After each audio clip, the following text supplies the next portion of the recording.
Alright, good morning everybody. Welcome back to the show. I'm your charming, self-proclaimed, yet still humble host, Mukluk, and we are jumping back into Age of Wonders 4. We've been playing the new DLC. We are, I don't know, pretty far into the second of 3 story missions, and going to try to get to the end of the second mission and possibly start the third today. Let's go ahead and conjure lava hammer right there, and then end the turn. So this was a battle we had started last time, and we're just getting going on here. Let's see, awaken Earth. Is there any Earth to awaken? No, there's not. Okay. Let's do that. I guess destroy that totem he summoned.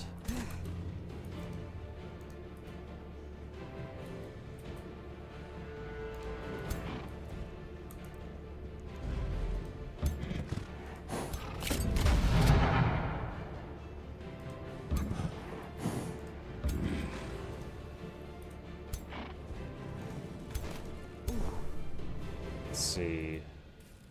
Spider rebirth, web transfusion.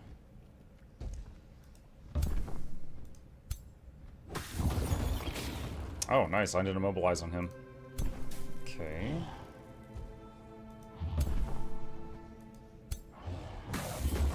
Wow, immobilized both of them. That's awesome.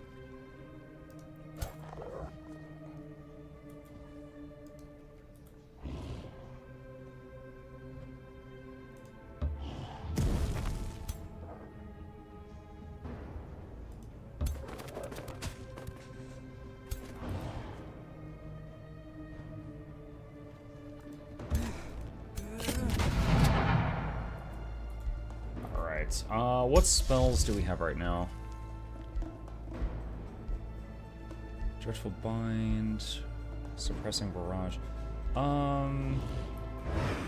Let's do Afflicting Miasma there. Weaken all of them. Alright. In turn, let's see what they got.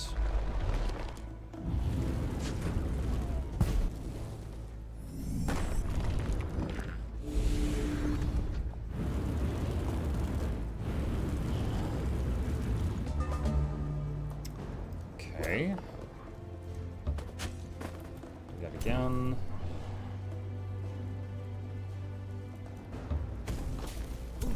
Alright, then we got this thing right in our face here.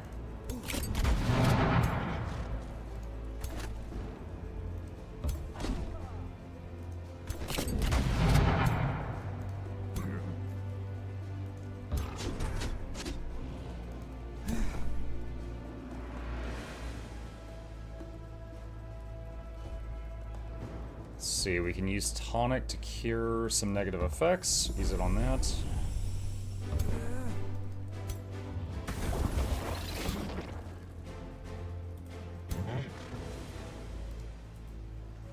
And what do we got here? Alright. That. Okay, I could do web transfusion on this, which would heal it and also hurt the giant.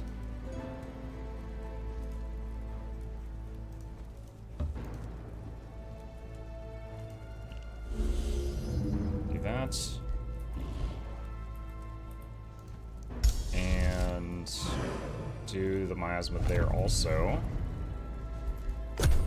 Okay. Hey y'all, hey Sue. Watching your initial playlist of this, and man, they did some updates. Oh yeah, they've done a lot of DLCs for this game.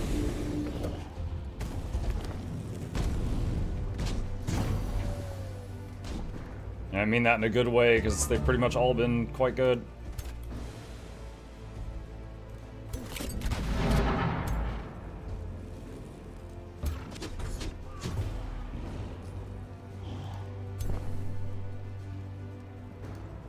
Okay, we got tonic again.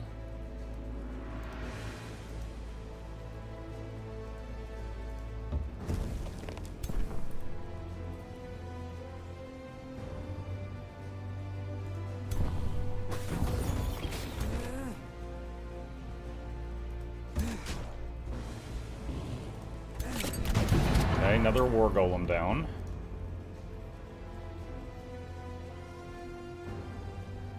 Let's do decompose on that one to get some heals going on our stuff. And regen right there. Okay.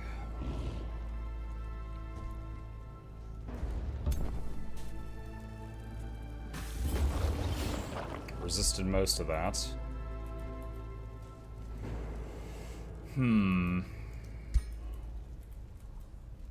Let's put this here just to try to stop this guy at the choke point.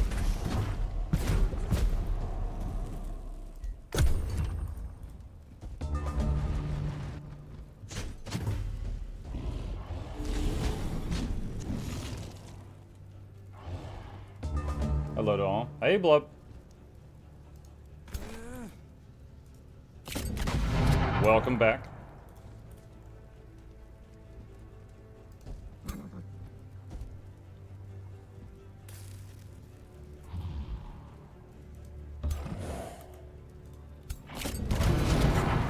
Alright, big demon thing is dead.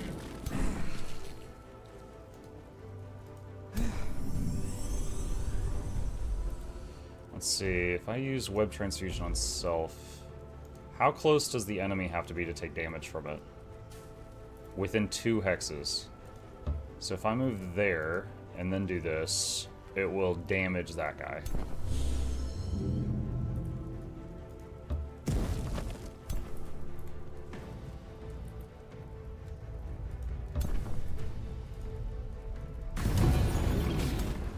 Nice.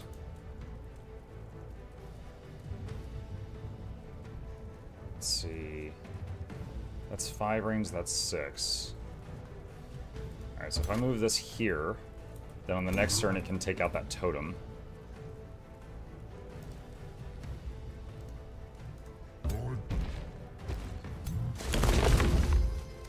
Okay, that should be good.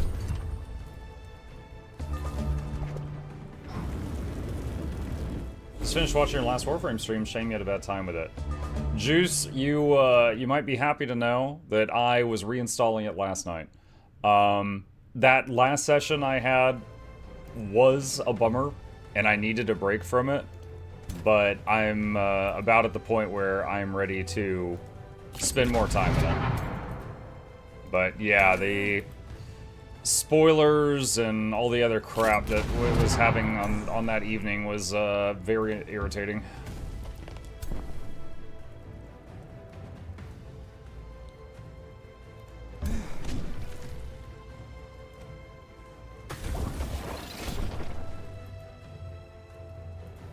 Okay, tonic on you. Transfusion there.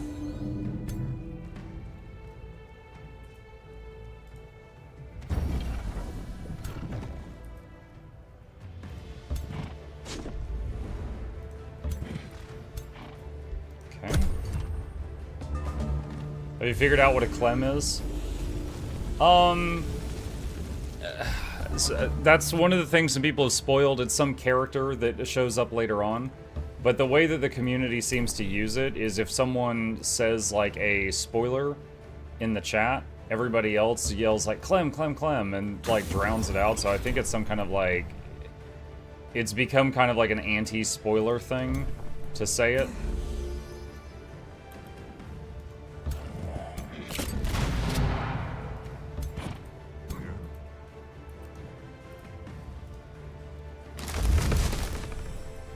But ironically, I was sort of spoiled on what Clem meant.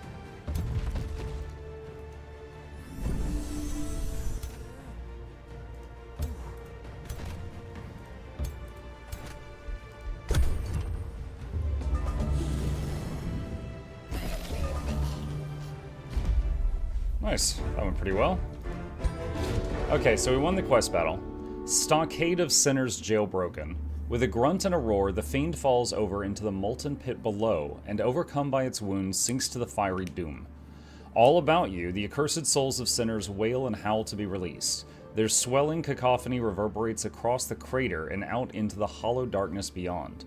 As the anguished souls of a legion of sinners wail out at you to be set free, and with the key to their fate now in your hands, the decision awaits. With the key to the stockade of sinners in your possession, Isariel reaches out again. Wretched, scheming demons, damn them all to the void. Damn their army of sinners down to the nether realms, curses Isariel through his teeth, before correcting himself with an odd, sinister stillness. Yes, it must be done, acknowledges Isariel as a dark shadow draws over his pale face. They are after all but the shackled souls of demon lovers.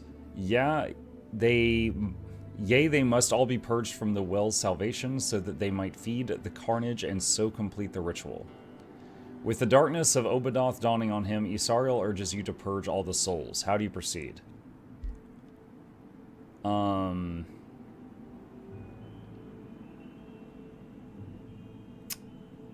Resist him. Let's see. Refuse him and resist him.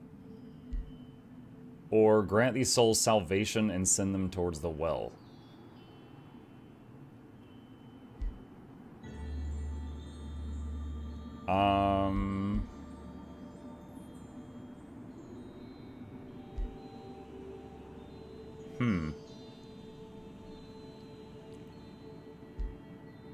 So either way... So hold on, what is the well? The well of creation...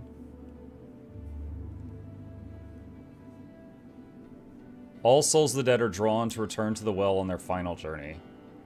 So it's a big recycling machine? So you gain an order affinity either way.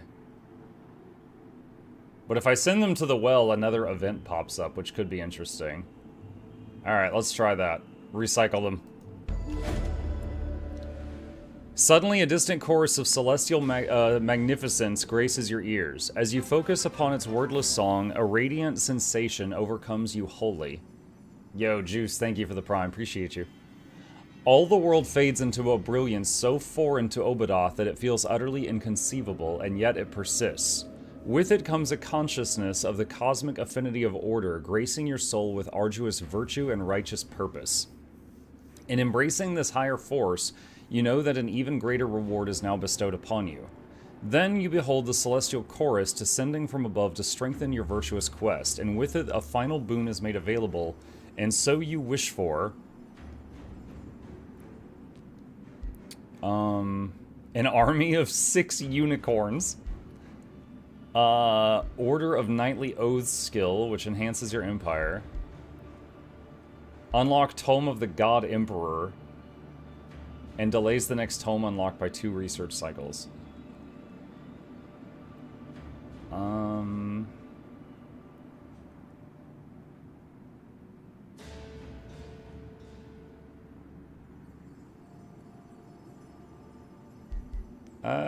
Let's get the Order of Knightly Oaths.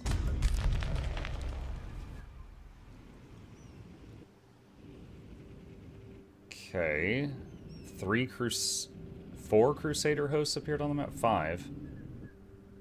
6. 7. 8. Please do not tell me I have to go kill all these. Alright.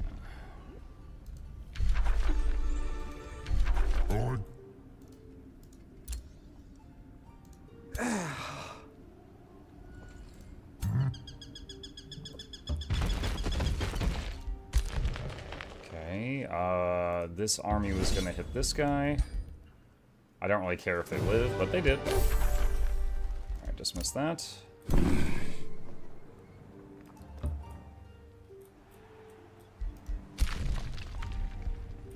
Okay, these 3... What were they doing? Oh. Okay. So this is under attack. One of my cities is under attack.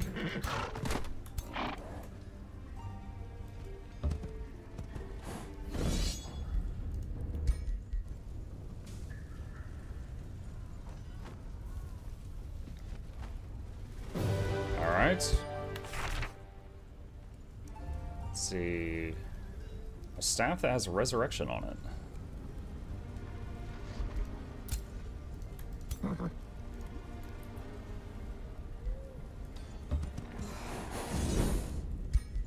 his armies, he had 3 armies and I had 3, but his were spread out enough that I was able to kill 2 while the third one was out of range, and then kill the third one.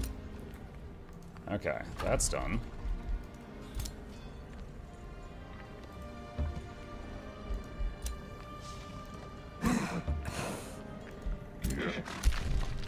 Okay. It's invisible dudes! Breaker down. Would it be rude to ask a quick Guild Wars 2 question? No, not rude at all. I make a living answering Guild Wars 2 questions, essentially. You go right ahead.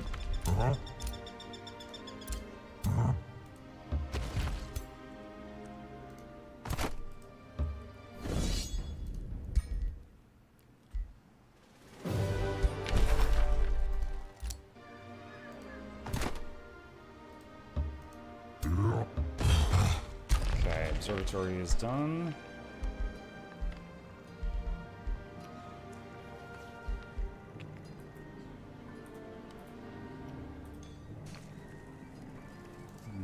Counts as a conduit.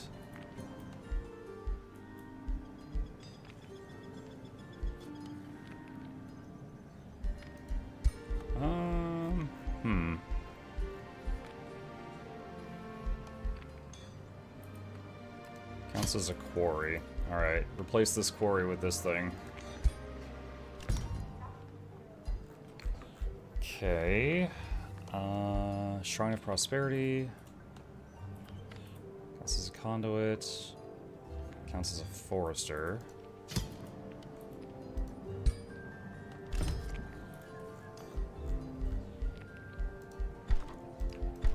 And now we can make a bunch of spooter units if we fancy it. Chain of Hatred.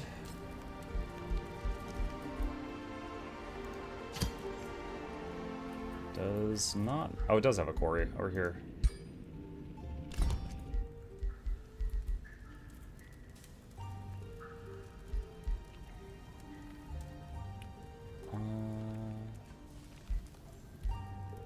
Alchemist Lab counts as a research post.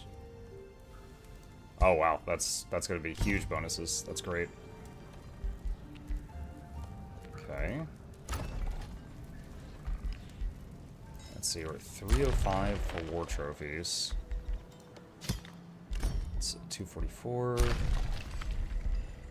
And this one... Let's say Arcane Institute. Granary, Mana Forge.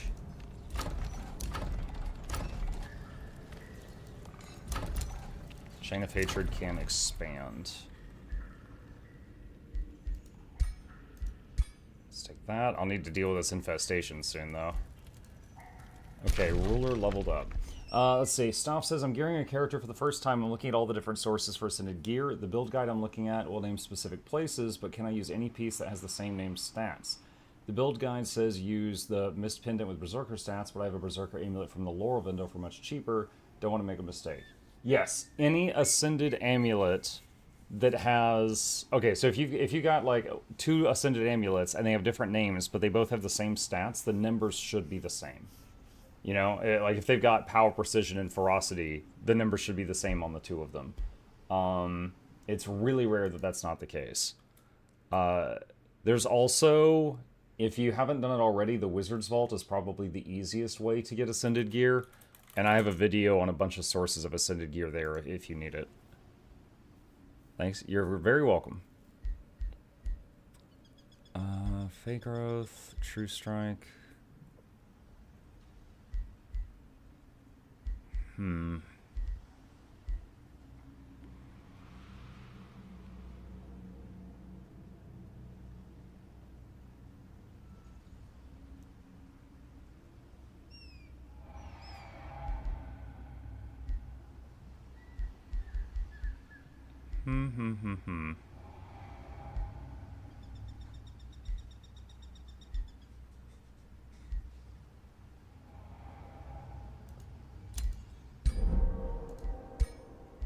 That. And, alright, it says hero leveled up. Who is this? Death Knight.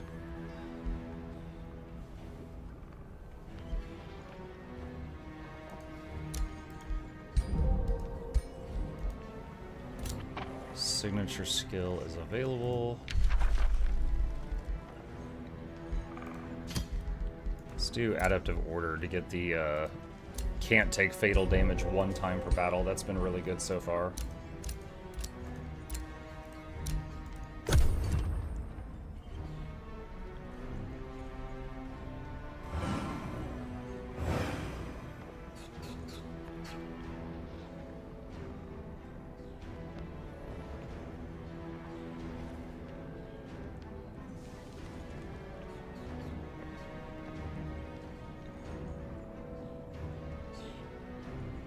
Now, the way this mission started out is it sounded like I could do, like, one objective or do this objective, which is, like, destroy the cities, and I was trying to do the good route, so I avoided doing that second thing.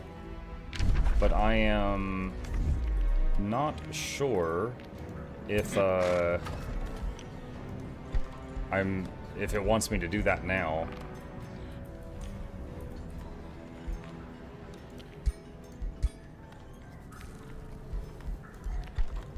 Did I ever make the teleporter here? No, I didn't. I need to do that.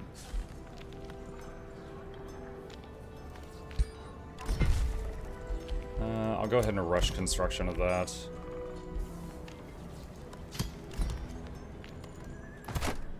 Alright, so these three... I need to go take out that... Yeah, that brigand camp is hitting me right now. That's not great. Alright, so they all use the teleporter, and then they should be able to swing over and get that on the next turn. Can they handle that? Yeah, they should be able to handle that.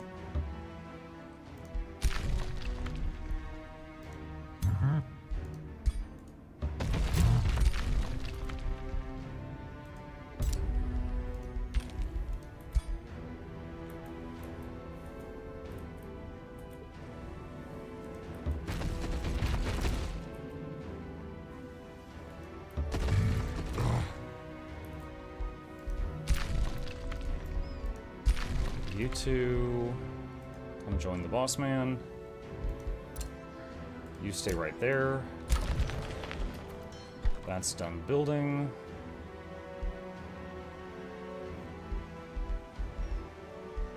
Let's do channeling chamber. Mana Forge is done. Chain of Hatred.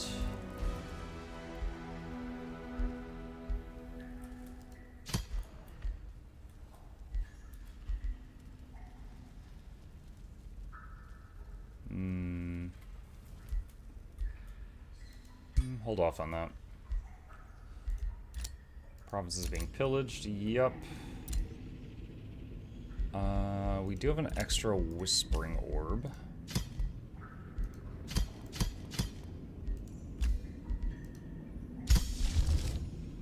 Let's see.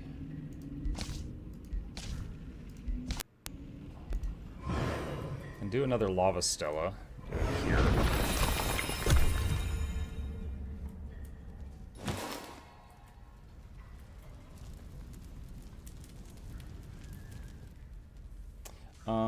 What was the plan for the patch today?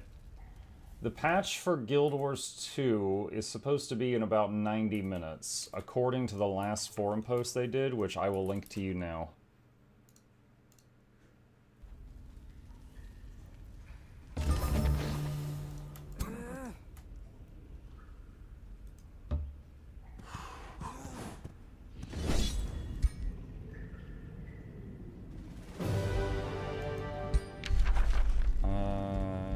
No, don't need to keep any of that.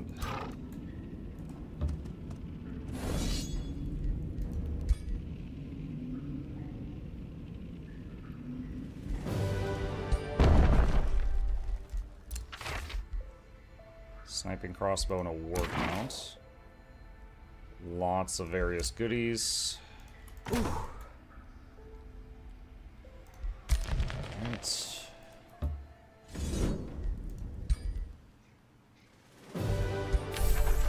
Okay.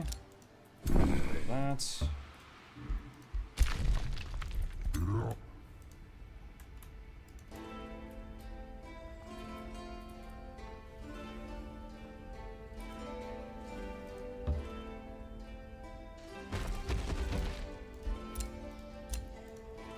Channeling chamber construction is done.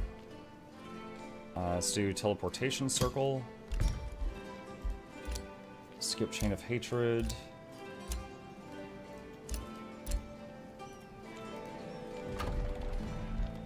Still have the lava stella there. Do all 3 of my cities have a lava stella? Yeah, they do. Okay.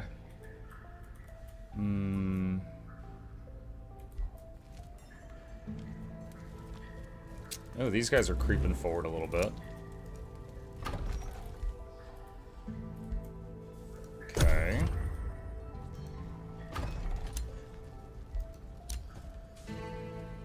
Teleportation is about when I know the match is almost over. Yeah, getting there.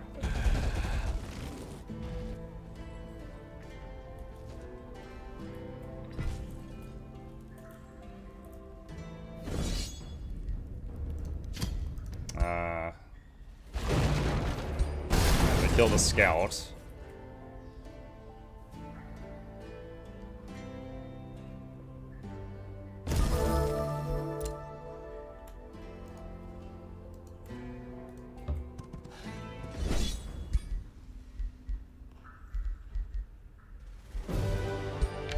Okay, destroyed some bandits.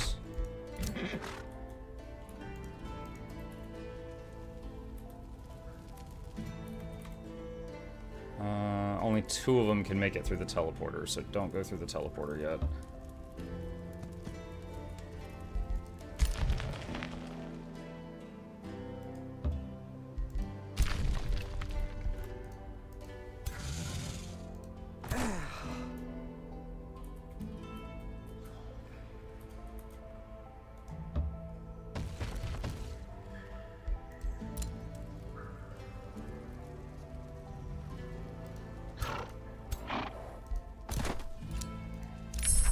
Summon Prosperity Dragon is ready to go.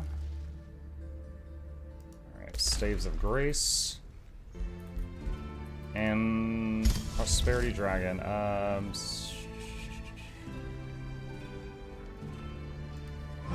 Let's start charging that. Right, teleportation circle is done.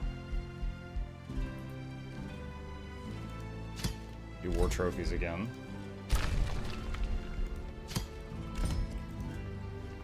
Hero leveled up.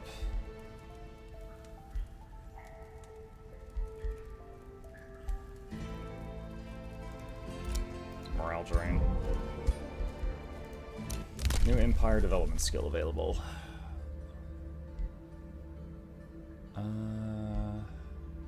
What's the new... Oh, this is the new thing over here. Units heal 10 hit points for every unit that routed during combat. Your armies regen 15 hit points per turn, even in hostile domain. I'll take that.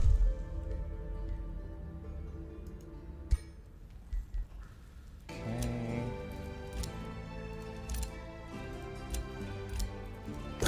Hey, y'all. Hey, Theo.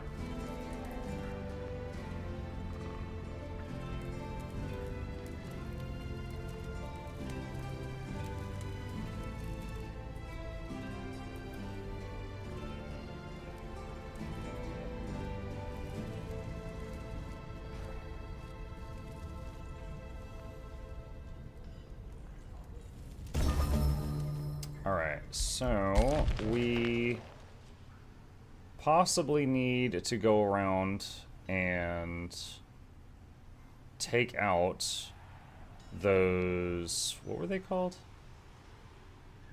Crusader hosts. 753 strength. So let them go.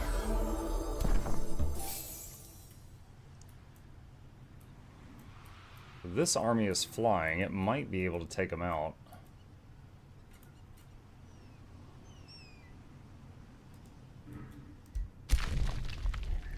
Alright, you 3.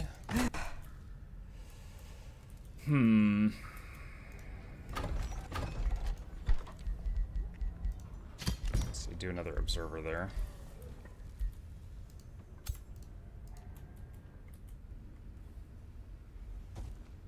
What are you guys doing down here? 34, 38.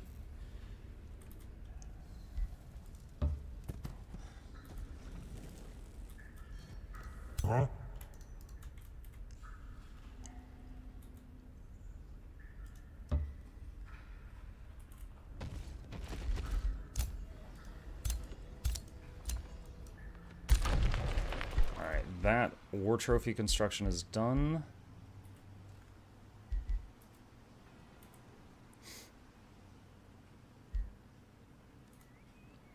Don't know that I really need any of this other stuff here.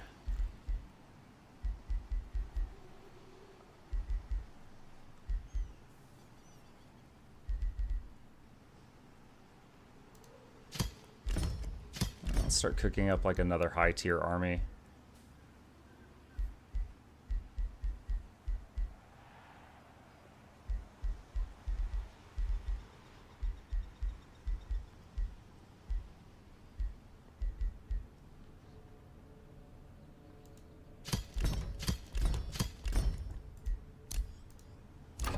Refin, nope, that's fine. Chain of Hatred, no. Empire Skill, right here. Instantly gain 15 knowledge, mana, and gold for each population in your Empire cities. Or your cities gain draft equal to 25% of their food. Don't need either of those. Your domain is invaded.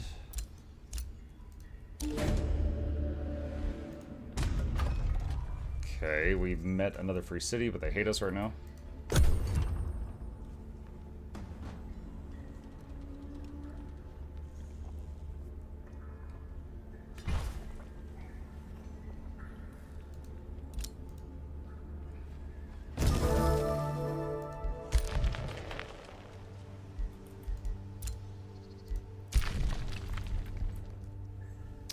Why are you guys down here? You're creeping me out down there.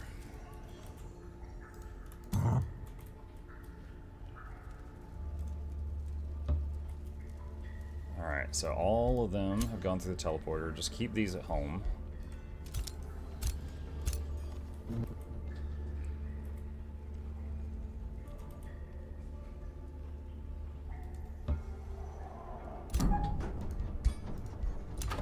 Lodestone Refinery is done.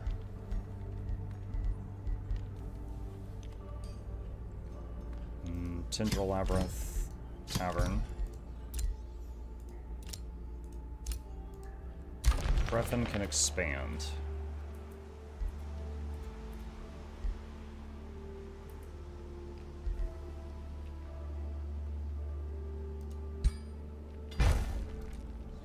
Chain of Hatred can expand.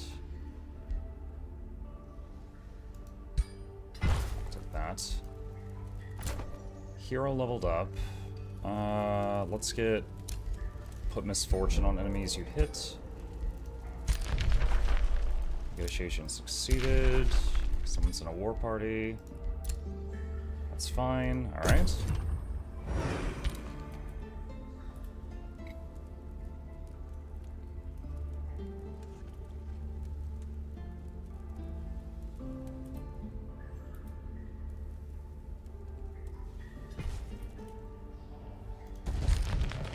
Where's he going right now?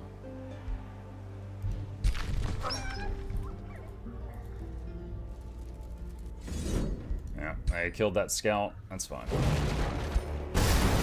That was to be expected.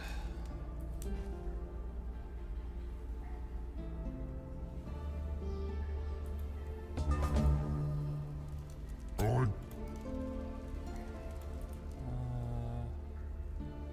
these guys go in lava? I don't remember. Hold on. This army can. This army can. This one can't. So my fire giant cannot go in lava, but all the other troops can fly over it. That will make it a little more difficult to go pick off those things it wants me to kill.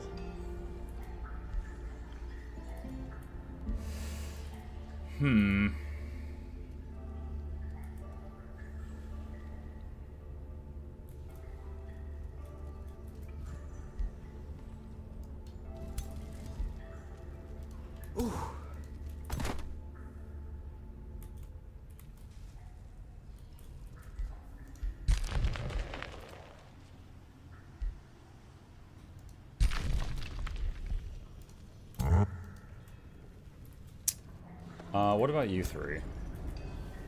I think the snake cannot go over lava.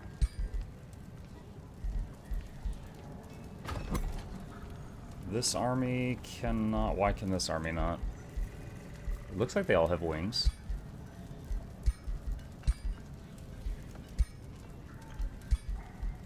The Dragoon.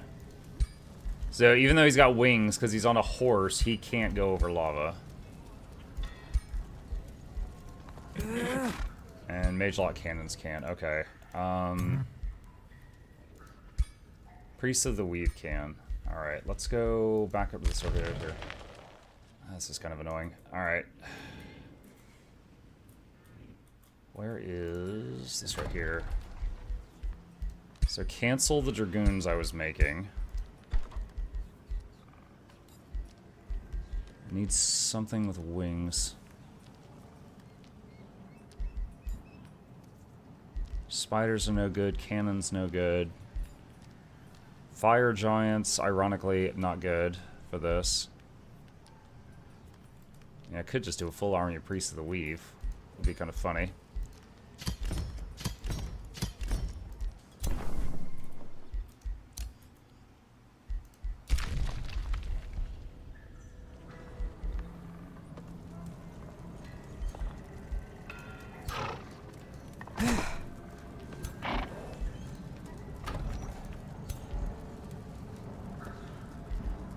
Could move some units around here and have one of these armies able to fully fly.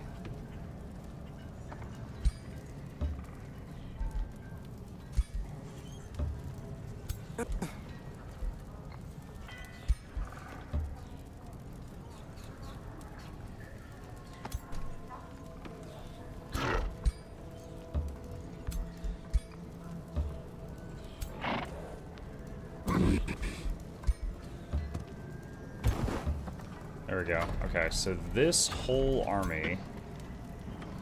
No, it still can't. Why?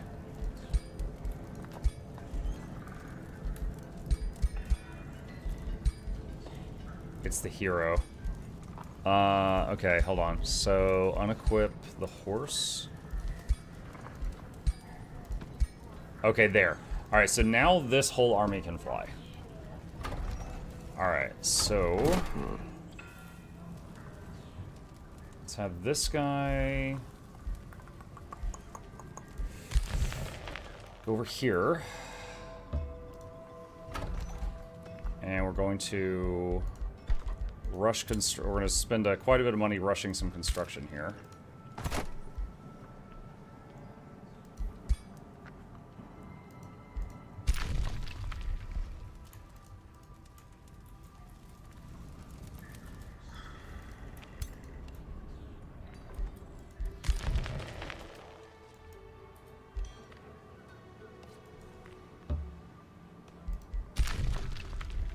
What do I have you three doing in the meantime?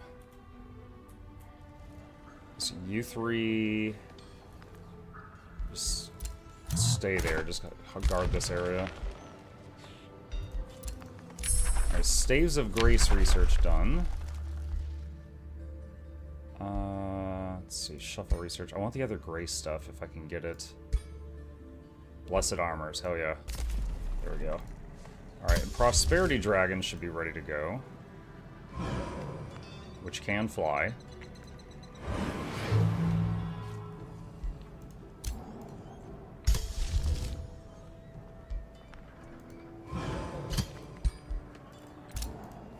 Alright, Tendril Labyrinth is done up here. Steal that province from the neighbor. Priest of the Weave is done. Okay. I love you over Stu, been playing for 6 years. Guild Wars 1 has its hooks in me now. Too many good games, not enough time. Dude, I get to play games for a living, and I agree with you. With the not enough time.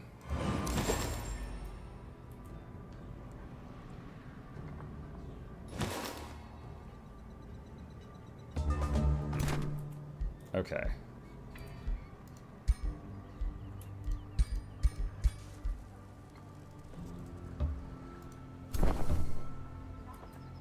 Alright, so this army flies now. Where was those other Crusader hosts? There's like friggin' 8 of them. Where do they spawn at?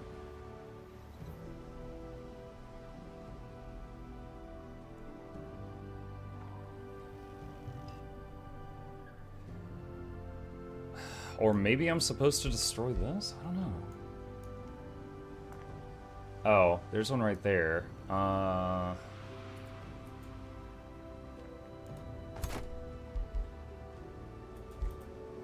honestly not sure if I'm supposed to be killing the Crusader hosts or not. But we will find out soon.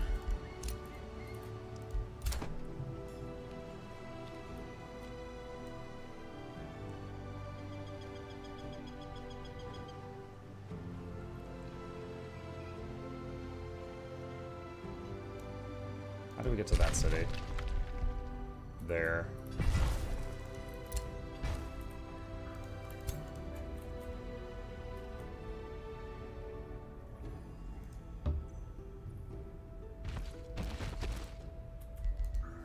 Okay.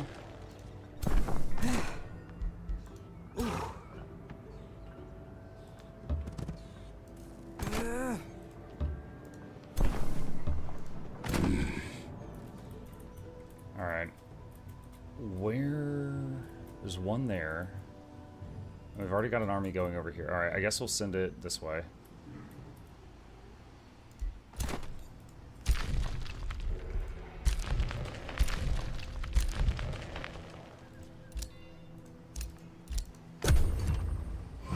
So right now I'm a bit confused on the win condition. Because, again, I was under the impression that there was like a good way to win and a bad way to win. But there's not an objective up here that's new since I did the last thing. But it made a point of zooming in on those Crusader hosts when they spawned. When they spawned in, so I'm assuming it wants me to pick those off.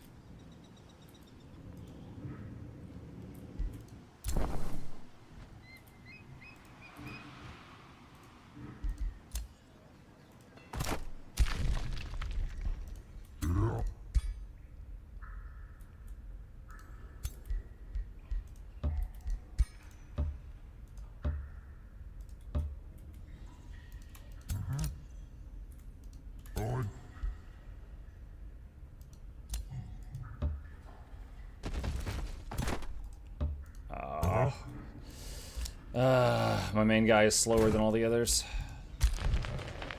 Because he can't fly. Tavern is done. It's a material refinery. New development skill. All wizard tower stations income. Teleportation mastery. Absolutely getting that. Okay. Usually, by default, when you use the teleporter, it ends the movement of that army. Like, they get nauseous going through the teleporter and they have to stop on the other side. Once you get tele mastery, it doesn't slow them down and they can keep moving the rest of their turn.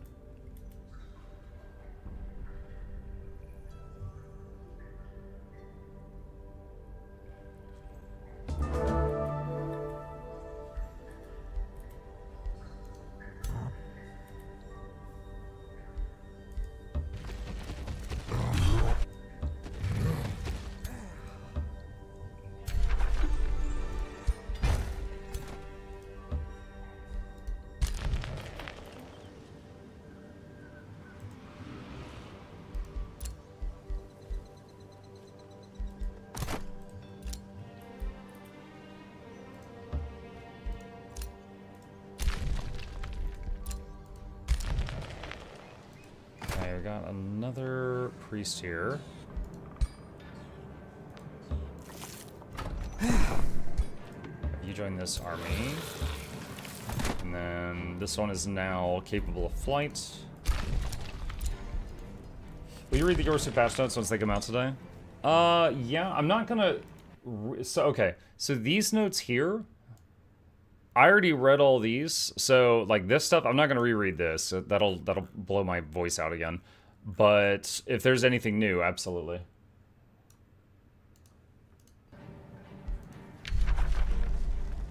Let's see, Master of Order, Human Touch, Dome of Protection.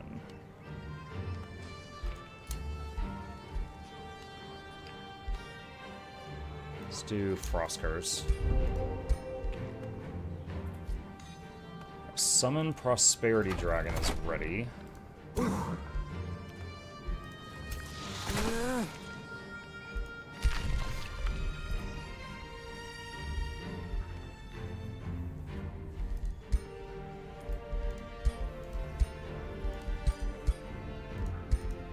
Yeah. So just the Dragoon and him can't go through that.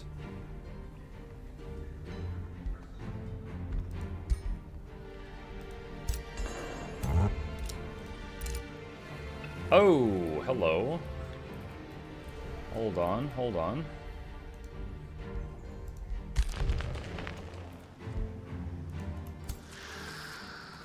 Okay, you three. Oh, no, they're on the teleporter. Shoot. They're pillaging the teleporter, so I can't teleport up there to stop them because they're on the teleporter.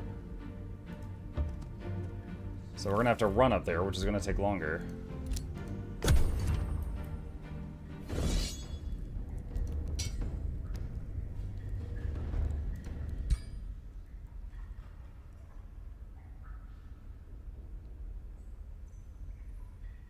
Let's calculate.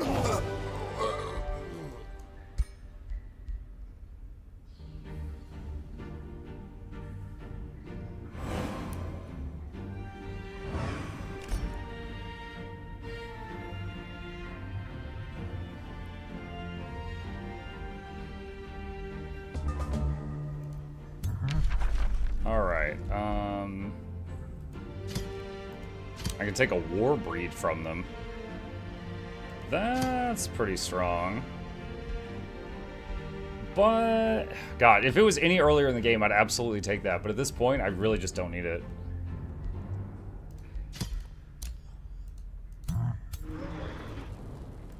Let's see. So that one's a legend. It becomes a matriarch.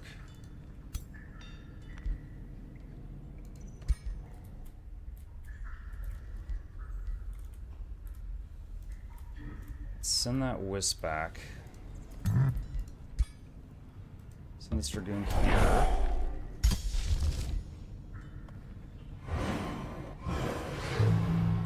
And call in the Prosperity Dragon.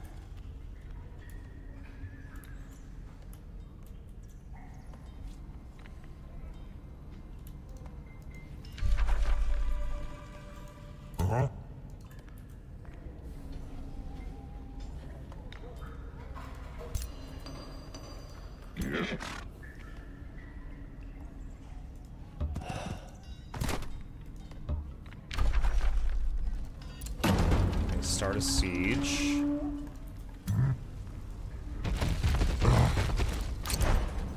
And add siege projects. Let's do siege guns. And what else? Harass the defenders. Okay, you. Alright, time to save the game. Let's see. Wait. You're about to become hostile with the Crusader host. Once done, you have no way of befriending this again. Cancel. Okay, so they're my friends right now?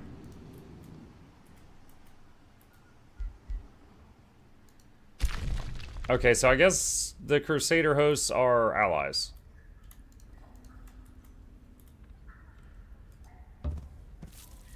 This is a bummer. I'm not going to be able to save that in time. Alright, well, now that we know that, call these guys back.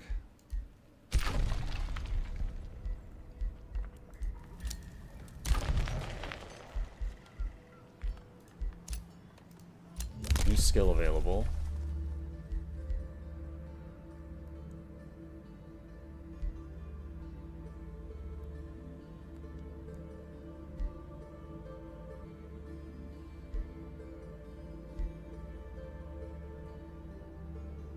I'm gonna save my Imperium.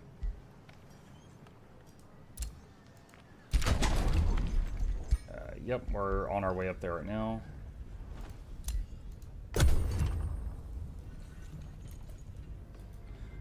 Crusader host is neutral to you if you're good or above alignment. It's funny because all the pillaging I've been doing is like an evil thing. However, I have been doing all of the good options for the quest for this mission, and that has way outweighed my pillaging.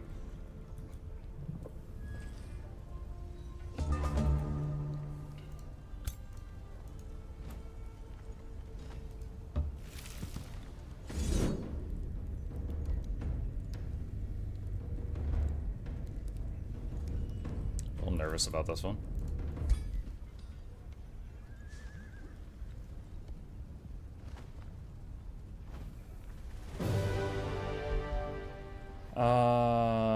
Lose the tier 3 wolf. I'll take that war breed to replace the thing that I lost. Oof, that's a lot of stuff. Alright, where's... There we go. So we got this thing. Oh my god. They have enchanted it with a lot of things.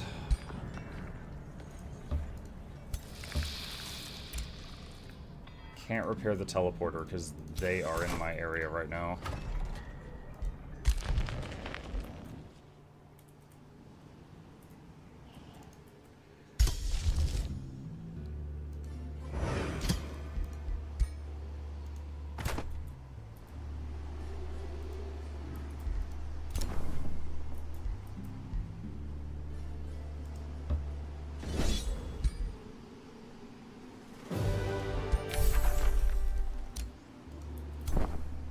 Okay.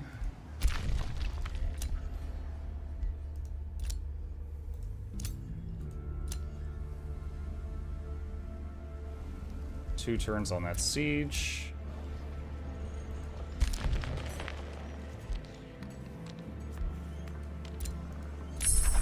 Blessed armors are complete. Grand protection.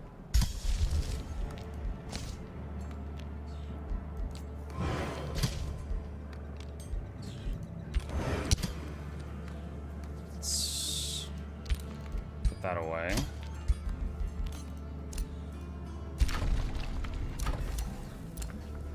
Crethin can expand.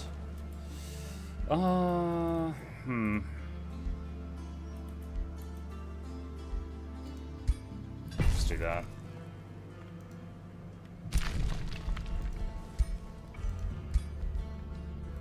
Let's see, collected, captured, collected.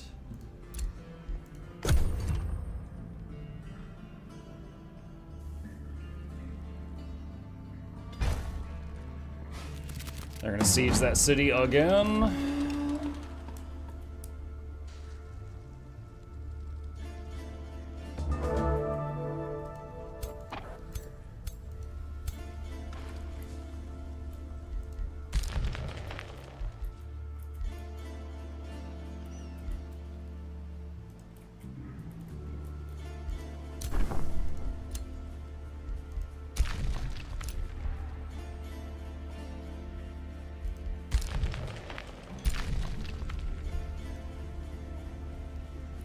This is gonna be pretty rough.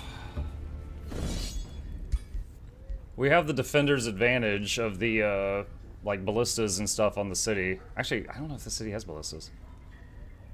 Guess we'll find out.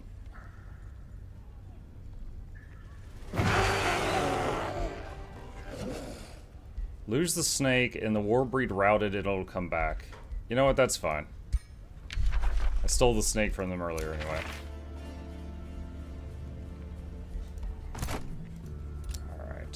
Why can I still not repair this?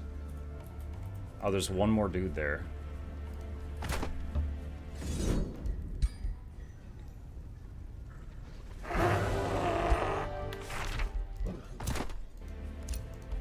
Alright, repairing that.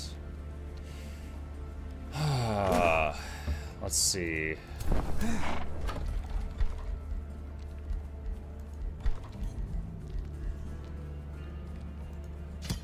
Do that.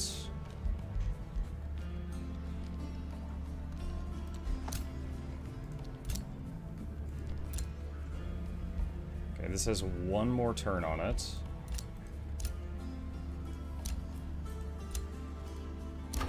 Chain of Hatred can expand.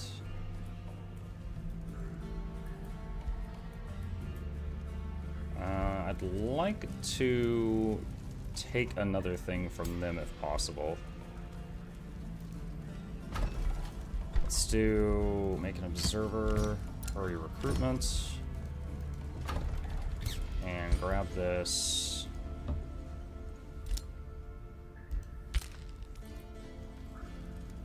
Actually, you know what? I was about to pillage this. I'll try it anyway. I'm not sure if this will break the chain. I'm hoping no.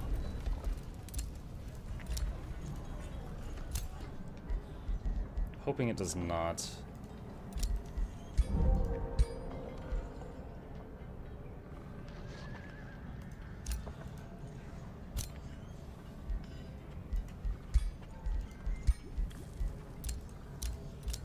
Okay, enemy bodies captured and collected. He's down there. Let's see. Okay, one of the heroes wants to know what to do with his life.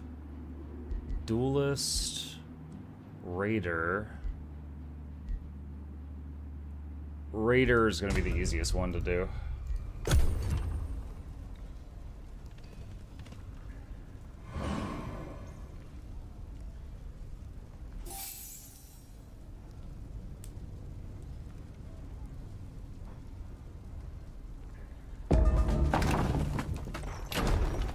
Okay, so saving the game, just in case this messes up anything.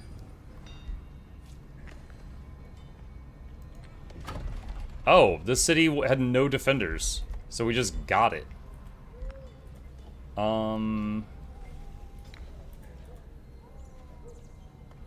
Let's vassalize it.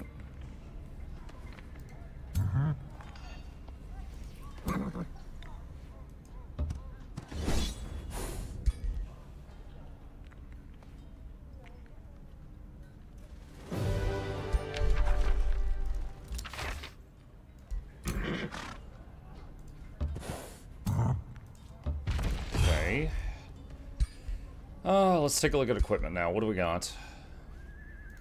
I know we've gotten a lot of stuff.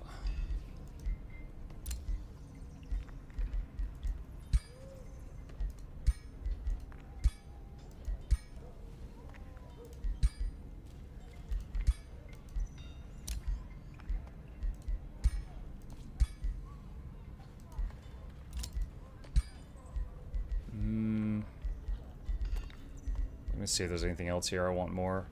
Let's see, what is this? 14 damage, fire mage lock is 20.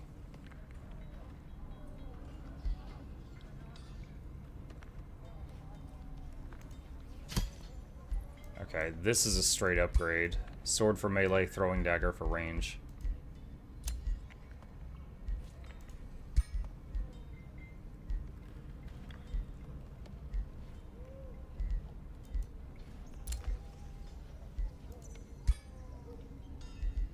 See, ignores 4 status. Keep what you've got on.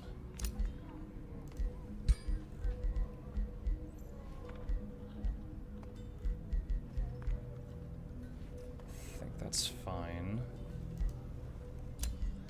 Okay. Alright. You head back. You head back. You just wait there. Wait. Actually, wait a minute. Okay, so it successfully destroyed that teleporter. Can we steal it? Yep, can. Nom nom. Mine now. Alright, that's 4 turns.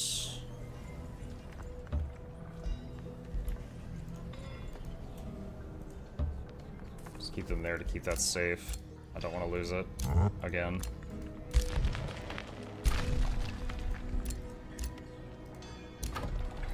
Pitch roof can expand.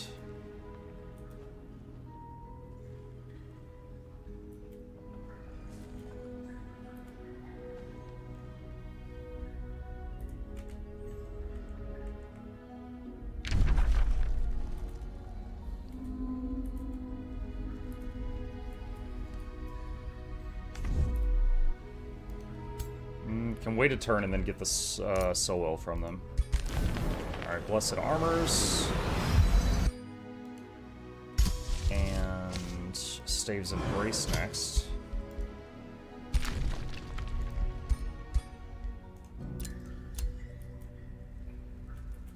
Wait, where's my domain been invaded?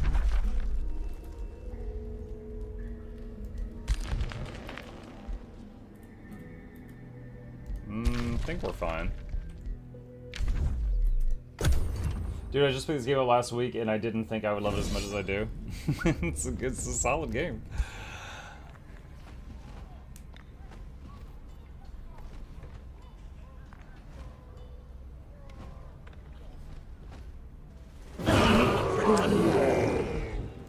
We'll redo that one on manual.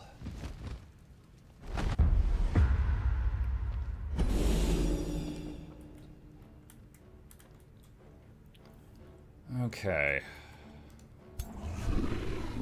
Alright, Reign of Prosperity, which puts grace on the whole army.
What's the range on this? 8 range. None of them are in range of it, though.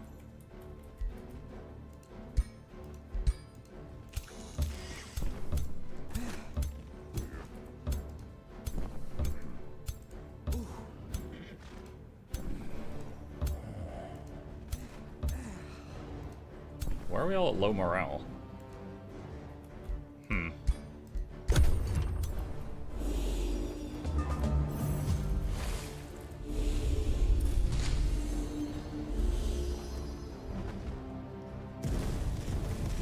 Alright, so this thing here we've seen before. This thing will, like, each time you hit it, you take damage. And it will try to taunt someone to hit it, so I need to just ignore it.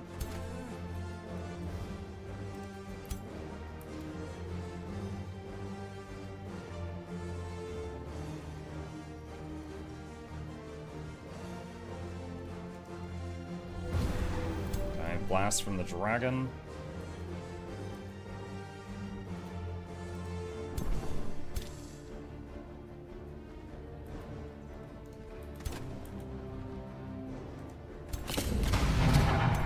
Barely it.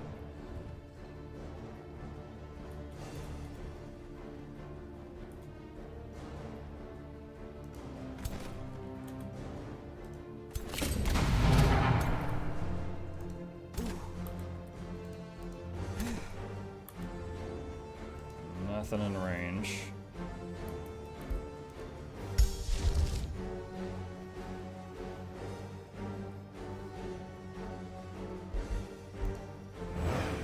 Let's do miasma over there, start weakening them.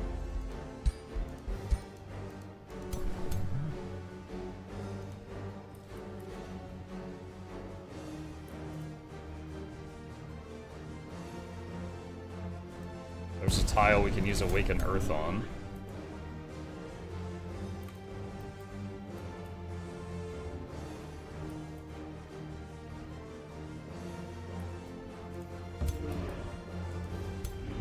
Earthquake.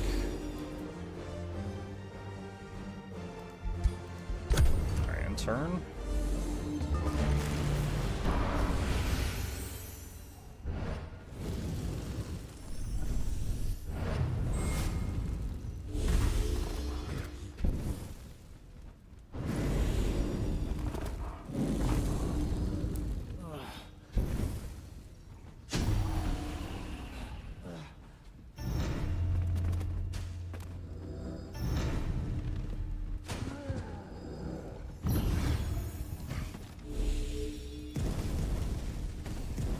Alright, so this guy got taunted, so he's gonna hit that and hurt himself. So, first thing, use tonic to cleanse that taunt, get rid of it.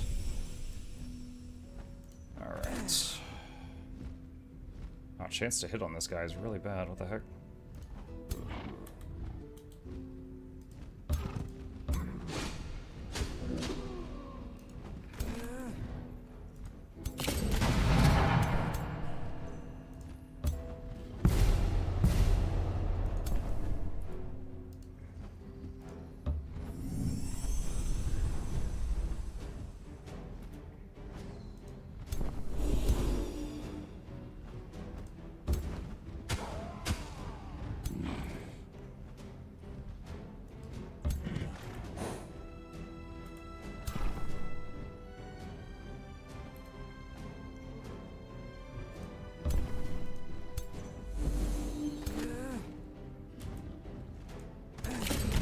Okay, that enemy hero is dead.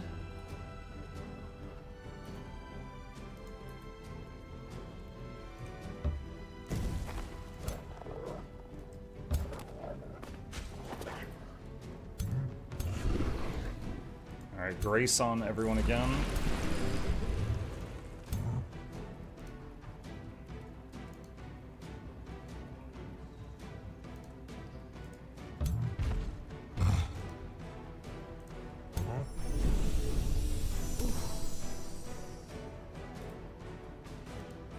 See, does anything need the tonic right now?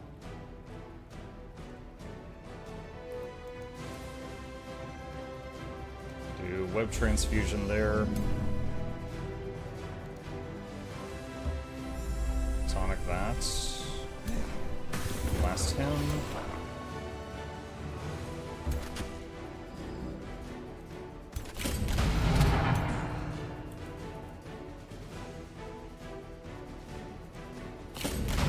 Oh, miss. Rip.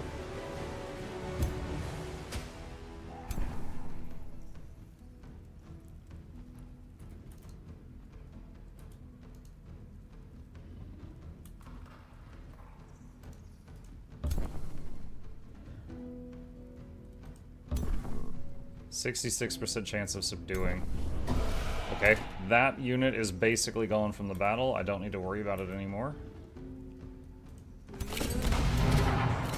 Only a graze on that one.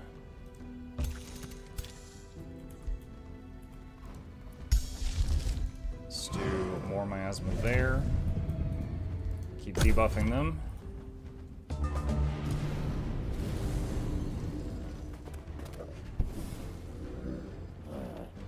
Hey Makaria. Hey Viper. I'm doing alright this morning.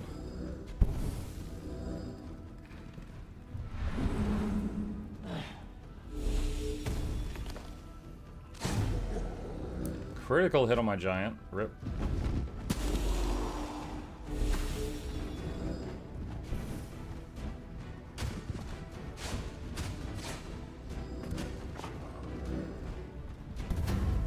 Oof, that hurt. That orb should be disappearing soon. There it goes. It just did. Did the patch for Guild Wars 2 drop yesterday? No. They delayed it. They're hoping it will be out in 40 minutes.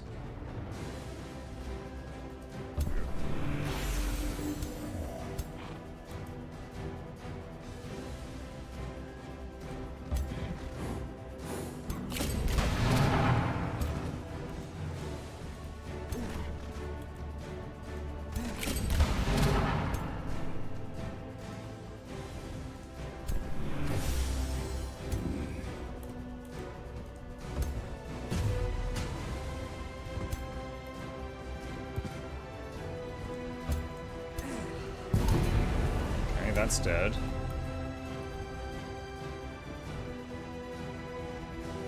Very low hit chance on everything.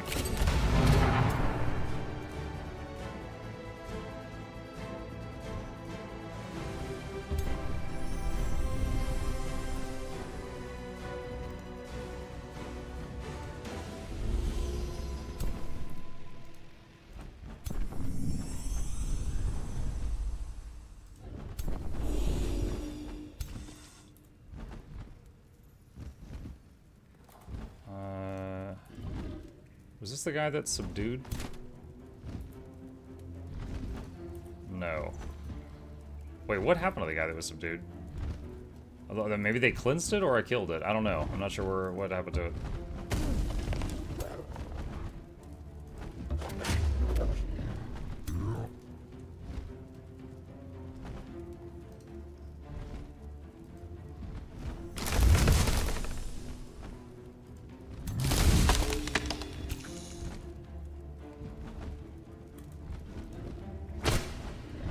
Got it with some debuffs.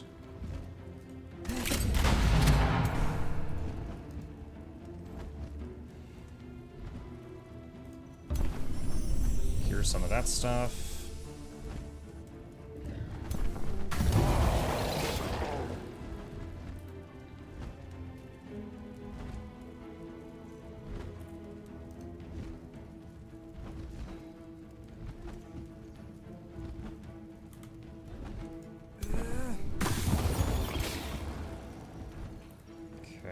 Could do a minor blast here or do the mask. I don't think the mask is really needed right now, so I'll do a range. Oh, and it whiffs. Okay, well, I guess I should have done the mask. Rip. Alright, shoot those.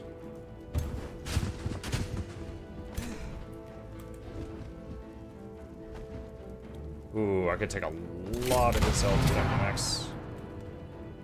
Nice, nice, nice. Okay.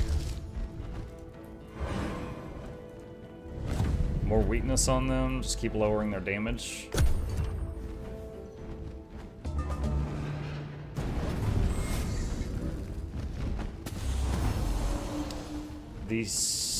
One of my summoned units was killed, but it was a summon.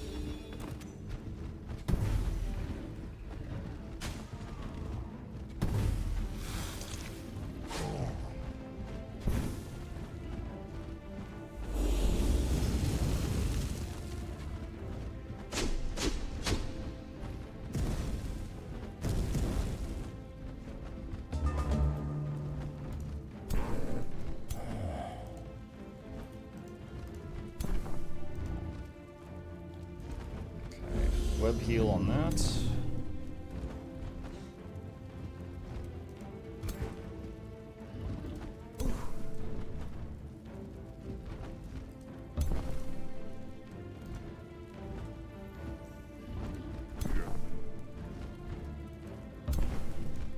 And bring him over and web heal here, which will move the damage to that guy.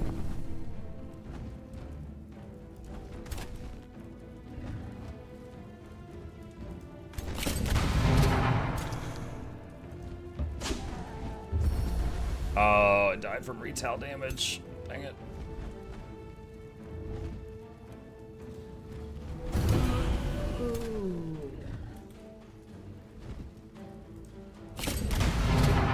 Steadfast. Okay, so that cannot die this turn. Alrighty.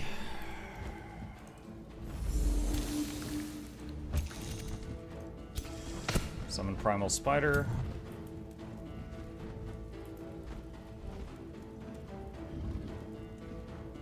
Let's put the you can't die thing on this guy because he's low and got me nervous.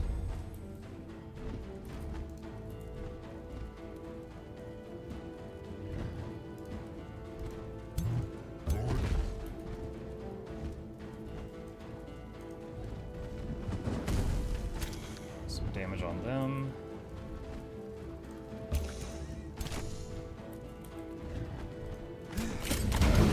Got another one of their heroes.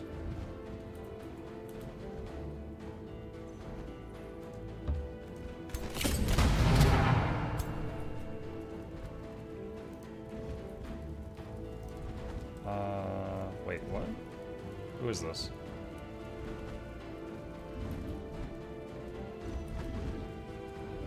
Okay, he's out of movement, so... This is the Steadfast guy, so it's not gonna kill it.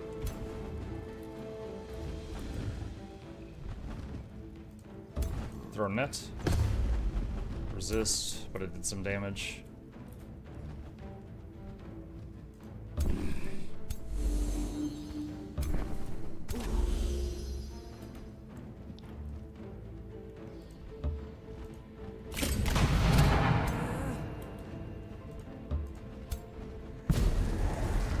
restricted.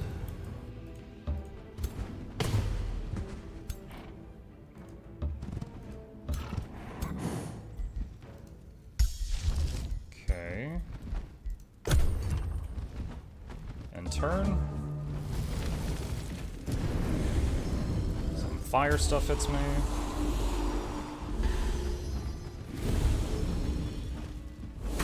It crit my units over on the left-hand side.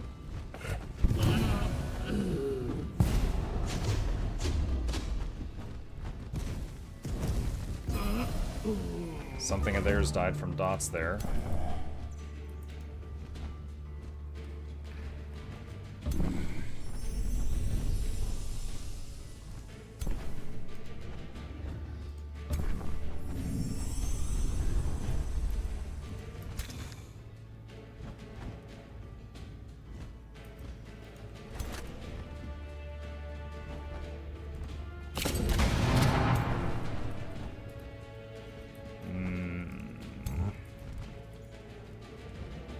Ah, okay, we can't save this. I was like, how do I save these units over here? The giant can move.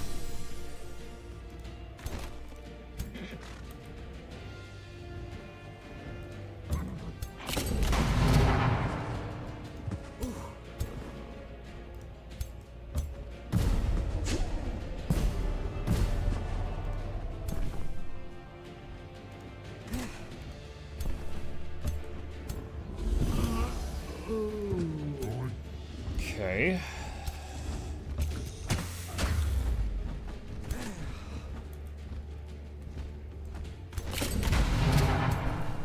Raise.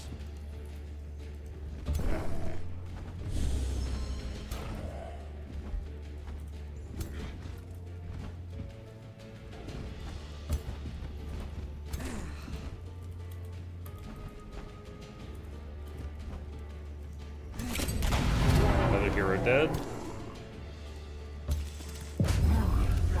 Guy's gone. Yes. Nice. No permanent unit losses.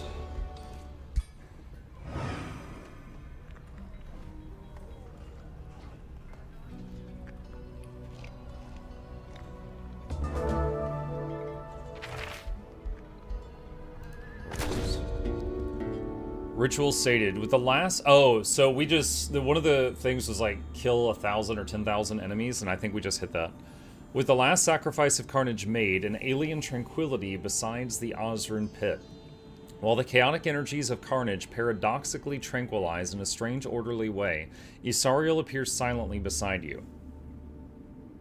For a strange still moment, Isariel and you can clearly comprehend the vile magical currents of Obadoth harmonize.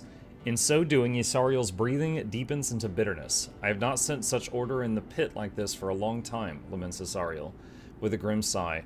It angers me somehow, yet I do not know why. With the current stabilized in a grim realization dawns on you both. Our labor is not yet completed. It is time we rid this precarious order of its final threat. Receive mana. Receive knowledge.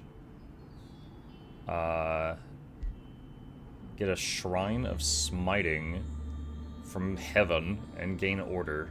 Let's try the Pray to Higher Forces.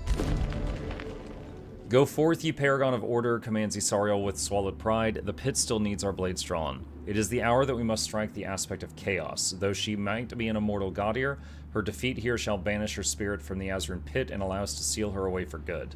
Yea, the All-Father has struck the hour. Cheers, Isariel. Judgment is come for the aspect of chaos. Let us expel her forthwith. Oh, well, I was sort of already working on that. Like, the owner of this city is the one he wants me to take out. Where did it put my free unit that it gave me? Oh, here it is. Put it at this city. It's a weird looking thing.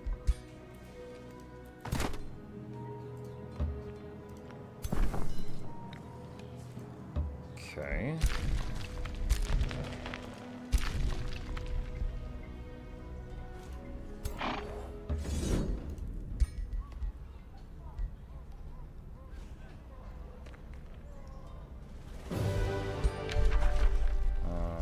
Dismiss.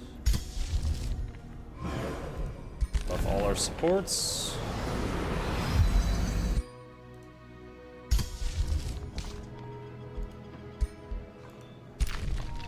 Okay. 3 more turns on that. Let's see, and that goes up to her.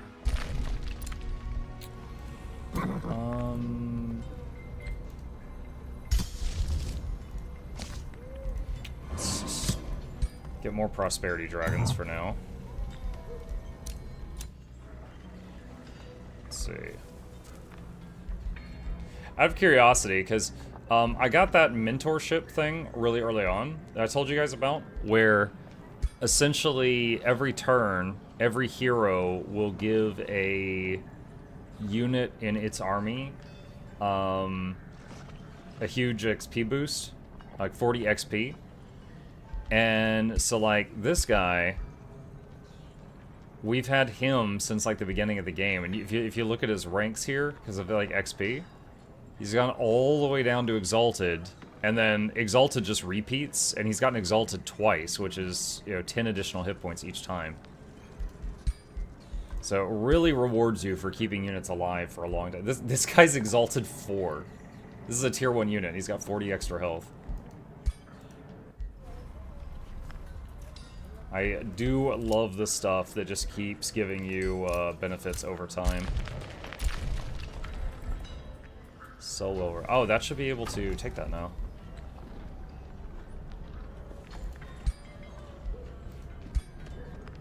Alright, so I took that from them. She keeps expanding, like wrapping around here, and I'm not going to be able to cut her off. Certainly try, but...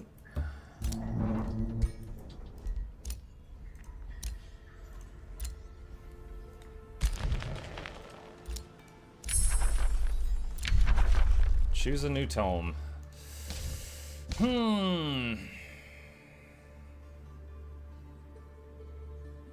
I've never made a build that chews through your own units that worked well. I just don't get it. Wait, what? Loondry, what do you mean chews through your own units? Can you clarify that? I do like Calamity because the other dragon is quite good.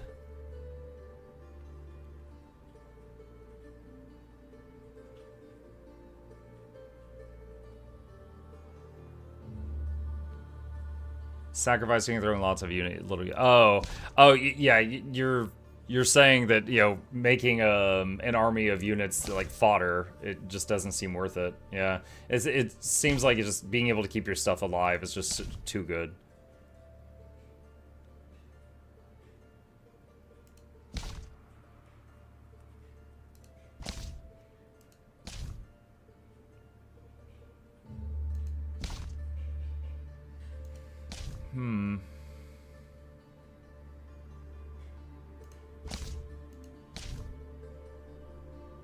I don't know.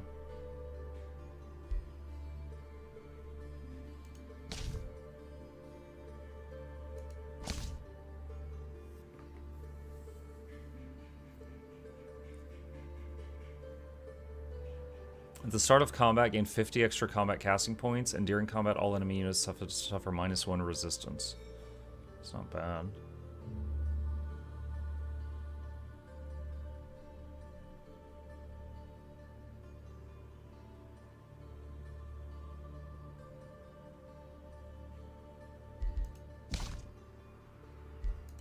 This is interesting.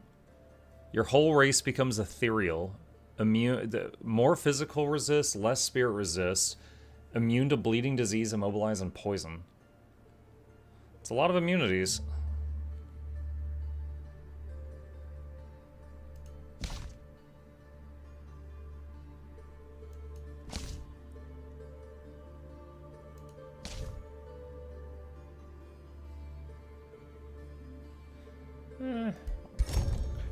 I'll get one of my favorites.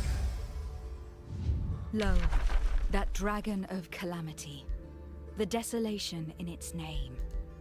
Gaze. A hero leveled up.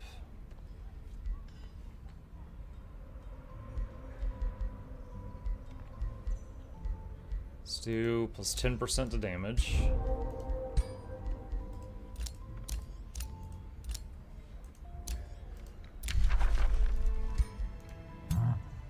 Okay, and I want to stay here until this finishes becoming a vassal, because if it's in the process of transferring and, like, we leave, they can have one unit walk in and stop it.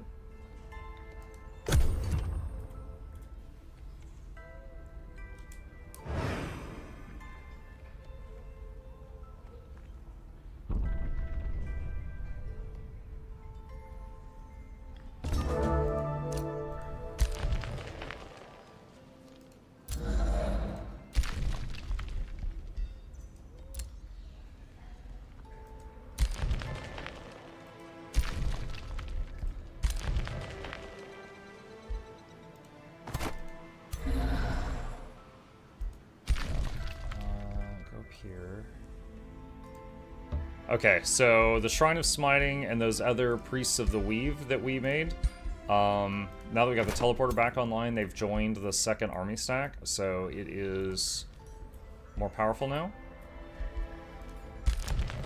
You guys just chill. You...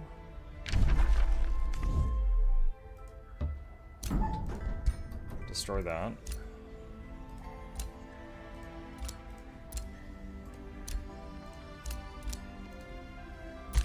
Hero leveled.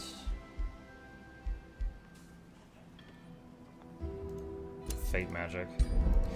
Yeah, Lundry, on what you were saying earlier, the closest thing I can think of to an army that might benefit from doing, like, you know, fodder was Tome of the Horde. Because, like, on turn 1, you can start doing summon irregulars, which keep summoning your tier 1 army units. And they're permanent. So just like you can very quickly build an army of tier 1s. And now of course you'd rather have them alive, but you can kind of play more swarmy if you start with this tome if you wish to.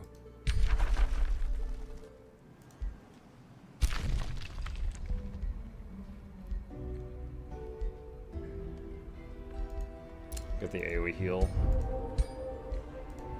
It's not as good as it used to be, but...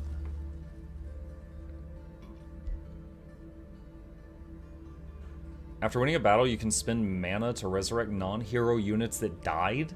Oh, wow. Also, did they get rid... Oh, here it is, death casting. It's way up here at the top. This used to be, like, way down here. I was wondering where that was. Immediately summon a White Wolf with Resurgence and Animal Guardian, and an Entwined Scourge with Resurgence and Plant Guardian in your Throne City. Yo, the wolf thing used to be, like, down here.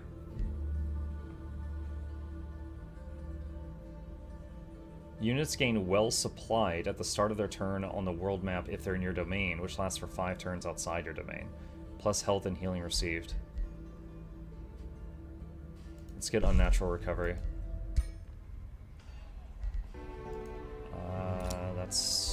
Yeah, I don't want to use that right now. Okay. Carbon says, hey Mug, I've been diving back to yours too, found your videos to refamiliarize myself with the game. Had over 3k hours, but I haven't really played since Path of Fire. Love the content, was just binging the Craftlock series when I saw you were live. Love your content, man. Thank you! That was very kind of you to say, appreciate that. Yeah, there's been, like, ever since they announced that they were working on a Guild Wars 3, there's been, like, a flood of people coming back to try Guild Wars 2 again, so I've had a lot of new visitors like yourself.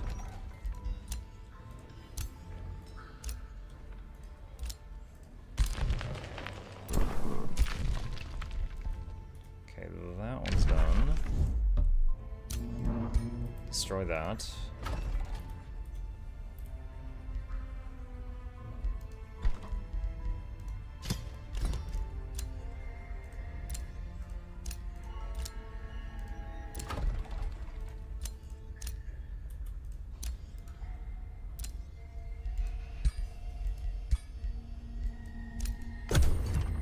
So what got me back into the game? I may have snap bought all the expansions I was missing when they made the announcement. I was once in a similar boat as you. I played the game when it launched, and I honestly got bored in like a month. Like, I got to max level, and there wasn't a lot to do at max level, so I just put the game down and went on to something else. Yeah, I liked it. I had fond memories of it, but I just played like a month. And then after Path of Fire, a friend got me to try it again, and for whatever reason, that's when it really hooked me, and I haven't put it down since then. So, you know, my account on Guild Wars 2 is over 10 years old, but there was like a 5-year break right after launch.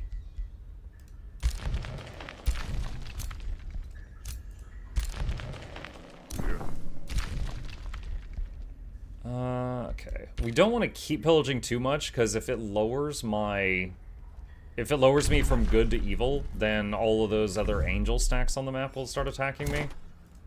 So we pillaged enough there that we can start expanding into those areas.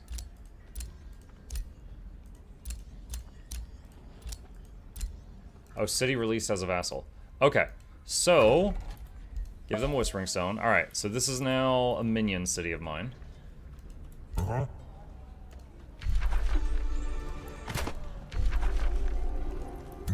Where is, oh, there it is. Okay. And then this is, yeah, we need to destroy that.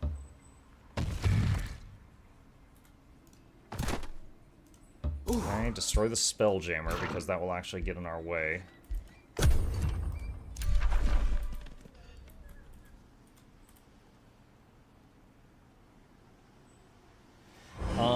Let's see.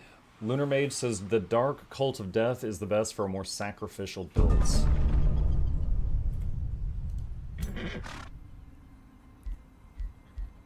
Alright.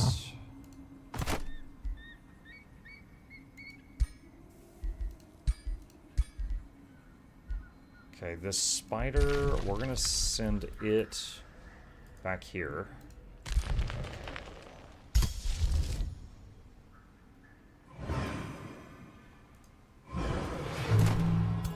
And got another prosperity dragon here.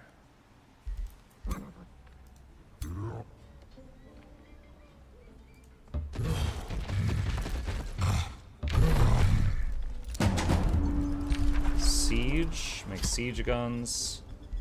Harass the defenders.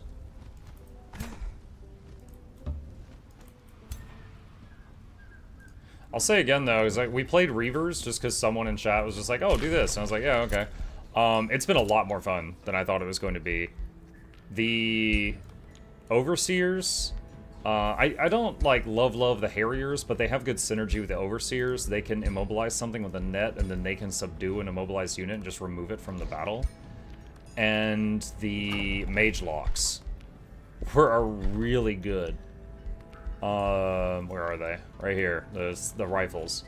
The only downside, having a flying scout type unit was awesome. It was quite good. However, because like it could go over the lava on this map. However, whenever it would get caught in a battle, it would instantly self-destruct and kill itself. That kind of sucked because it made it to where even if I had the Wayfinder enchant, it didn't matter, because the Wayfinder enchant keeps your scouts from dying, but the scout would just suicide, so it wouldn't matter. So that part was a bummer.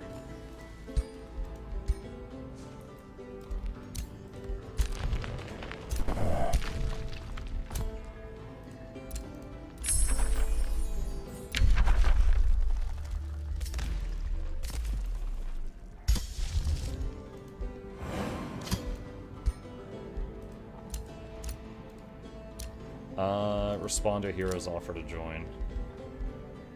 Don't know if I want to do that at this point, because we're almost done with this map, and then we'll be starting on the third map.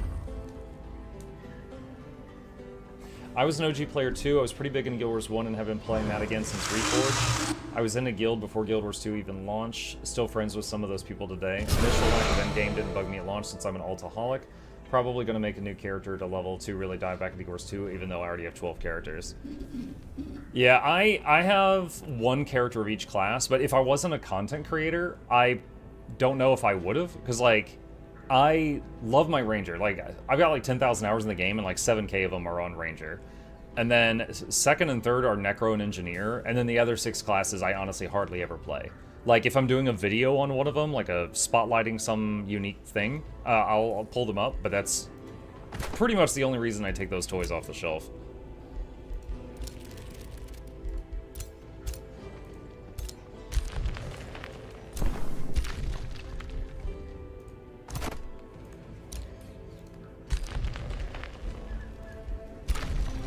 Bathhouse is done.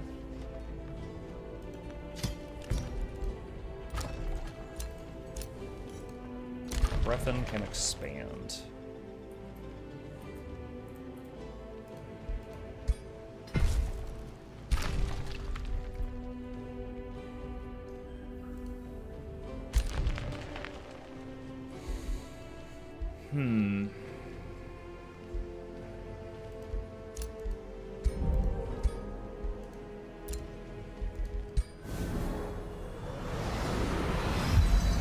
Buff all those.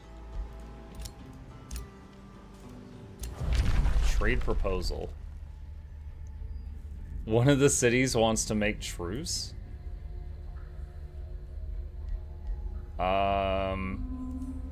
Sure? I'm surprised. I thought that they would never make truce. Maybe because we finished like part of the main objectives. Okay, well, because those two are still at war, but that one's not.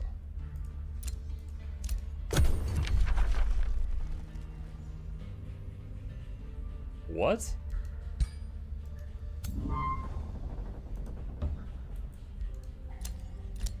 It's like, do you want to declare war? And I was like, wait, what? No, we just signed a treaty. Ellie was my main, Thief second. I have an 80 of every class. I second Mesmer because we all made identical looking ones to mess with people in World v. World, and a second Warrior because I love the aesthetics of both the Char Warrior and Nasura. Yeah, I have one of every class at max, and then, you know, anytime you buy an expansion, Deluxe Edition, it comes with a free character boost to 80. So each time an expansion came out, I would, you know, make another character, just use the free boost on it, and just park it by a treasure chest. So I think at this point I've got 11 or 12 characters.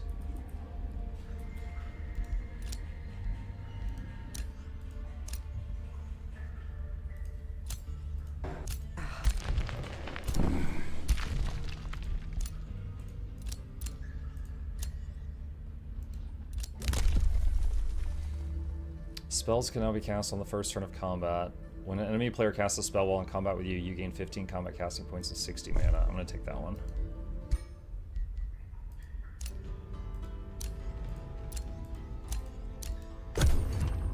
Looking forward to League Classic, you joining in on the shenanigans. What's up, Bloody Bear? Thank you for the Prime. Wait, what League Classic? You mean League of Legends?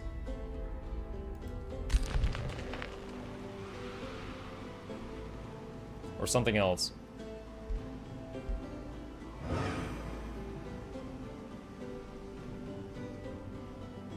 Maestro Ranger is my main with the most hours, but I have several that exist for dailies, fashion, or storage.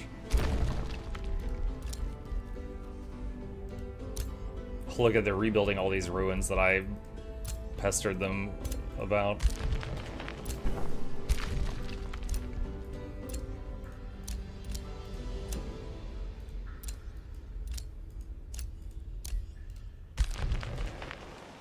Hold on, which hero leveled? The Death Knight.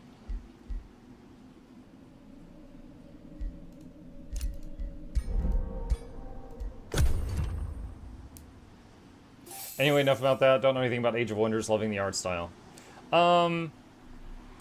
If you ever played Heroes of Might and Magic, this plays a lot like that. But instead of squares, it uses hexes. Okay, so we have disadvantage here. I'm gonna hit auto and just see what it calculates who the winner would be. But if I lose some stuff, I'm gonna hit retry.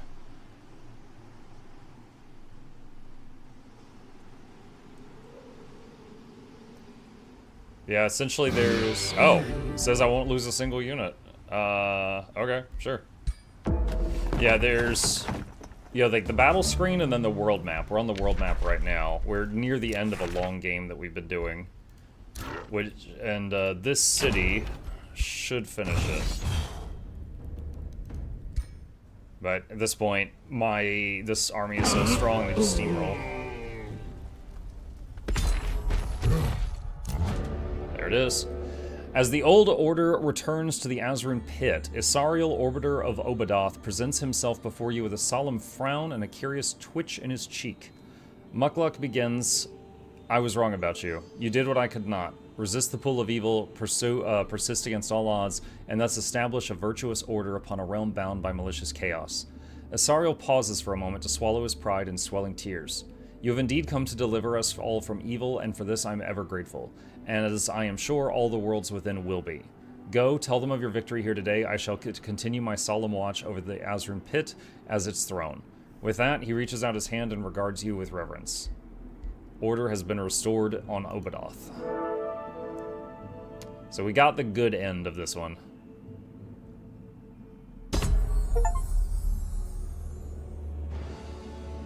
Oh. What was flashbang. Hold on. 0.1% of players in the Azrun Pit restore order without signing an unbreakable pact. And complete the map, 0.3% of players. Nice. Yeah, that was an interesting one, mainly because of this. The fact that you had, basically we had 3 enemy cities right next to you, and you're not allowed to kill them or you get the bad end. So it's just like you are constantly defending against these 3 just, you know, annoying you. It was an interesting map. Thus, the circle of the Azrun Pit was protected from the relentless onslaught of Carissa and the infernal schemes of the demon overlords below. With it, the Old Order held firm, and all unknowing denizens of the Astral Sea could continue their lives, ignorant of the greater evils that lurked beneath Obadoth, at least for now. Blessed by the cosmic forces of order, this nigh improbable ordeal was ultimately achieved through the hard, principled labor of one exalted Godir of note. Indeed, their deeds thereafter forged a bright legend that would inspire generations of heroes to brave all impossible odds in the just pursuit of triumph. Lunar says, I did not know that you could besiege other chains and force a temporary peace even whilst doing the good path until I was nearly finished. Because it said don't raise the cities, so I was like, oh, I could capture them though. And really early in the game, I attacked the guy to the right of me, and Isariel came down and was like, stop this at once. And it's like, if I say, okay, I'll stop, he gave me like a huge power-up as a reward. So I was like, okay, I'll stop. So I didn't ever try again after that. Muck, you were right about Nagafin and EverQuest Legends. You can solo her. Just make a private instance and have the right 3-class combo. I still love that game anyway. They fixed so much that I hated. Yeah, I saw a video of people doing that, but accept. Select an ascension trait.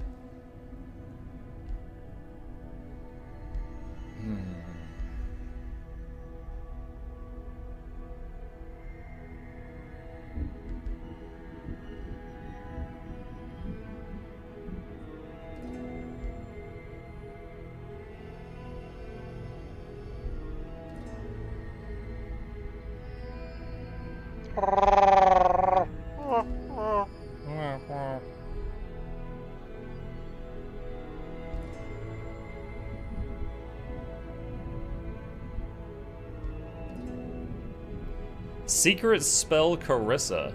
Target enemy unit takes 60 fire damage. If it dies to this damage and is not a hero or combat summon, it turns into an immolated soul under your control that can be acquired at the end of combat for a mana cost. Huh.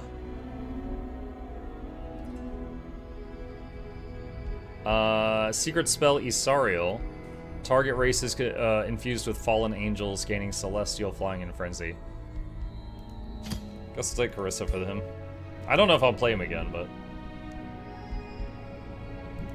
he's got 6 Pantheon points. Neat.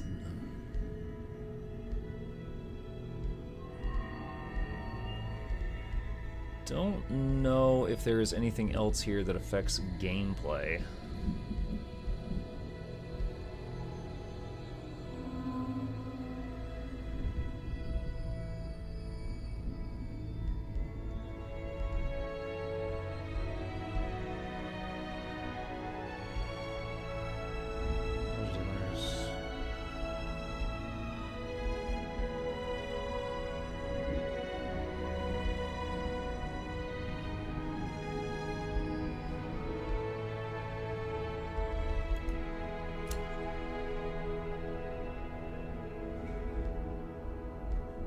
Just reading my options right now.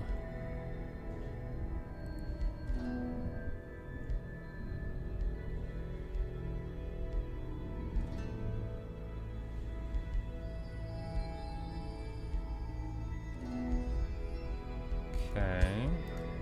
Choose All your right. destination. Well, cat ears. I don't care about the cat ears. There is one story realm remaining, and this one is listed as 5 skull difficulty.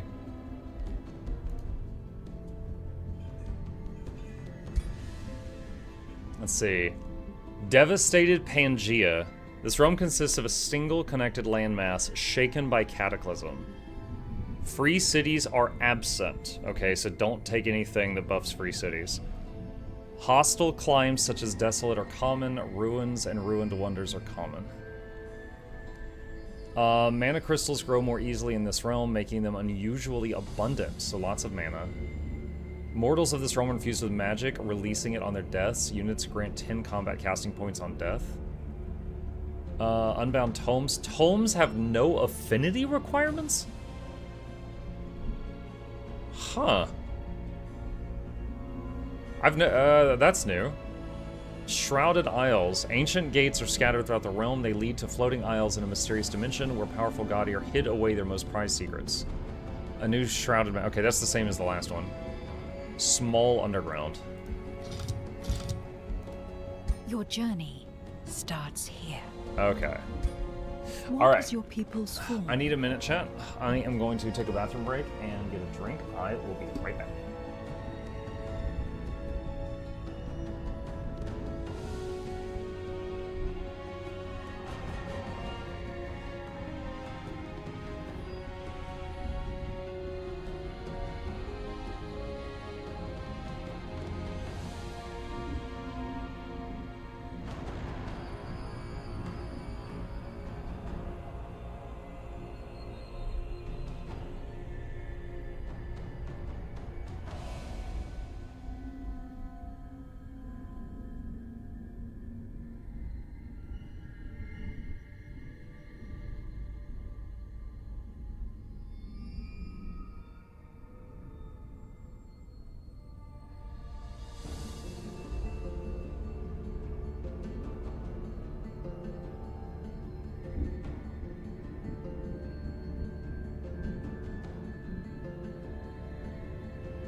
Okay, thanks for waiting.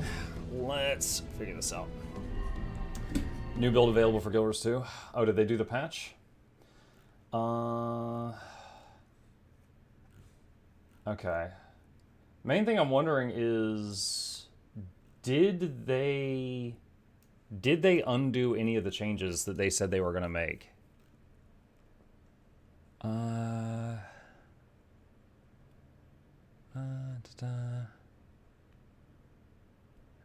me see.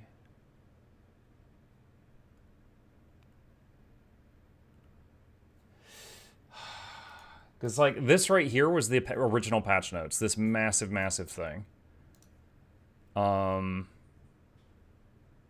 So, okay. Oh, here we go. These are additions and changes to the balance preview notes previously shared. Okay, so, all right. All right, so they're still doing all this, and then okay, so it is worth doing a video on this. Increase the cooldown when swapping a defeated pet from 35 seconds to 45 seconds. Oh, what? Oh, why would they do that? Man, it was so nice because they just recently changed it from 45 to 35, and now they're putting it back. House fight, 5 nursing, and reduce their. Oh, wow. We saw this, I think yesterday when I was playing. I dueled against a Soul Beast, and someone in chat goes, he's merged with a black bear? And I was like, yeah, when you're merged with bear, it gives you an ability kind of like Signet of Stone. And they just nerfed it from 5-second duration to 2. So, that I've only seen one guy ever using it, and I killed him. But they were like, no, this is not okay. Hey, thank you. Stone form. Reduce Signet duration from 5 to 2.5. Go for the throat. Go for the throat is so bad. Light on your feet. Fixed an issue that prevented the bonus from being fully removed when the trait is unequipped. Gale shot. Okay, interesting. All right. I'll probably do like that. Maybe the last half hour of the morning stream. We'll swap over to Guild Wars 2 and cover those. That gives them more time to make some last-minute changes. Okay. So...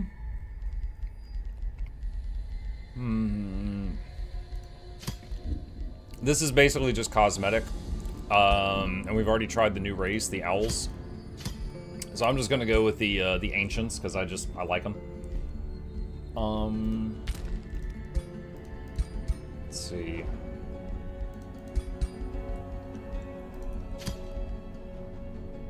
They said there was a lot of mana on the map. It was devastated. There was small underground. And no free cities.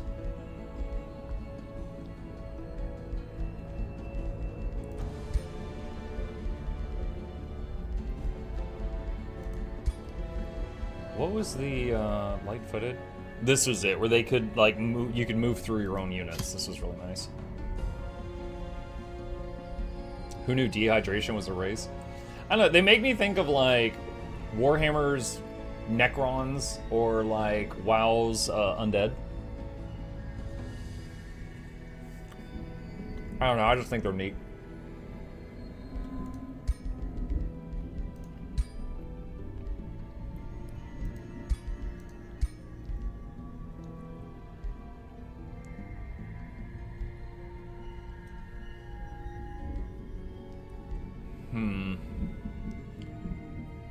And I could take a flaw, which will allow me to get like a big mount or something. Don't have to though.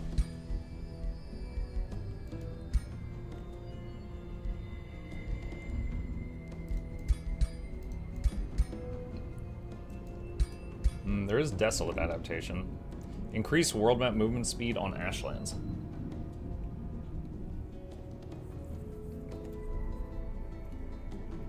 Is the Guild Wars 2 patch live now? I think so, Viper.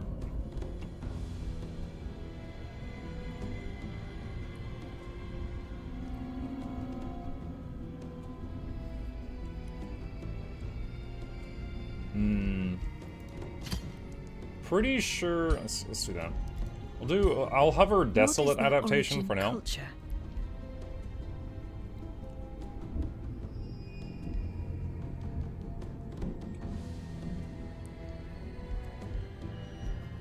Let's see.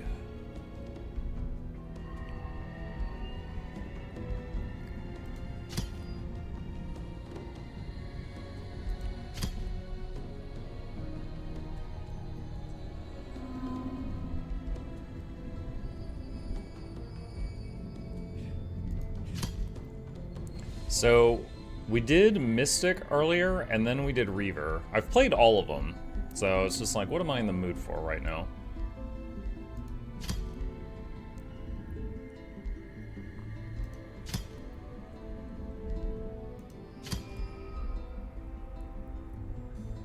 I think before the Mystic playthrough, we did a playthrough with Cult of Death, so we did that semi-recently as well.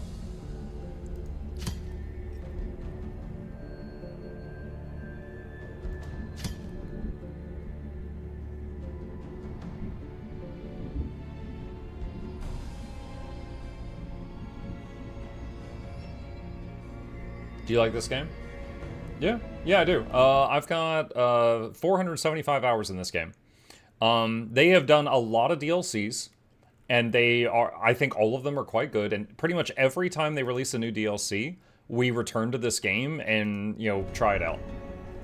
So, yeah, I enjoy it. I've said this before, but it plays a lot like Heroes of Might and Magic, which when I was growing up, I played quite a bit of Heroes of Might and Magic 4, 5, and 6. Really enjoy those games, and this kind of scratches that same itch. So we've got one more mission to finish the current DLC stuff, and then it'll go back on my shelf.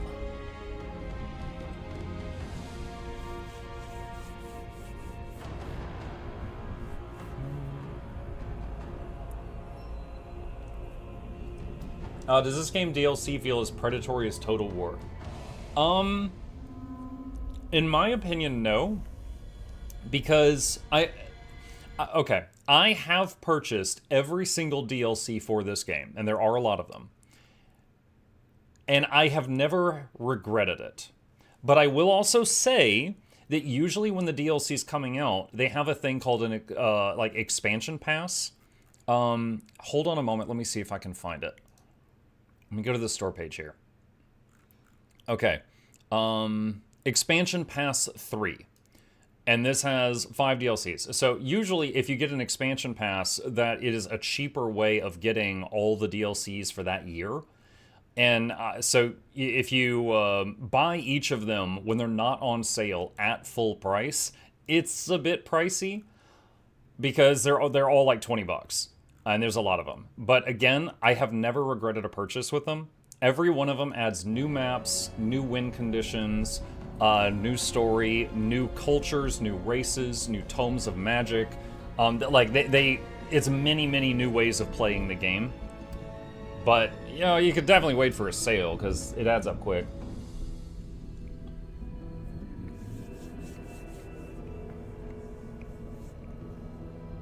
How do you disable RTPS? It's crashing my Guild Wars 2. Hang on a second. You want to disable ArcTPS. If you're not using the Nexus add-on manager, then what you need to do is you need to go to your C drive. Well, by default, it's like C Program Files Guild Wars 2. And in here, you want to... like, if there's an add-ons folder, I think you delete the add-ons folder, and there's usually a file down here, and it starts with D. It's like D3, D9 or something like that, and you need to delete that file. And then when you open the game, it'll rebuild the file, but without the add-on. That's the ancient way of doing it.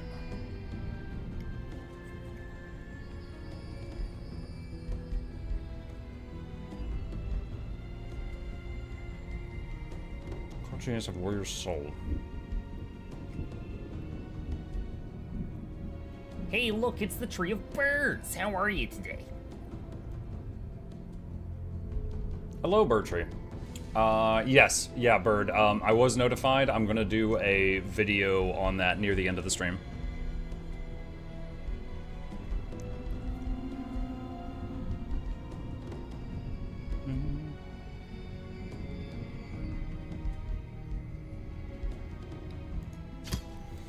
Nomad was interesting. I liked the Nomad City mechanic, but I don't really like their units, especially their healers. I don't like how their healers work.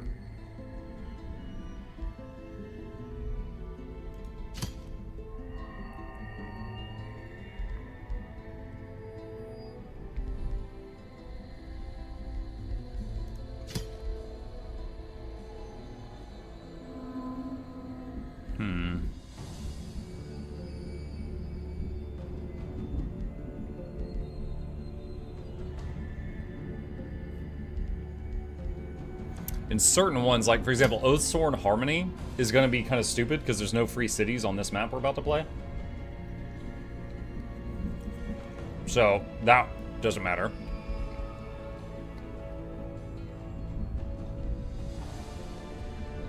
Is d3d10.dll. Thank you, Mahuyo. So Viper, the file is d3d10.dll. Delete that file with your game closed, then reopen the game and it'll remake it, and it won't have the add-on if you deleted the add-on also. Why is Primal not available? It's because What is your people's form? I was thinking of taking Desolate Adaptation. If I change that, any of the adaptations conflict with the Primals. So if I get rid of that, and I'm like, okay, let's give him plus 10 hit points instead. What Now is their Primal's origin available. Culture? The thing is, I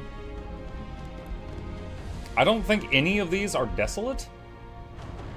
However, you know, the Primals make their own favored terrain, so it doesn't really matter.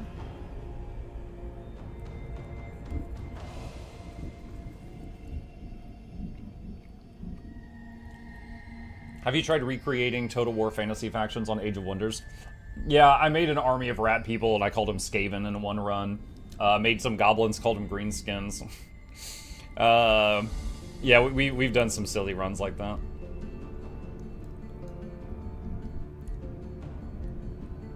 Ashland is Desolate? Is it? Is Ashland and Desolate the same thing? I thought those were two different things. If that's the case, then that's my mistake. I thought that was a different thing. Desolate just means lots of Ashland. Okay, alright. Yeah, we could do a Primal run. Ash Sabertooth. One thing with these is I think Stormcrow and maybe Crocodile are the only ones you can summon in water battles, which means this faction is worse in water battles. But it said this is a Pangea map, so I don't think there's going to be a lot of water. Sure, let's do it. What defines their society? Alright, so Empire of the Cosmos is not going to be great on this map, because we already are going to have no affinity requirements for tomes. So, do not need to worry about that. This was a fun one. We did Empire of the Cosmos on the last run, and it was fun. It was a very new way to play.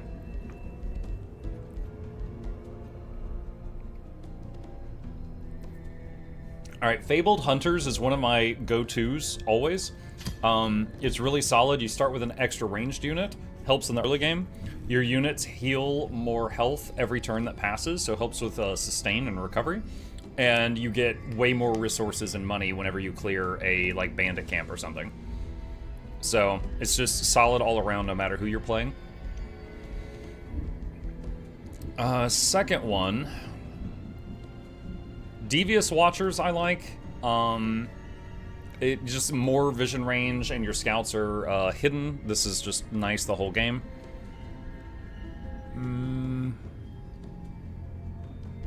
Anything involving free cities is bad.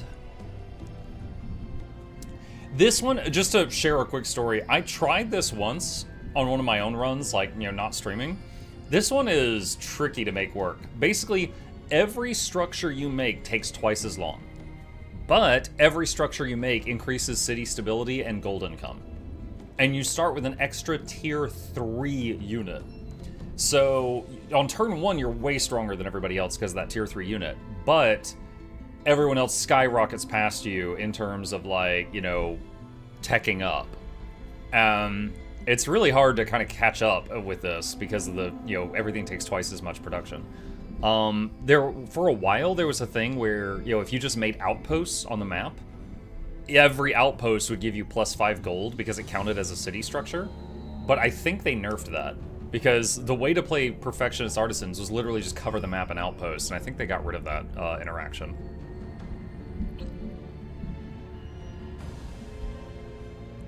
I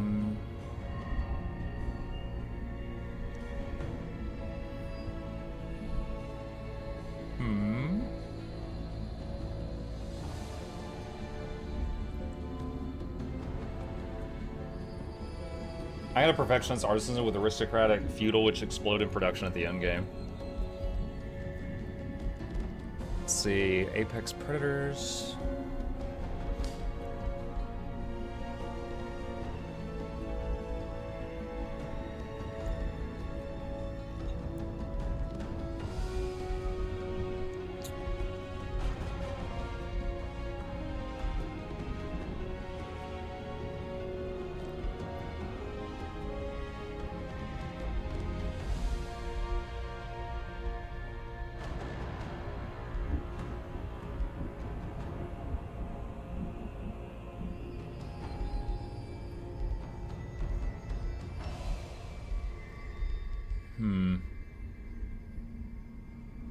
Talented Collectors is kind of fun too.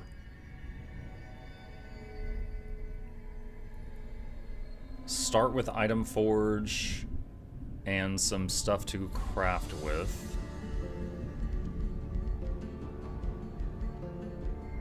I'll just go with one that I know works well.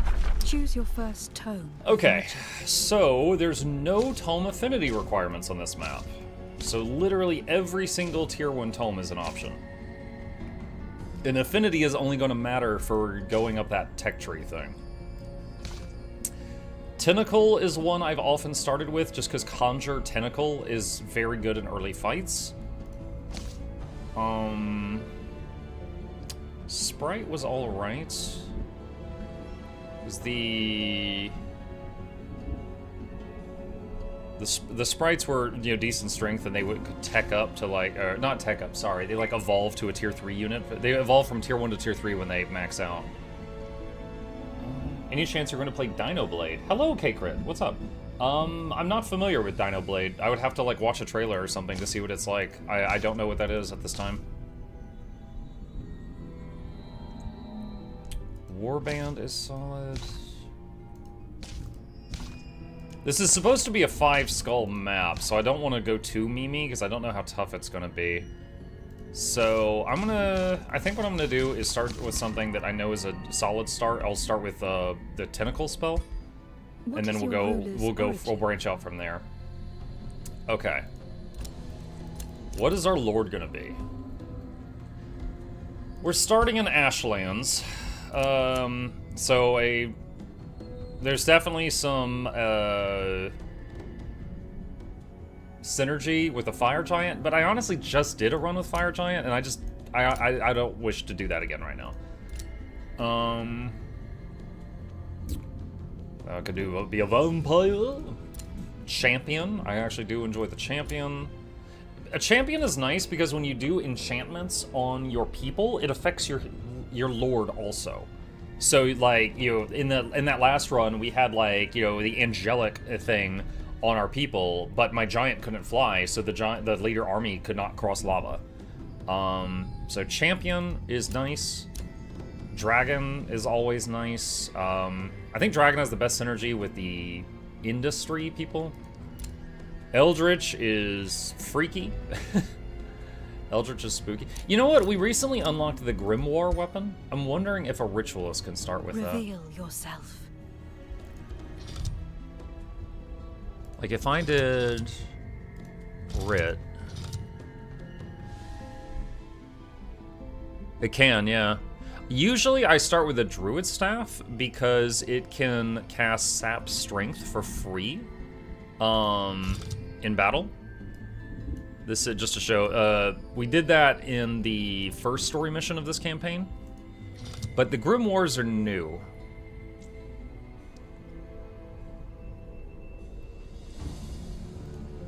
So the Grimoire, when you use it, it gives you a attack that basically uses your whole turn, so you can't move the turn you do it, but it has 8 range, which is one of the longest range abilities in the game. So essentially, he becomes a long-range nuker, and then he has a short-range ability, which is just get out of my face, and this is like what you use if something gets too close. So I've never started with a Grimoire because they're new to the game. So, do that. What is this? Oh, this is just like male or female. Let's do a Yas Queen. We were dude the last 2 runs. What's this? Oh, this is just like, I mean, they're called ancients. I don't think they'd be too muscular. Let's go in the middle. Long monkey arms. Anytime there's a slider for hand or feet size, I think about Sonic the Hedgehog. Halfling. She's gonna be tall. When are you checking out the Guild Wars 2 patch? So, Rolf, I'm going to do a news video on it in like just over an hour. And then tonight, for my evening stream, I'm going to do Guild Wars 2. I don't usually do that on Wednesdays, but I'm very eager to try out the new stuff on my Druid. So the whole evening stream tonight will be Guild Wars 2, friends. Skin decoration?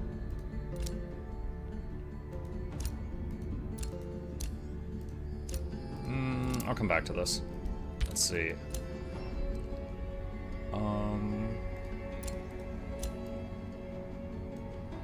Hold on. Where's the hat?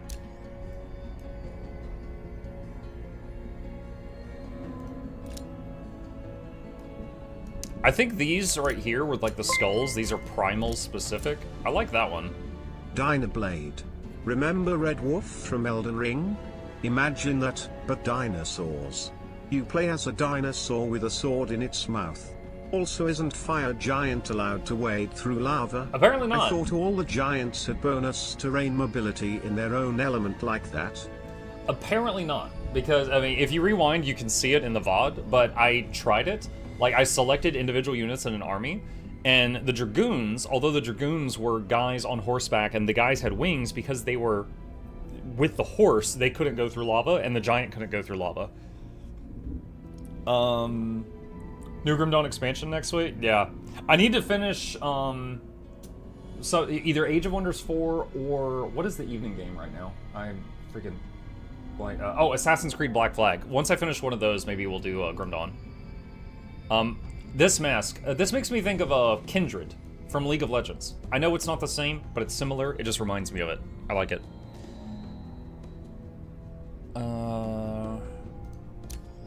Cape.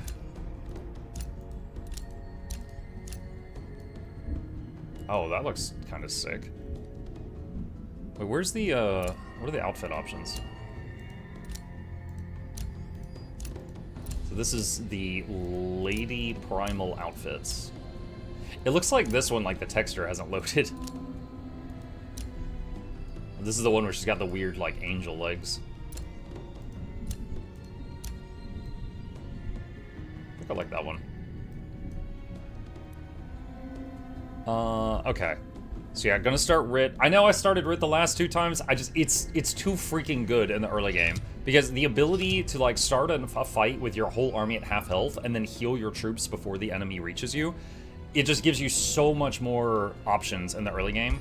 So, like, I love the Ranger, I love the Warlock, but I don't want to start with them. I want them as, like, my second thing. Yeah, that's fine.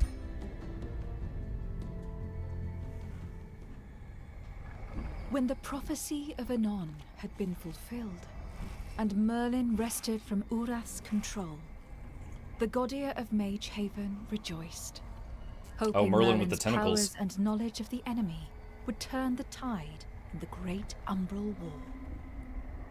Yet Merlin, guilt-ridden and drained, barely mustered the strength to repulse them. He walked the streets of Mage Haven as a tired old man, dismissing friends and foes alike. Until one day, Merlin disappeared, and no traces of him were to be found. Only a vague rumor persisted that Merlin had become a recluse, imprisoning himself in meditations on a floating island somewhere within the astral sea. I feel like this is unrelated to the last mission we did, but this is related to One of the other campaigns we did in the past was when Merlin got corrupted and he became all tentacle-y. So this seems like a continuation of one of the previous campaigns. Alas, the astral flows can be treacherous, and a man of once great power cannot hide from the cosmos forever. A messenger of the Horwind, an ancient owl people attracted to arcane secrets, Bird was people. the first to find Merlin's astral refuge. She talked in riddles, alluding to a quest of dire importance. Thereafter came many mages, some impatient, others tenacious, seeking his mentorship. Merlin ignored them all. At last, the Horwind messenger grew desperate, speaking more openly.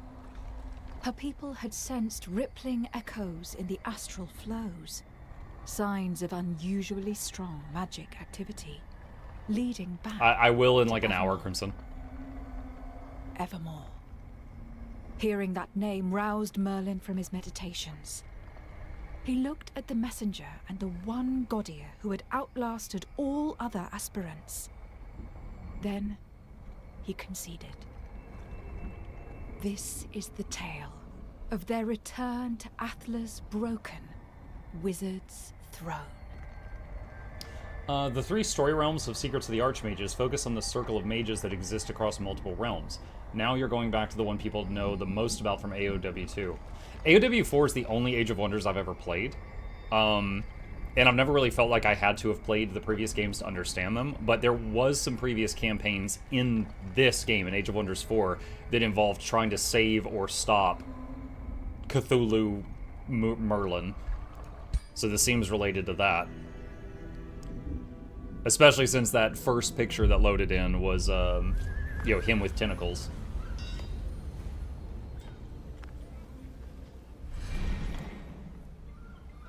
Oh, I forgot to name my lord, so she's Dagny Slitherdance. Okay. Oh boy. Evermore. Since you arrived on its astral shores, an ancient magic washes up, out, and over you. Merlin, after observing from a distance, approaches you at last. You can feel it too, Dagny, he remarks, gazing afar. Despite the passing of ages and disasters, Evermore's spell still befuddles. To the elves it offered healing, to the wizard kings squandered immortality. To the shadow demons it was mere sustenance. To me, unloved home. Merlin slowly clasps his grimoire with his corrupted arm. The cosmos is ancient and some things are better left undisturbed. Evermore's magic is being meddled with, and we must find out by whom. You never told me why you sought me out on that barren rock, Dagny, Merlin asked, suddenly turning to you. Or you told me, and I didn't listen. Gain a oh my goodness. Okay, this is like 10 turns of research. Or unlock a Tome of Mayhem, but it delays another tome. To invite you to the lands of my people, unlock the Tome of Glades, which is a tier 2 tome. Or unlock Tome of the Doom Herald. I'm going to take 10 turns of research, because then I can get a lot of things I specifically want on turn 1. Master and apprentice, Merlin repeats, rephrasing your words. That cannot be. Instead, Evermore itself will be your teacher. I was the arbiter of Athla's Circle of Deogai, he continues, changing the subject while you start feeling a nagging strain in your head. I sat there on the wizard's throne seeking cosmic balance, but it was all for naught. The strain intensifies, slowly obfuscating your thoughts, for I was one with the enemy, Urot's agent. Merlin's clasp eclipses yourself, reduces the world to one voice. Merlin's voice. You must understand, Dagny. My words cannot be trusted, my thoughts cannot be trusted. The grip loosens, and the world slowly returns to focus. Go now, he finishes. Study the echoes below the shattered throne. Remember to not remember. You'll drop to half health. Gain knowledge and a bonus. Prove your mind's strength. Okay. Hold on. So lose... My mana goes from 50 to 0. Knock Merlin to half health. You level up to level 2. Or... gain 10 alignment. So if I do, the main thing here is if I do this, I will not be able to summon Tentacle in the first fight if I need to. So that's 2.5 turns of mana at our current income. You know what? I'm going to do it.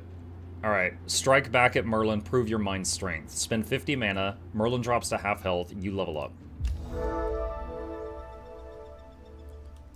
Alright. So, here's our starting forces. Here's our army. We're at half health, but we're going to recover that health pretty quickly. We've got a Animus. That's like a support unit. A shield unit. Primal Darter. This is a scout. Okay, we've got 2... Okay, hang on a sec. So what we're going to do, we're going to move that. We started with a tier 3 unit? I don't know why, but that's awesome. Might be something unique to this map. So the tier 3 unit for the primals is this polearm person. Okay, so what we want to do now is, what's the weakest thing near us? So that's 215, 230, 200, 250. Okay, so this over here is the weakest foe. Alright, so we're going to come over here. And... look at this. We want to start with Storehouse to get more food. Now, research. I mentioned earlier, we got like 10 turns of research done on turn 1. So it's going to let me like choose something and instantly finish it multiple times in a row. Okay.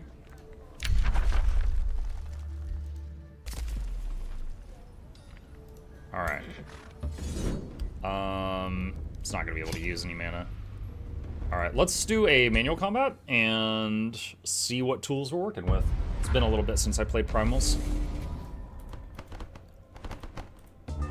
Okay, so the Primal support unit, we stole one from an enemy on the last campaign, but it has got summon their primal spirit, which last time the unit I stole was summoning those big green spiders. This time it's a Sabertooth, because we went with the Desolate people.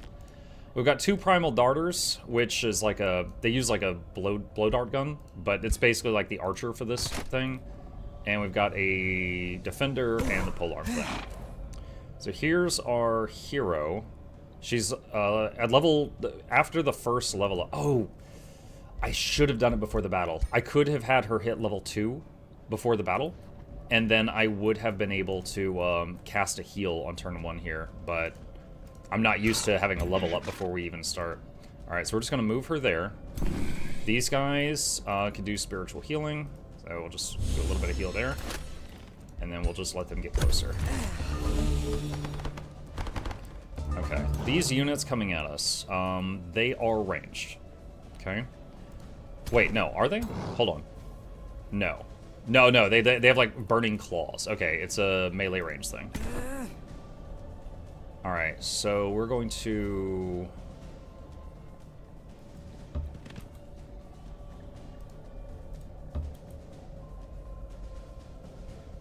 Alright. Leap there. And you... hit those.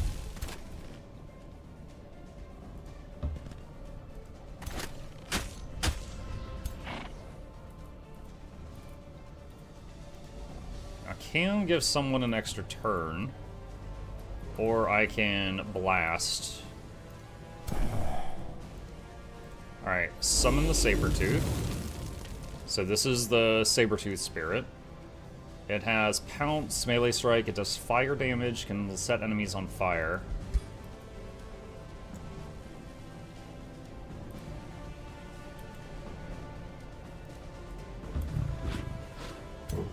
So do Pounce there, and hit it again.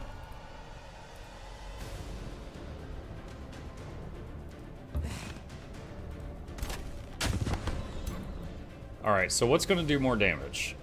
Me blasting with the tome or giving someone else an extra turn? I think the extra turn. There we go. Another mechanic of primals is whenever their units attack, they get this thing called Rising Fury. And once it gets to 3 stacks, they then get a buff for a time, and then the buff wears off and they get build Rising Fury again. So this one, when they have Rising Fury, they do splash fire damage. I think the Spider is debatably the best one because their Rising Fury adds life stealing, so all their units heal themselves. But we are not that. Oh god, please don't kill that unit.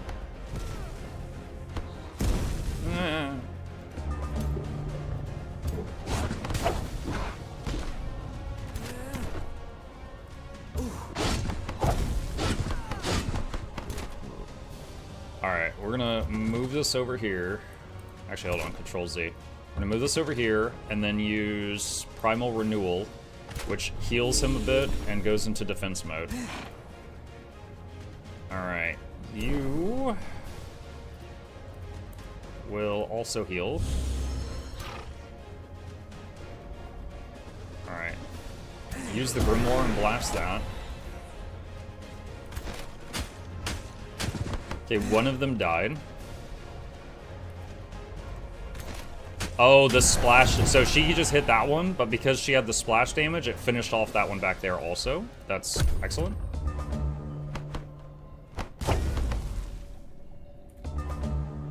Okay.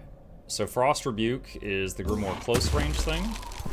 Also, it didn't trigger a retaliation attack. Huh. I expected it to do so. I thought the imp thing would hit it back.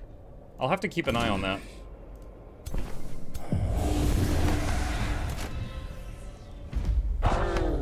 Okay. Alright. Alright, and we are going to set these 2 scouts to auto-explore. Alright, your ruler leveled up. My favorite thing to start with here, you can get a single target heal or a AoE heal right here. I have my favorites. I really like the AoE heal. So it's AoE heal for 15 or single target heal for 30. But later on you get this thing where any of your support skills give regen, and this one is the AoE heal does regen. So I really like this one because, you know, it just keeps heal going on a lot of troops. So we're gonna get that.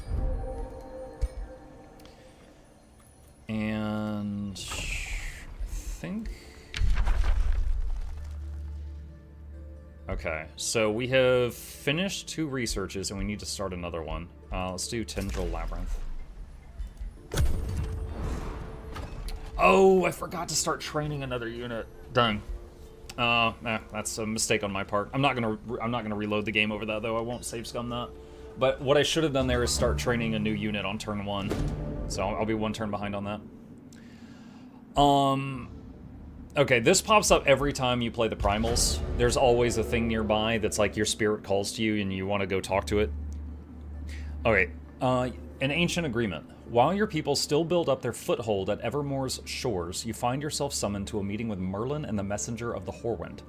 When the Archons establish their circles of Deogai throughout the worlds within, the messenger, called Uliu Whitecrest, begins. The Circle's wizards soon felt the chains of Archon rules and leadership. No longer could they freely explore the secrets of the arcane. No, they had been reduced to mere stewards of an Archon order.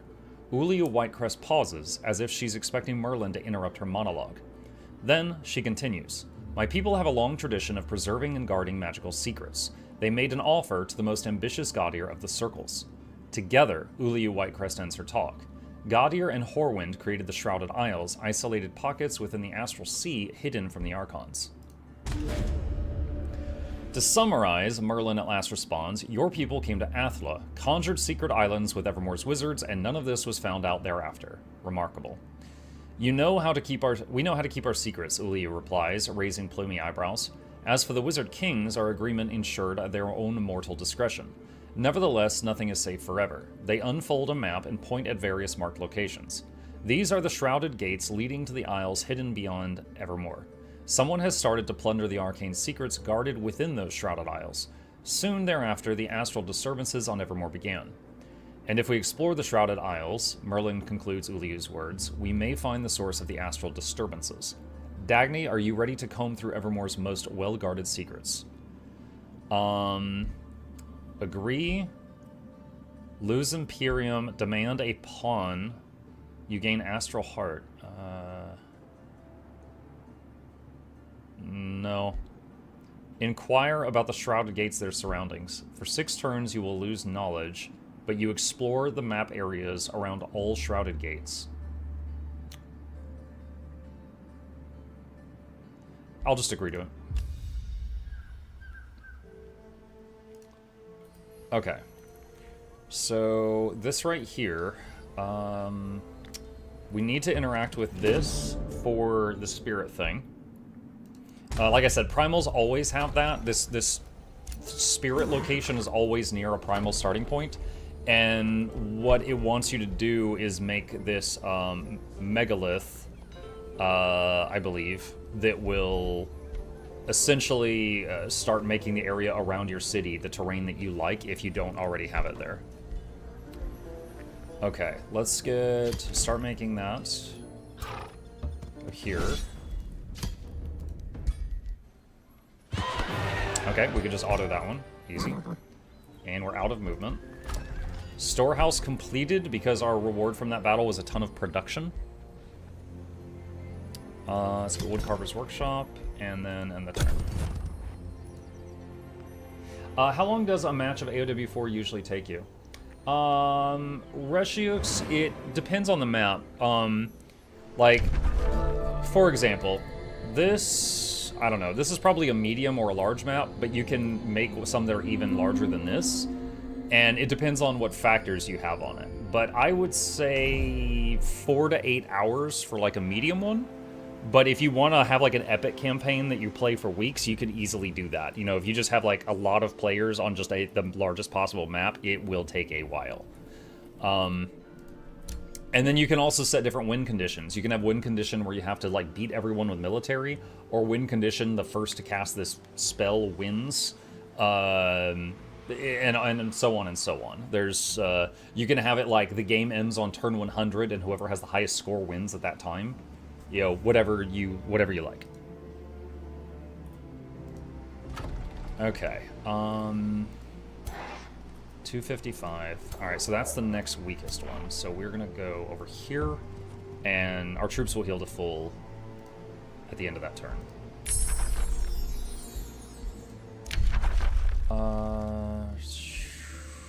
Skip Constricting Focus.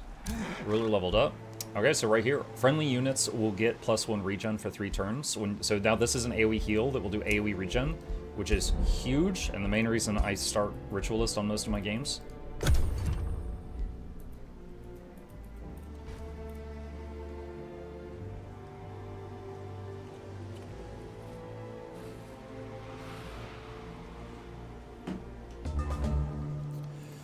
All right. Let's see. Okay, we can expand. All right, first thing we're gonna want is a farm. So, because the rate that we could expand is going to pick up with farms. And we're gonna get it here because then we also get the Ash Sabertooth Den, which makes the people happy. So we'll do that. And then start building something else. We'll do the vendor because it's boosted, so it'll build faster. Okay, we're gonna redo that manually because we lost a troop, and that is unacceptable.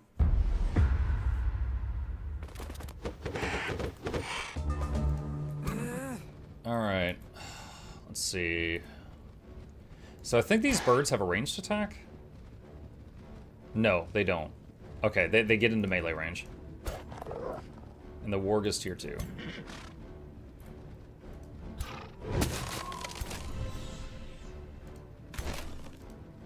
Okay, one trick, you can click on an enemy unit to see how far its movement range can go on the next turn.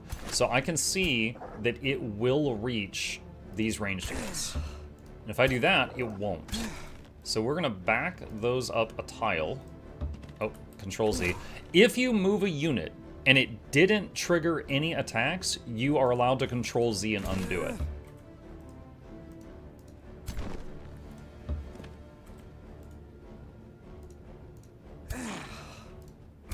Okay. I'm just gonna do that and let them come to me.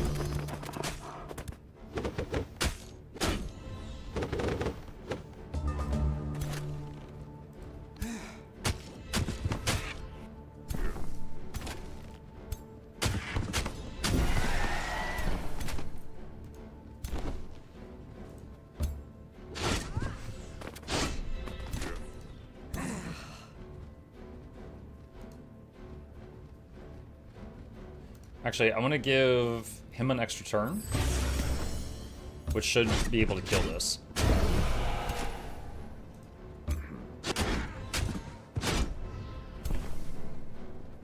Okay, and summon the kitty cat.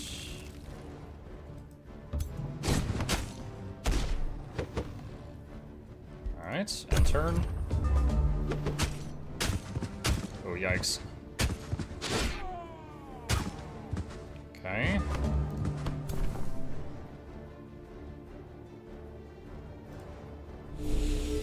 Alright, cat.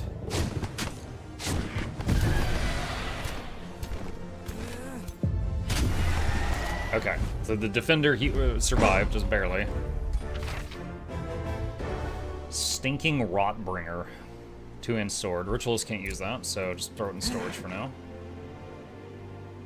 Alright, so that is 240 strength. We can't go over water yet. Yeah, we need that research to go over water. My old nickname? Oh, goodness. Stinky Rotbringer.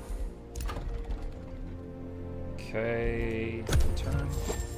Scouts finding stuff. I love the auto-explore in the scouts. I sometimes, when I'm playing Total War, I wish that there was an auto-explore option.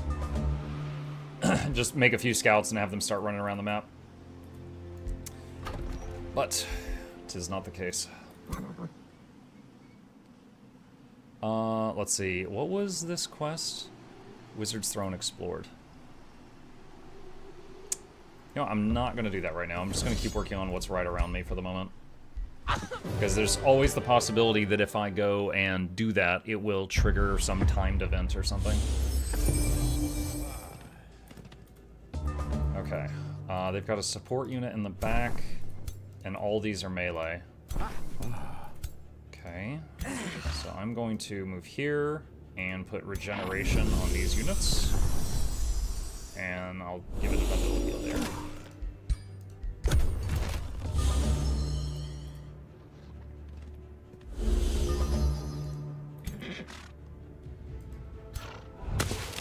Ah, graze. Barely tapped it.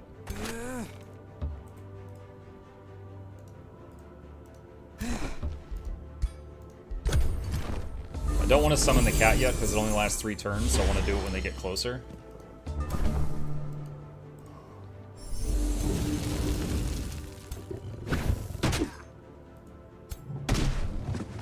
Looks like the cat also gives itself strength buffs each time it attacks. That's pretty rad too.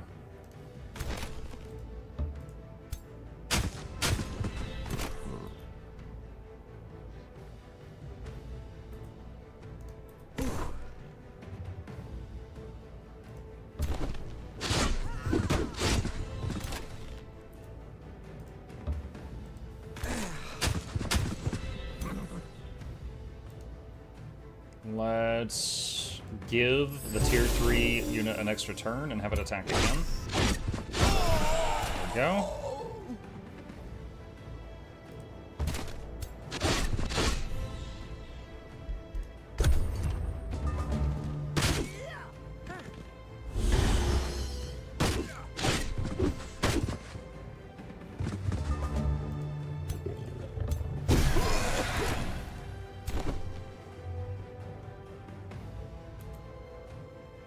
Have it leap here and do an AoE there.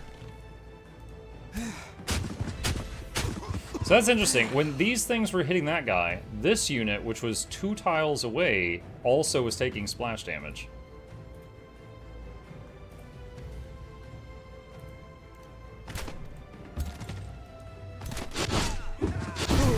So that AoE from the Sabertooth faction, the Sabertooth primals, it reaches out a little bit.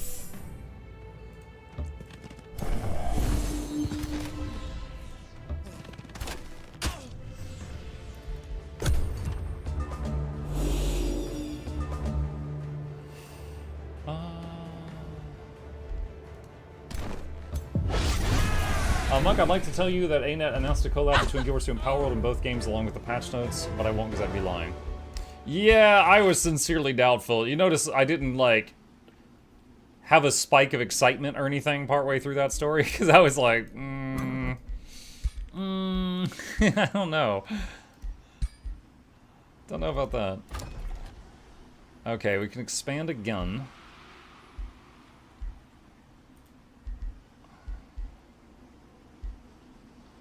And honestly, we're going to just want more farms right now so that we can keep expanding more and more quickly.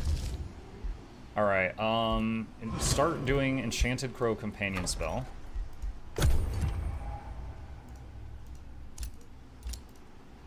The Crow Companion is a buff for the scouts so that they can see farther. They have a longer vision range. Okay, we got one additional unit now.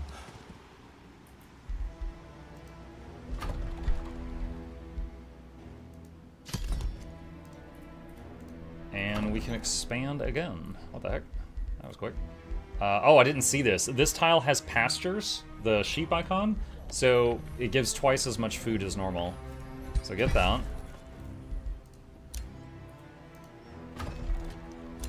And buff our scouts.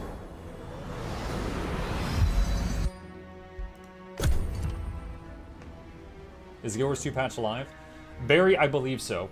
People were telling me about it earlier. I'm going to do a patch notes video in a bit. I haven't done that yet, but I think the patch is already live.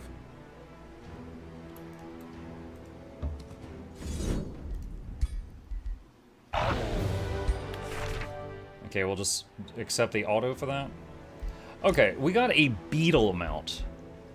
Beetle mount has very fast movement for the person riding it, and it comes with the skill Pestilent Escape, where basically farts and then backs away from a fight.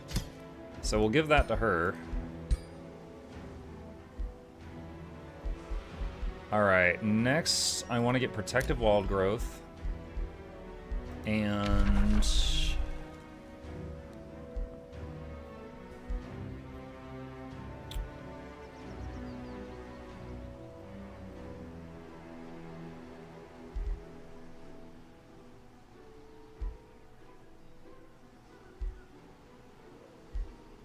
all this is kind of just okay. I'll take Initiative Nature, which gives all the other units in the army 10 more hit points, so, you know, better staying alive. And then we'll get this, which gives Grace to the units.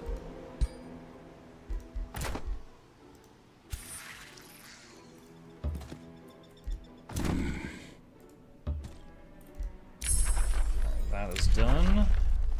Okay. I'm now going to get my favorite second tome, which is Warband, for mentorship, just to start rapidly leveling up units. Magic is fickle. But we didn't get it as an option right now. Here you learn to hold a weapon before the age of 7. For at 7 you stand watch. You turn war drills into your games.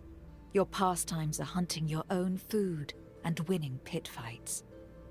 Our lieutenant says that we shall never know. Let's do that one.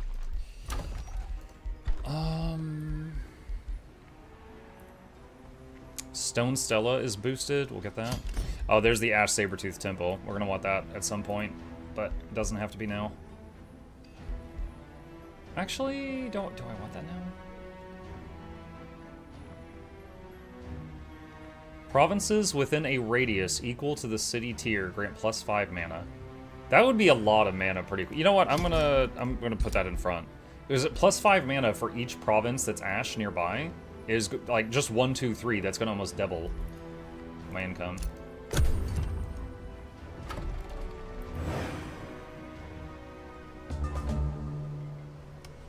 Crimson said play your way in Guild Wars 2. What's this?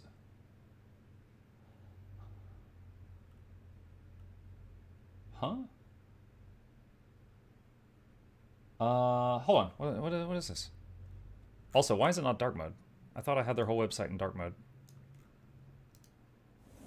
Amidst the many paths we each walk, we all heed the same call. Adventure. In Guild Wars 2, you'll answer that call In the world of Tyria, Okay, is this just like, so it says featuring Kroof.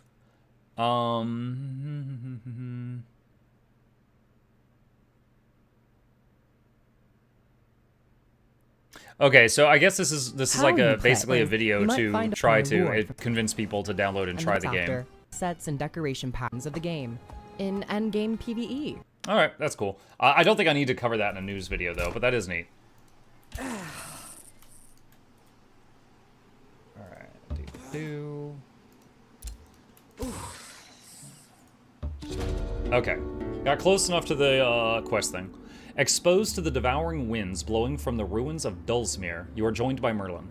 This was the wizard tower of Fengir, Merlin explains. Master of earth magic, inventions and buildcraft, and a friend.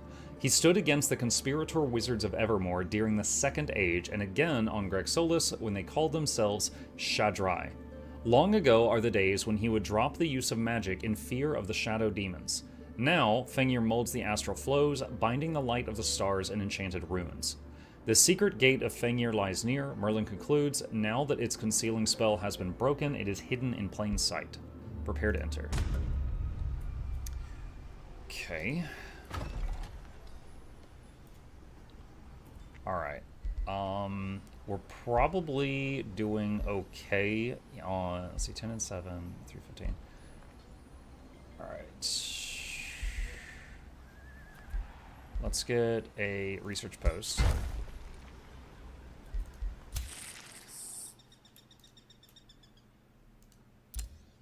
Okay. So I've got a portal there going somewhere, and there's the ruins of Dulsmere. Oh, it's already cleared.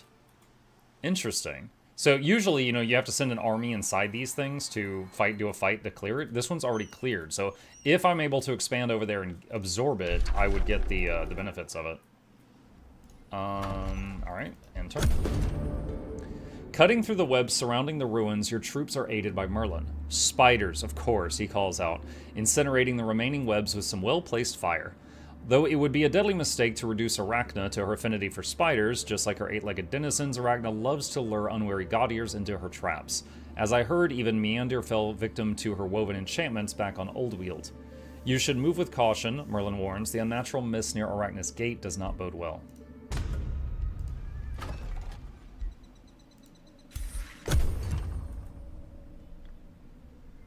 Make sure to stick a unit on top of the wizard tower to actually claim it. Do I have to do that? I could also possibly just plop an outpost over here to get it sooner.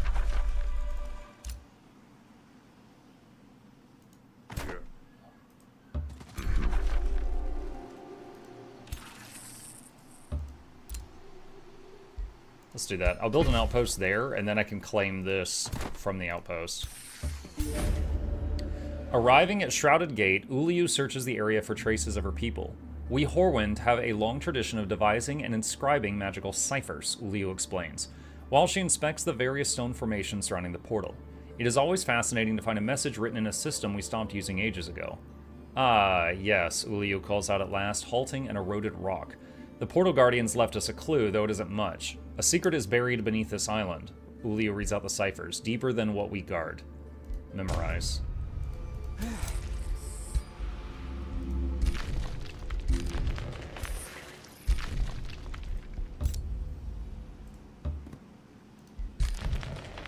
and then... Alright.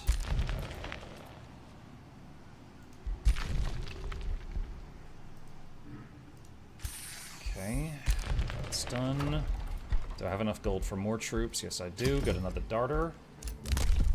Okay.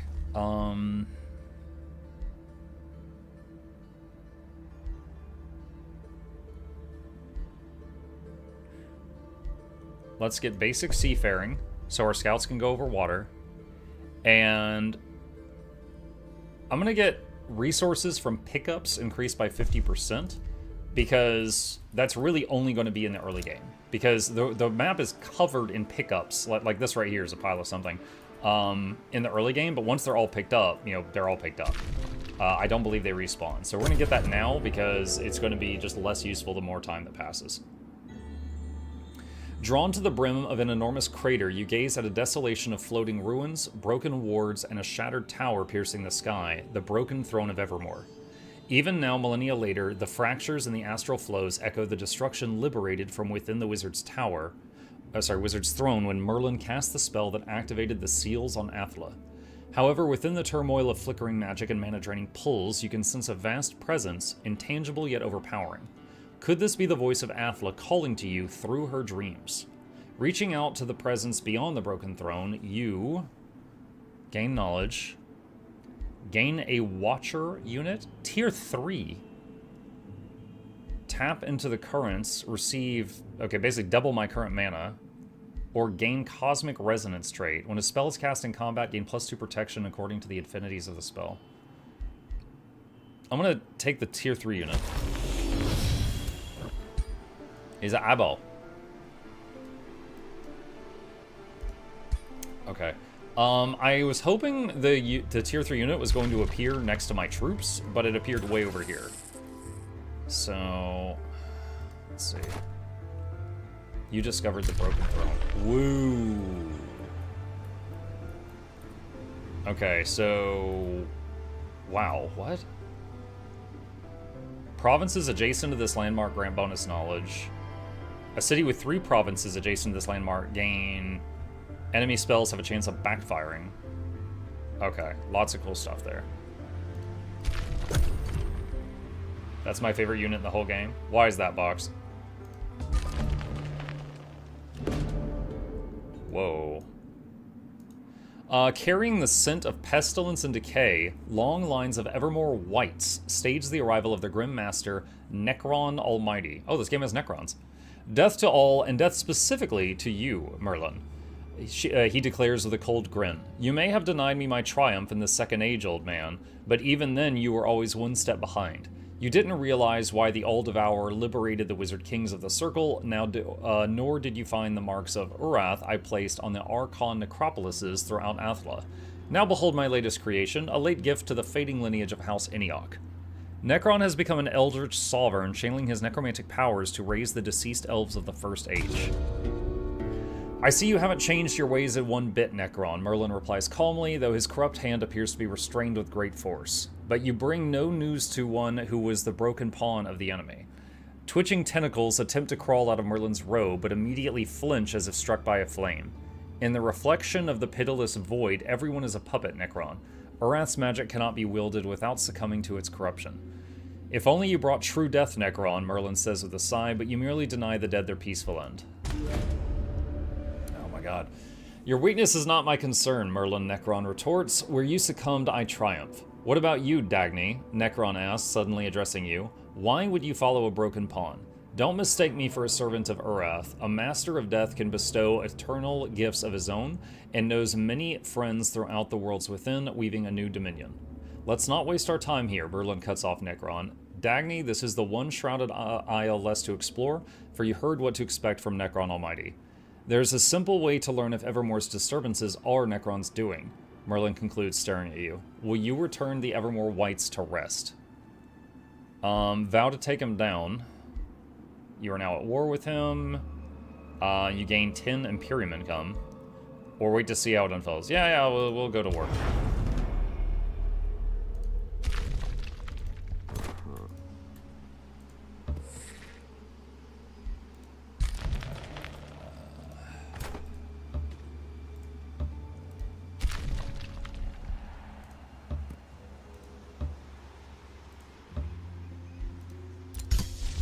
See, constricting focus.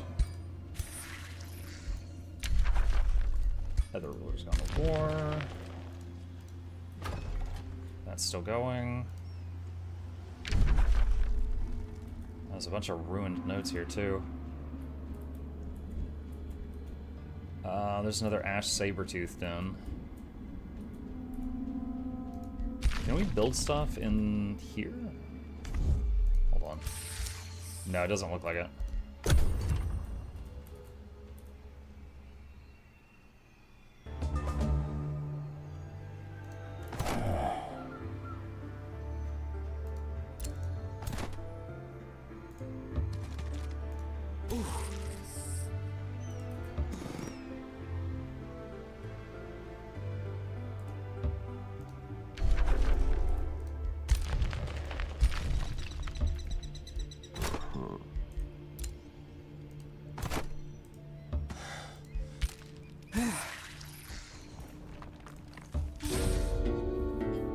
At Fangir's breached Arcanum, your troops find Omnifracturus. Merlin picks it up. You've chosen a perilous path to walk, my friend, he says, talking to himself. Do you think you will triumph where the Unmakers failed? Merlin hands over Omnifracturus. Use this with care, he remarks, then continues to explain. When I shattered the wizard's throne to seal Athla, devouring energies not unlike those of the fracturing became liberated and scarred evermore. Fangir must have returned to his isle during the Fourth Age, investigating this anti-magic I had unleashed. The astral ripples we pursue do not carry the footprints of the void, he concludes. This isn't Fangir's doing, I'm certain of it. You receive a bunch of knowledge. You will gain a hero item called Omnifracturus. It's an orb. Fangir's breached Arcanum unlocks the Fractured Worm for Rally of the Lieges, which is a tier 4 unit.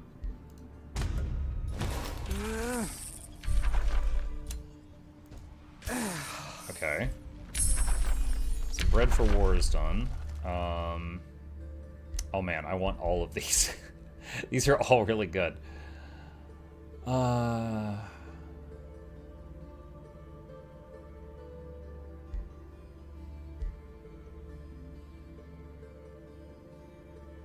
We're going to start with that one, but I do want all those.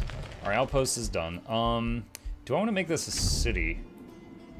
Those nodes are currently destroyed, so I'd have to rebuild them. And it's not near one of the Ash Sabertooth things, so I don't know if I want to make this a city. So for now, we'll do the original plan and get a work camp, which will allow us to claim the ruins of Dulcimere. And then this one... What do we want from you?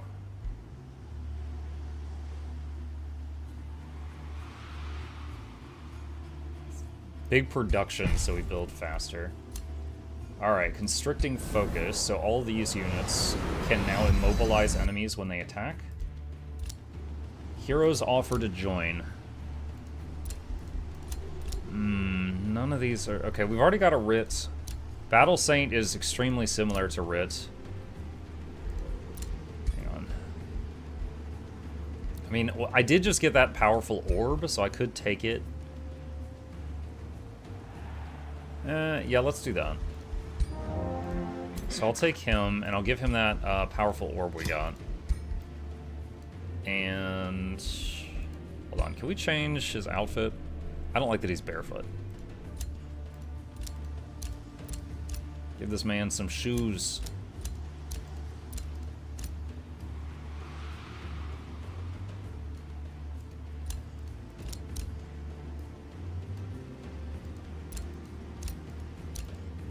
Yo, Bugsme, look at the width of his feet right here. Look at the width there. Like, those shoes are too small for him. They are crushing him. You're gonna have foot pains. Alright, we'll do that. At least he's got some weird, like, sock things. Is he wearing a net? What the heck?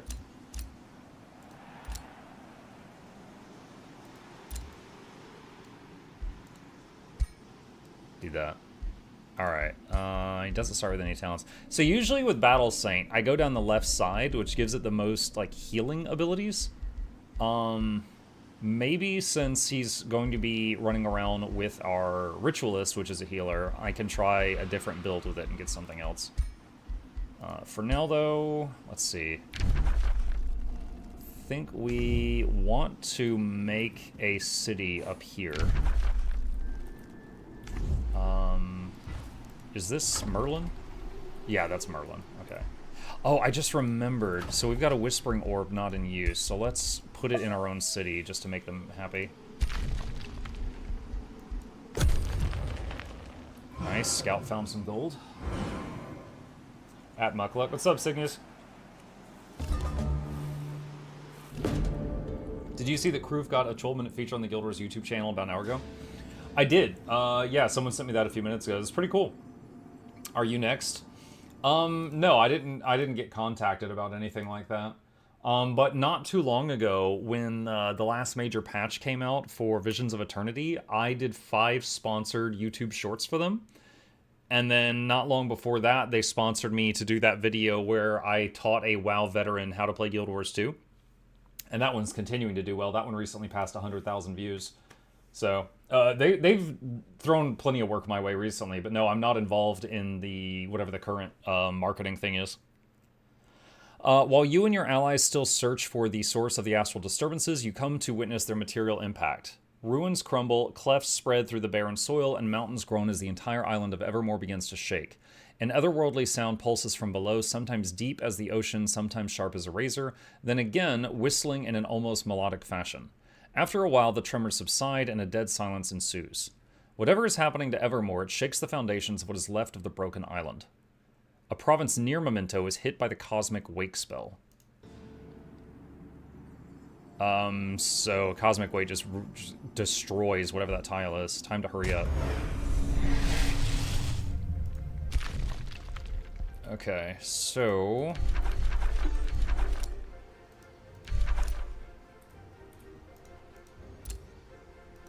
I don't think this is going to work. Yeah, so I can't build an outpost here. Let's see, that's 475 strength, that's 255.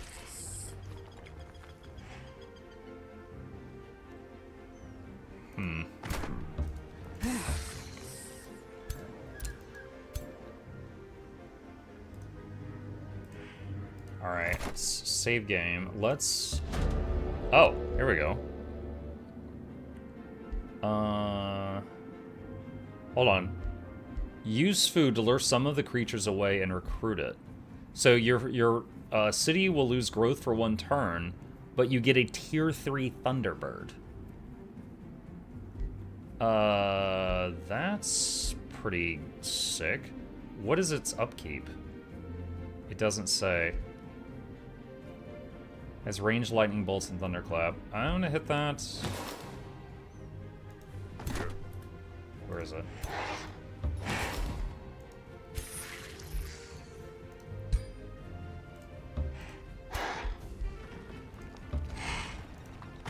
Okay, so we got a two tier 3 units very early in the game. 15 gold and 2 mana per turn. It has low maintenance. Alright. So with that Thunderbird, we might be able to handle this giant. Yeah, a bunch of tier 1 units, but 1 tier 4 unit. Alright, retry.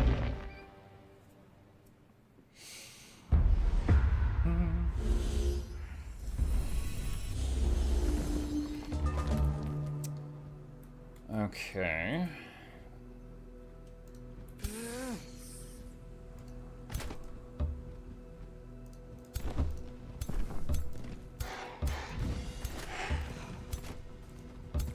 Alright, so we're gonna do this, which gets Grace on everyone for turn 1.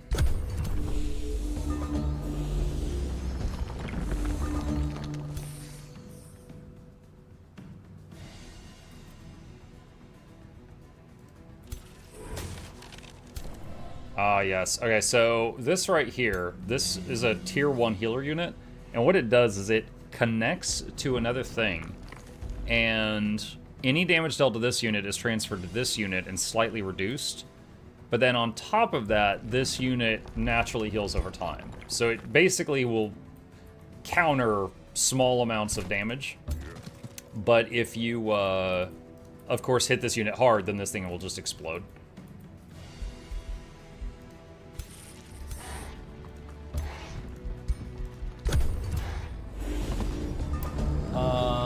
Did the patch notes drop? Yeah, the patch notes have dropped. I'm going to cover them within like half an hour and do like a news video, but I have not covered them yet.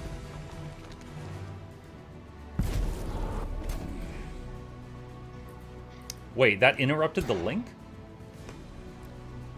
Units in a 1 hex radius sustain damage, are displaced by 1 hex, and have their defense mode removed. Oh no, it didn't interrupt the link. The beam is still there. Okay. I got confused. Okay, so we got hit with, like, what was that, like a fireball or something? Because there's some just small amounts of damage on, like, all my units. So I'm going to do this. So we got regen on everybody. And bop, bop. Okay. And summon the cat. And I don't need to run over there and target that, because I could just keep wailing on this, and that thing will die. There we go. It's dead.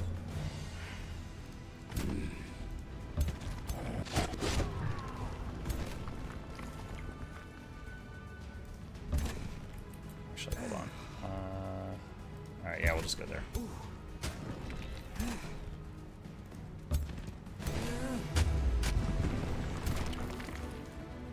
Okay. Alright, just end turn there. Alright,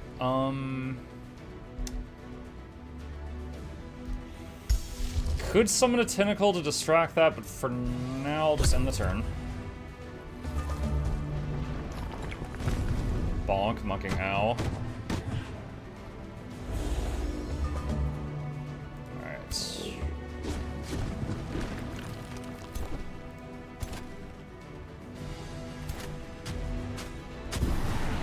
Okay, this splash damage killed that.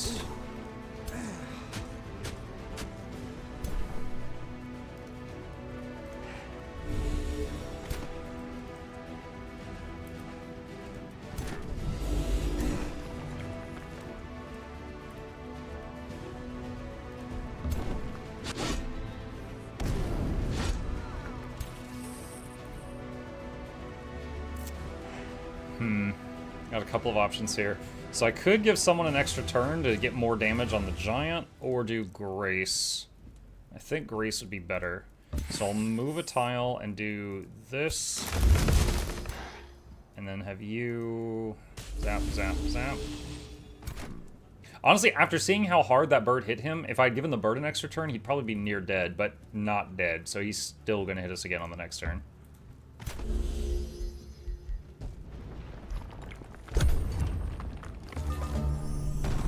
Bonk. This guy got stunned, and those got hit, but the Grace activated, immediately healing them all a little bit. So this guy loses a turn. Well, look at the time. Throws money at you. Thank you, Arcadian. Appreciate the support.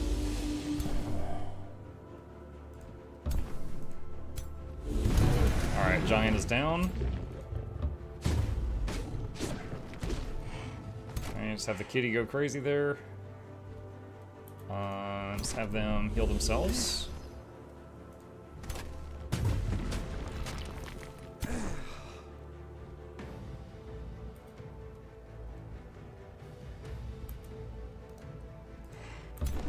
Okay, leap behind them, which will do some splash damage to them.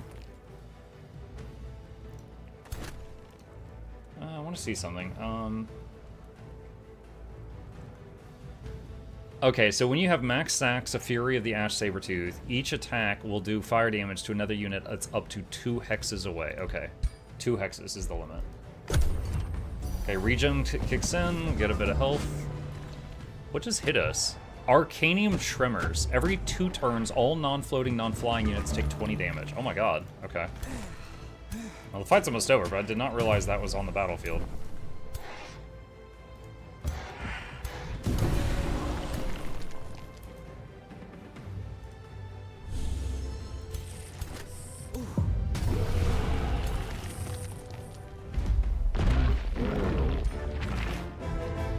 Lighted dual blade. Okay. Alright, well, we got those giants.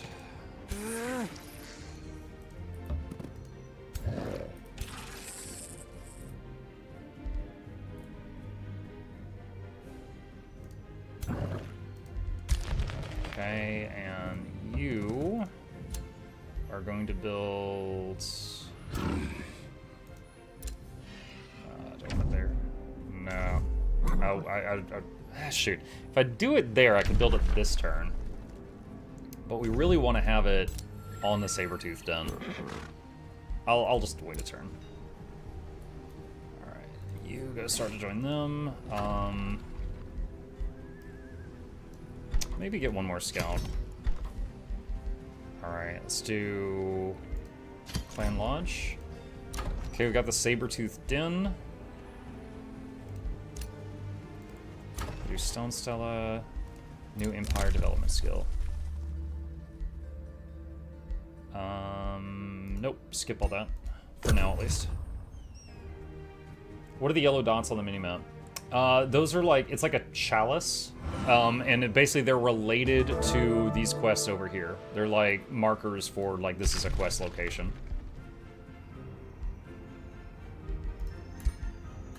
Okay, so this has got... I have to do some juggling here. Okay, so all my highest tier units are in this army.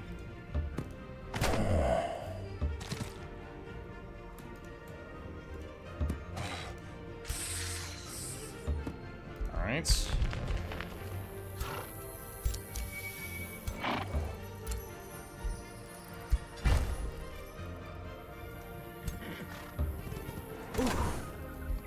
Ruler leveled up. Let's get... Alright, the thing where they give someone an extra turn, we're gonna make it a free action, so it doesn't cost a turn to use it.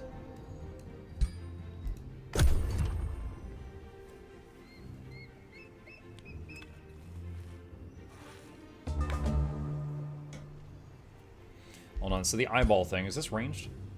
Yeah, four tile range, lightning zaps. Oh wow, Psychic Gaze, 6 range, massive damage, chance to stun, mark them, and chance to constrict them. 1 turn cooldown. Yo, that's huge. Oh, we left a unit back there, whoops. Alright,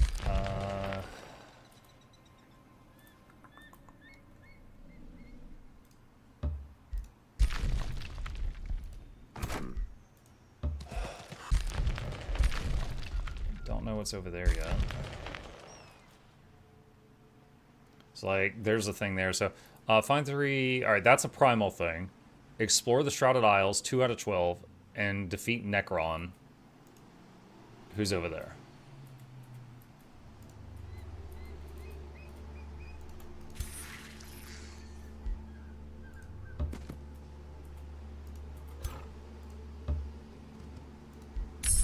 That spell's done.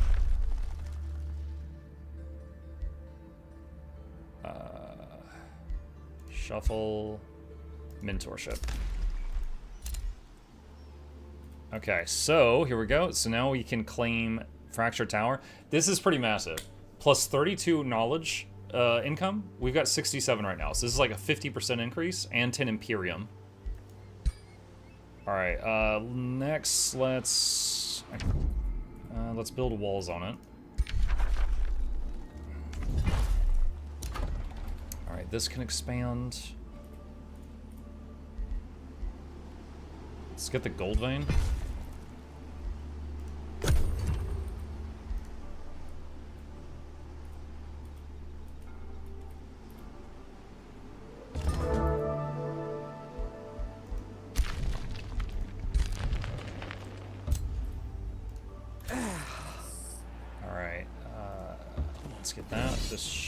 Turn off. So this checkbox basically allows the computer during the auto battle test to use your mana, which usually means it'll just go crazy and dumpster your mana. So I'm going to turn that off. Hit auto. Okay, that's fine. Ring of Endurance gives status resistance. Equip that. Better than an empty slot. And start bringing this guy up. Start bringing this guy over. Got another scout, put that on auto. Outpost is done. Let's found it into a city. Clan Lodge is done.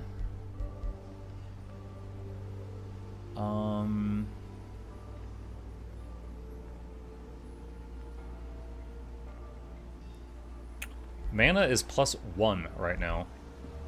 Alright, let's do Shrine. That'll help with mana. And... okay, we can make tier 2 units. So, Animist, super solid, ranged attacker, has a heal, has the summon Sabertooth. Constrictor, quite decent. Technically a polearm type unit, but it can pull enemies in. Primal Charger, just it charges in and goes bonk. I think I'm going to do another Animist. Summoning another Sabertooth, really good early game, I think. Okay, Battle Saint.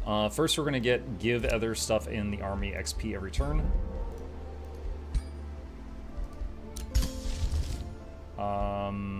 Start on Bread for War spell.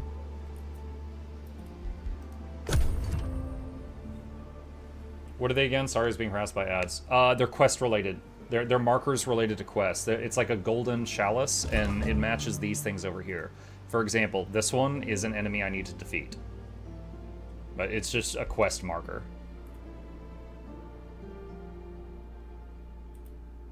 Alright. Let's bring you over.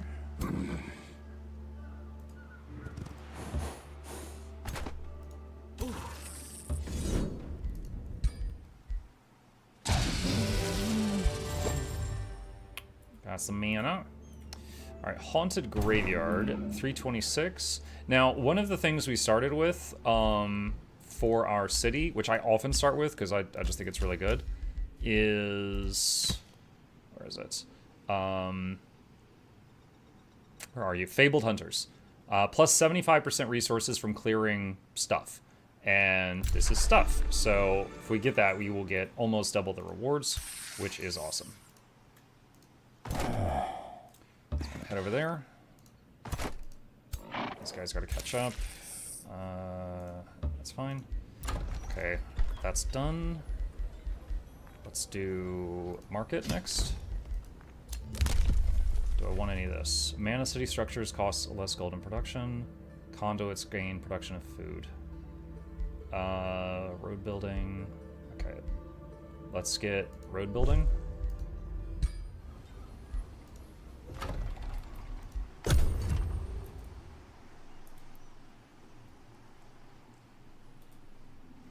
And this infestation is almost contacting that city, which then it would be annoying.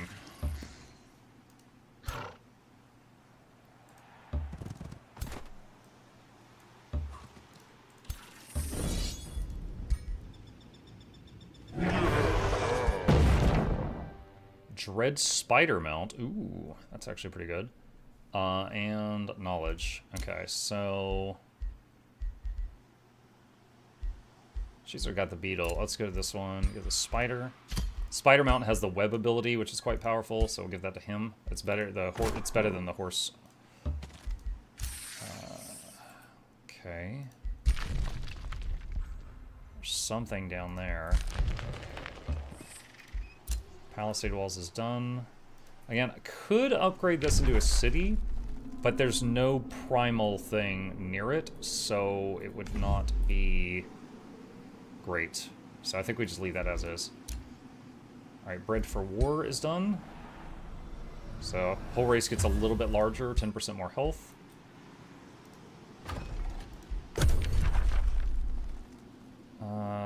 Meat Ruler. Traversing the scarred ruins of Evermore, you come across a lone mage occupied with the various trinkets strapped to his chain belt. At last, he notices you. Well met, stranger, he calls out, face hidden behind a mask. I am a cosmic wanderer searching the worlds within for the astral Andelon and exploring how the very fabrics of magic are reshaped by its influence. There is a deeply intriguing anomaly present on this realm. Could it even be? We must find out the truth in time. I suspect you two have come to Evermore to unriddle this enigma, the mysterious mage remarks. May I interest you in some exchange of gathered insights?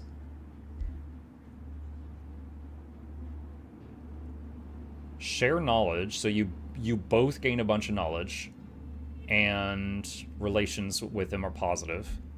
I'll think about it. Insult him. I'll share knowledge for now. Alright, so mentorship is done.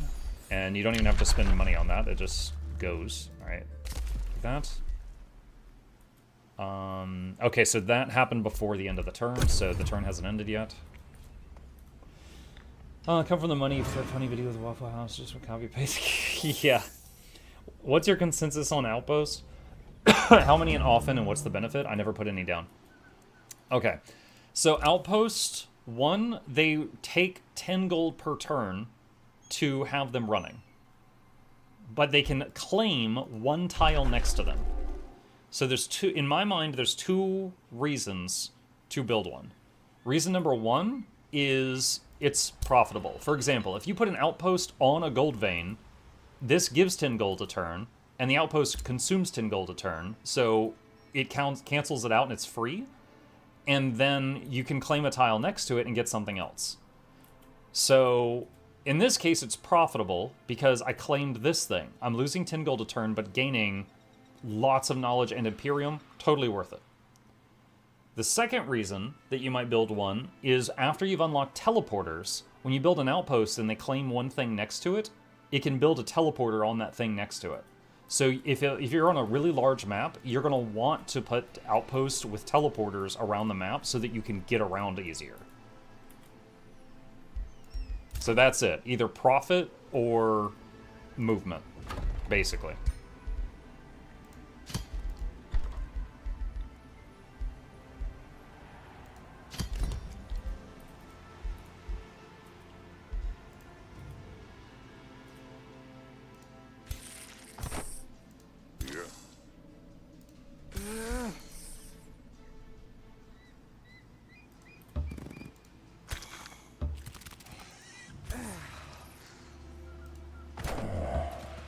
Okay, so we got 2 full stacks now.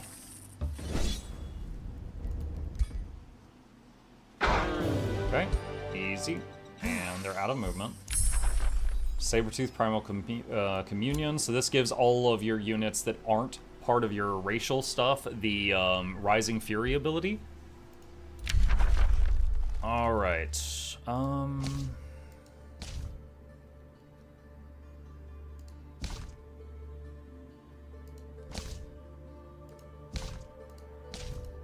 You know what I'd like? Where's Alchemy? I would like Alchemy again.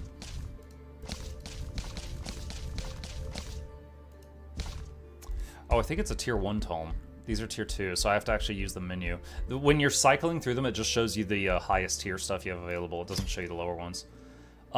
Mysterious Tonic, the ability for your support units to cure negative effects on your troops, was such a... It saved me so much in the last one. So I want to get that again.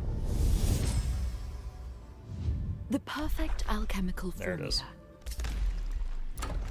Okay.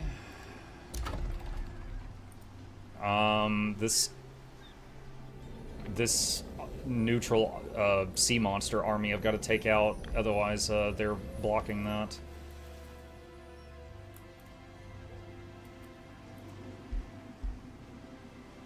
Jaws of Obadoth gives 10 mana. Huh.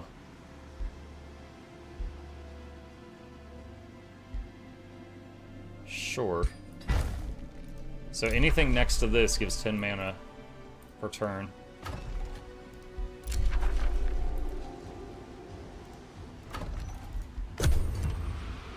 Nice, a scout found a bunch of gold. Have you ever tried Mystic Attunement with Tome of Alchemy? Their basic mages do silly damage to anyone in the Miasma Cloud. I don't think I've tried that combo. I don't think I have.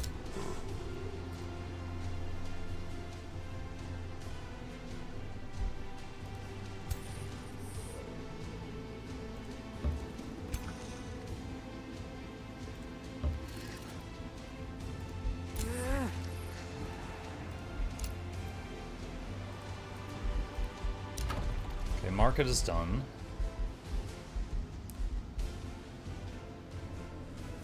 Let's see.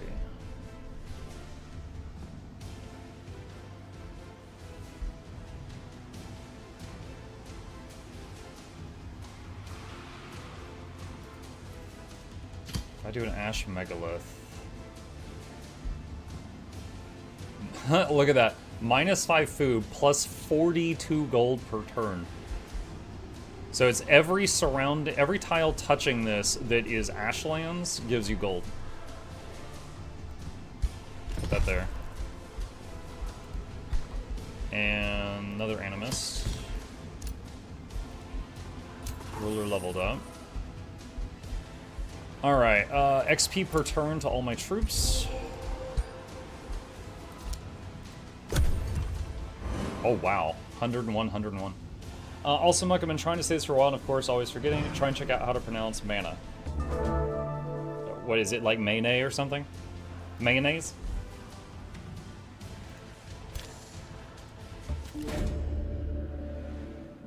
Bind the skull to you. Tier 3 unit.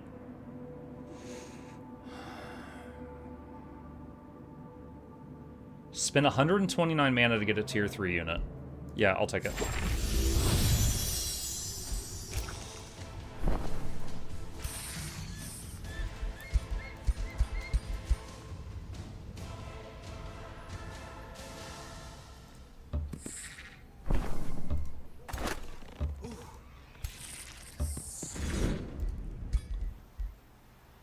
Dude, I've already got 4 tier 3 units. That's actually insane for where we are in the game.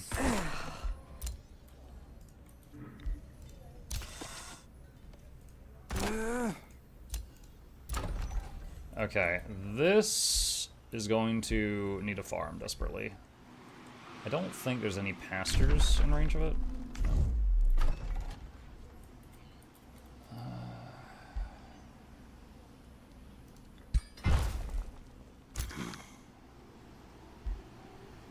Alright, let's do that. Okay. Start channeling that.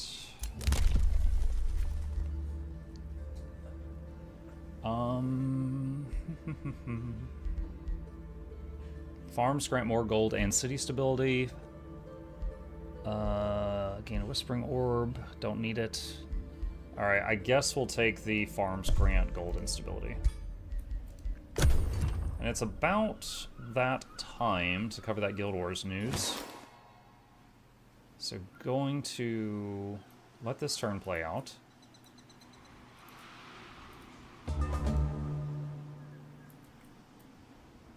And let's see.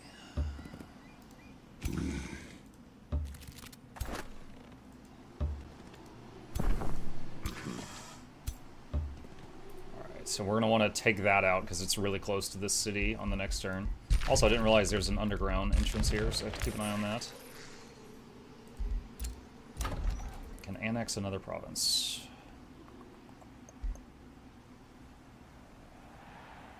Again, let's get food. I feel like anytime you make a new city, the first 2 or 3 things that you grab should be food. That way it just expands more rapidly. Gain mana per units killed in combat. Routing units are captured if your side is victorious. Let's get that. It gives me options for like free recruitment, basically.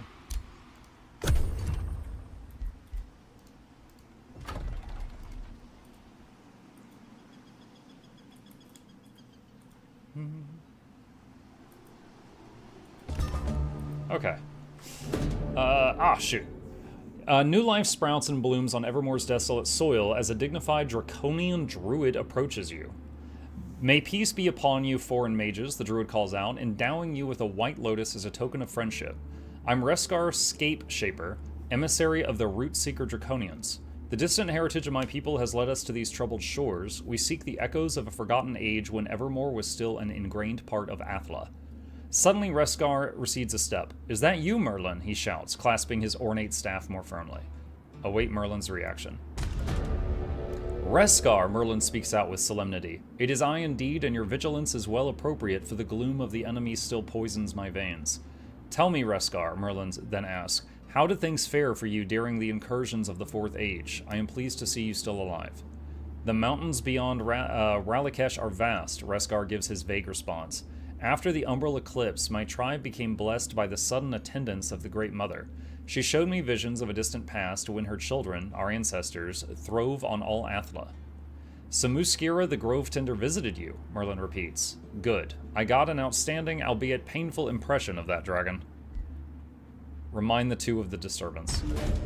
"So you have noticed it too," Reskar asks, carefully examining the skies. "The voice of the Great Mother turned ominous when she mentioned Evermore," Reskar continues. "She called it the Shiver, the place where the Eldritch Leviathan decimated her children and woke up Athla. After arriving on Evermore, we searched the ruins of Blarun and found a portal to a small isle within the Astral Void. We learned much about how the Accursed Tempest once used the weaknesses of Dragonkin to mold new Draconians. However, he knew nothing of this Eldritch Leviathan. Excuse our rambling conversation, Dagny, Resgarda at last says, turning to you. A storm is brewing on Evermore, and I hope we will weather it together. Be nice, neutral, be rude.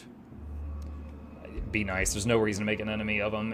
If we need to declare war later, we can always do that. Alright. So, short-term goals, take this out so it's not so close to the city. We need to come down and take care of this aquatic force so that we can get that tile as well. But decent foothold so far. So I'm going to save it here and eagerly pick back up where this left off from here next time. And we're going to cover that Guild Wars 2 news. Alright. There's a game. I'm enjoying it. I've played Primals before, but I don't think I've ever played the Primal Sabertooths before. I'm enjoying it so far. Alright. So let's quickly go into the Guild Wars 2 section of streaming. So see, let's do Guild Wars 2 news after. All right, let's cover this. Okay, so just a moment here. I am simply going to try to launch Guild Wars and see if that patch, thank you, and see if it downloads that new patch. I have no reason to believe that it wouldn't, but I just want to confirm with my own eyes. It is downloading files right now. Bacon. Yes, the bacon of obscurity. Alright, it is downloading. And it is done downloading. We can hide that. Hide the bacon that was hiding other things. I'm immediately going to log in and try to do Staff 2 and see how it behaves. Because Druid Staff 2 is completely different, if this worked. Muck, why does Gen 3 bacon taste like my dusty screen? Oh my god. Dude, I knew we had Lick a Snail in the community. I didn't know we had Lick a Monitor. Alright. Oh my god. Whoa! It goes on all of them. Oh my god. Alright. When this was targeted, you would just put it on one target and then it would heal 5 people per second that was within range of it. You couldn't cast it on yourself because you can't target yourself. So... oh, I can put it on myself now. Oh my god, that's so good. So, you can use this when you're alone now. What if you throw... what if you put it somewhere where there's no one? Can you then run into it? No, it does not look like it persists. Okay, so it has to make contact with someone. So, like, if I'm just, like, running for my life, do, like, that. Yeah, see, it's on me and the pet right now. Could you put it on your pet before? Yes, but you would have to de-target the enemy, target your pet, then cast it, and 1, you'd have to target the pet. 2, it has a cast time. 3, it has a travel time, because it was a projectile. And then it would heal for a couple of hundred. And it was simply not worth doing it. Because, like, it was such minor healing, it was not worth doing it. But now that you can just... oh, can I do it behind me? You can. Oh, so, okay. So just like how when I'm running from an enemy in World v World, I could do this skill shot backwards. You could do this backwards too. Actually, now that I think about it, with the staff now, all of the, so the 2, 3, 4, and 5 are all now targeting, and they are all omnidirectional. Like, you don't have to be facing the way that they go. I love it. I freaking love it. And then the other thing they did was, what was it here? Glyph of Equality now gives 2 stability instead of 1, but not in all game modes. Glyph of Burgeoning, heal nearby allies and gain astral force. Alright. Main thing I'm wondering is, what's that look like?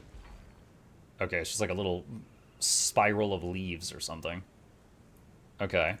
What is the astral form of Glyph of Burgeoning? Grant barrier and endurance to nearby allies. Okay. So 25-second cooldown barrier application if you are in astral form. And then, hold on a sec, because I'm messing with the wrong build. Where's my heal build? That's my heal build. Okay, and then these traits are different now. So Verdant Etching was tier 2, now it's tier 1. Oh, poor Blood Moon lost its days. Grant boons to allies within radius of your celestial avatar skills. Okay, so yeah, this is Alacrity now. It used to be over here. Natural balance. Upon entering the Sally form, deal increased condition damage and increased condition duration for a brief period. How you feeling today? What's up, Zerg? So that's the same. Alright, Lesser Seed of Life. This is the new Grandmaster trait. When you use a healing skill, heal around your pet and create a water field attached to them. When you combo a water field with a blast finisher, sprout Lesser Seed of Life at the location. Lesser Seed of Life is Astral 2, and it just does a little... It has like a 1-second wind-up, and then it does a small burst of healing, cures 2 conditions on teammates, and blinds enemies that are within range of it.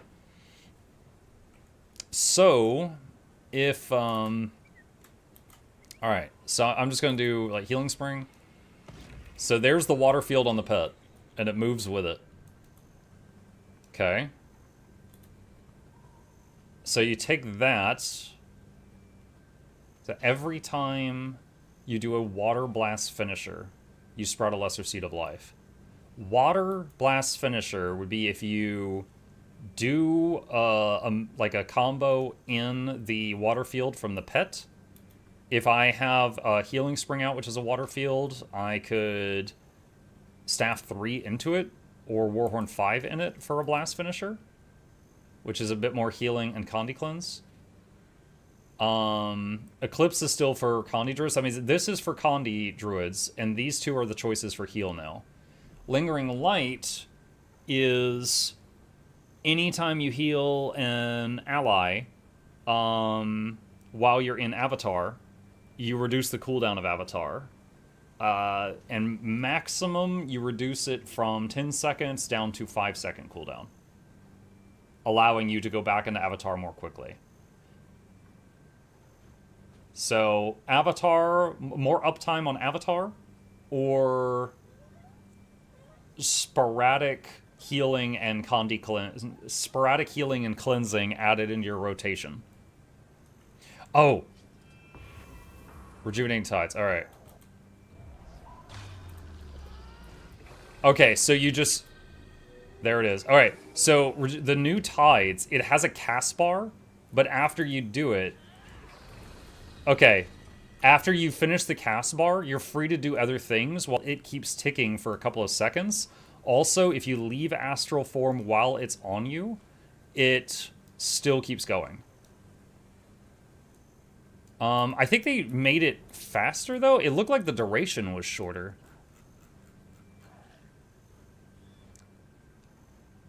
It says it still does 5 pulses. Okay, so hang on a sec. So it should...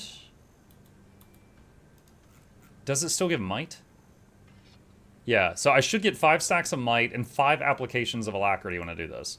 So if I do this and then this, we should end up with over... Yeah, there's 15 seconds of alacrity. Oh my god, that's so good. And then we could do it a second time before leaving. 20 seconds of alacrity. Oh my god, that's so much easier. Oh, that's a good change. For those who've never made Druid, anytime when a Druid gives it alacrity, it's literally 1 second at a time. But Astral... So any Astral skill that hits a player gets 1 second of alacrity. With max concentration gear, it's 2 seconds. Astral 4 is a channel, or was a channel, that does 5 pulses. So it would do 5 applications of 1 second of alacrity. With max concentration, that's 10 seconds of alacrity if you did the whole channel. But now, you could do this, and it's pulsing, and then do this, and it's pulsing, and that's 10 applications of alacrity. So that is great. That's great. Really like that. Really like that. Was there anything else? Yeah, so Glyph of Burgeoning. I don't know if I'm going to use Glyph of Burgeoning anywhere. I think that's most of the stuff they changed. Okay. All right, let me mute this here. And let me get this stuff open. And chat, we're going to do a news video. New blog post, new Black Lion chest item, new shop item, no new BL ticket item. They forgot to add and mention the Dungeon Rush started. Also, like DPS plus Heal Druid video next Tuesday. We'll see. Let me get a thing here. Let me just open up a Word. Oop. Okay. So, hold on. So there's patch notes. You said, let's see, new stuff on the shop. Plaid shorts. Short shorts or long shorts? Who likes short shorts? All right. So short shorts and long shorts. That was already there. So this is the only new thing. And then ticket, same thing. New shop item, no new ticket items. Let's see. As a new player, how are the changes? So there's changes to every class. It was a balance patch. They do these like every few months. And there's some changes to every class. As a druid main, I'm liking what I'm seeing so far. But, you know, I've been in here for a few minutes. I haven't done extensive testing. So, you know, take that with a grain of salt. But I'm liking what I see so far. There's there's two abilities that they've got very nice quality of life. Is that Mucking Piccolo from Dragon Ball Z? Goodness gracious. That is fantastic. I love it. 10 out of 10, no notes. Where were we? All right.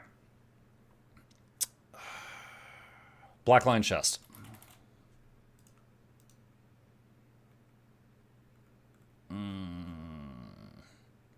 Bubble wand, sword, and dagger.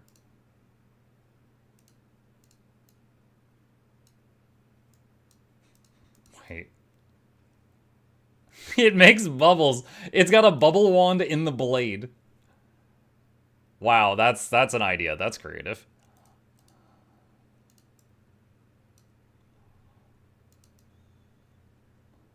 Stab you with bubbles. All right. A booster jetpack. Why is... Oh, it's really little. Doesn't show the glider. Okay. Okay, so new BL chest stuff. All right. Is that it? We got the new blog. We got the new. There was a blog post that was more about getting new players into the game. I don't need to cover that. There's the patch notes, new shop item, no new ticket items, new Black Lion chest stuff. I think that's it. Dungeon Rush. Dungeon Rush. Bonus event Dungeon Rush. Okay, got it. All right, groovy. Okay, chat. I'm gonna go into. Let me do this just in case Nog Dog comes in. Gotta shut him up ahead of time. All right, I'm gonna pause the alerts and I'm gonna go into YouTube mode and do a news video here. Okay, there we go. All right, hello Guild Wars 2 gamers, Mukluk here, and we've got some new news that we are going to cover today. If anybody didn't see one of the most recent news videos before this one, today is the upcoming changes and features balance patch that was supposed to come out yesterday. For anybody who was not in the know yesterday, I didn't do a video on this because I didn't think it was it warranted a video, but essentially they had a hardware failure during the night on Monday night. So Tuesday morning when they were going to do the patch, they were still dealing with that hardware failure, and most of their techs had been awake all night, and they were like, you know, we're going to push this back one day because we don't want to not be able to respond to any problems that could come up. So it's on the screen right now. If you want to read this, I'll have it linked in the description if you're interested in this topic. But this the TLDR is they had to delay the patch one day. So it is now Wednesday morning. They have released the patch, and the patch has almost all of these changes that I have covered in a previous video, and I'm not reading all of this again because that would add another 45 minutes of something that doesn't need to be said to this video. Here are changes that happened today that were not in the last video and the last set of patch notes. So Note to users of third-party programs, your ARC DPS may be broken. Open world changes.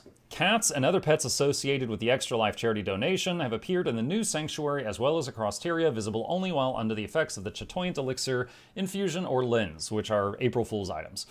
Speak with the Extra Pets guide in Lion's Arch to visit the 2025 pets in Paul Nathir.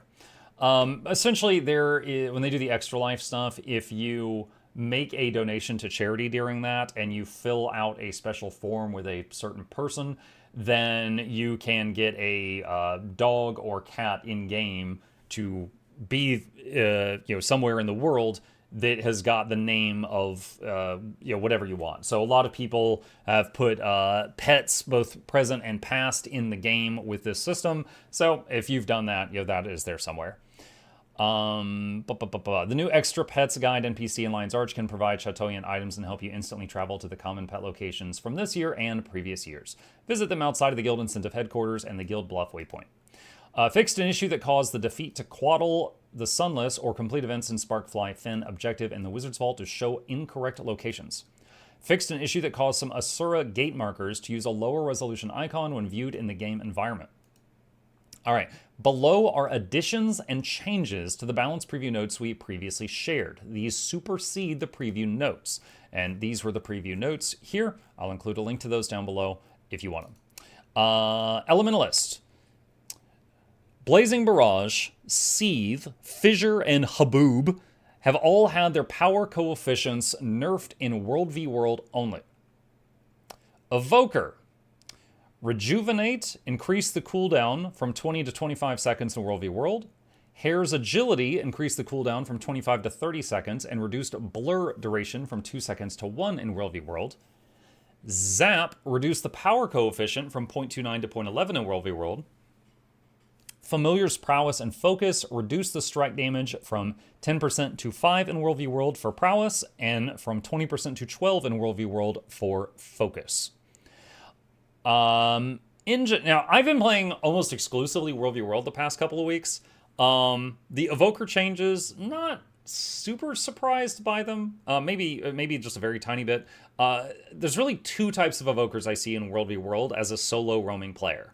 The Road Toad Evokers that use the Earth Toad, and they are it's like fighting a brick house. They are very, very tanky if they know what they're doing. And they do a threatening amount of damage, but usually if I can't kill them, I can outrun them. And I can just be like, okay, I can't kill you, you're too tanky, and just run away. And the other one I often see is the Air Hair. Those fights are always really short, because they either kill me in 3 seconds, or I kill them, or I dodge it, and then I kill them in a few seconds, because they are glass, but they are a cannon. And this seems to be, aiming at lowering some of the strike damage from that Air Hair to make them a bit less bursty. So that's that. Engineer Amalgam. Symbiotic Shielding, increase the cooldown from 25 to 30 seconds of PvP. Defensive Protocol Thorns, increase cooldown from 25 to 30 seconds of PvP.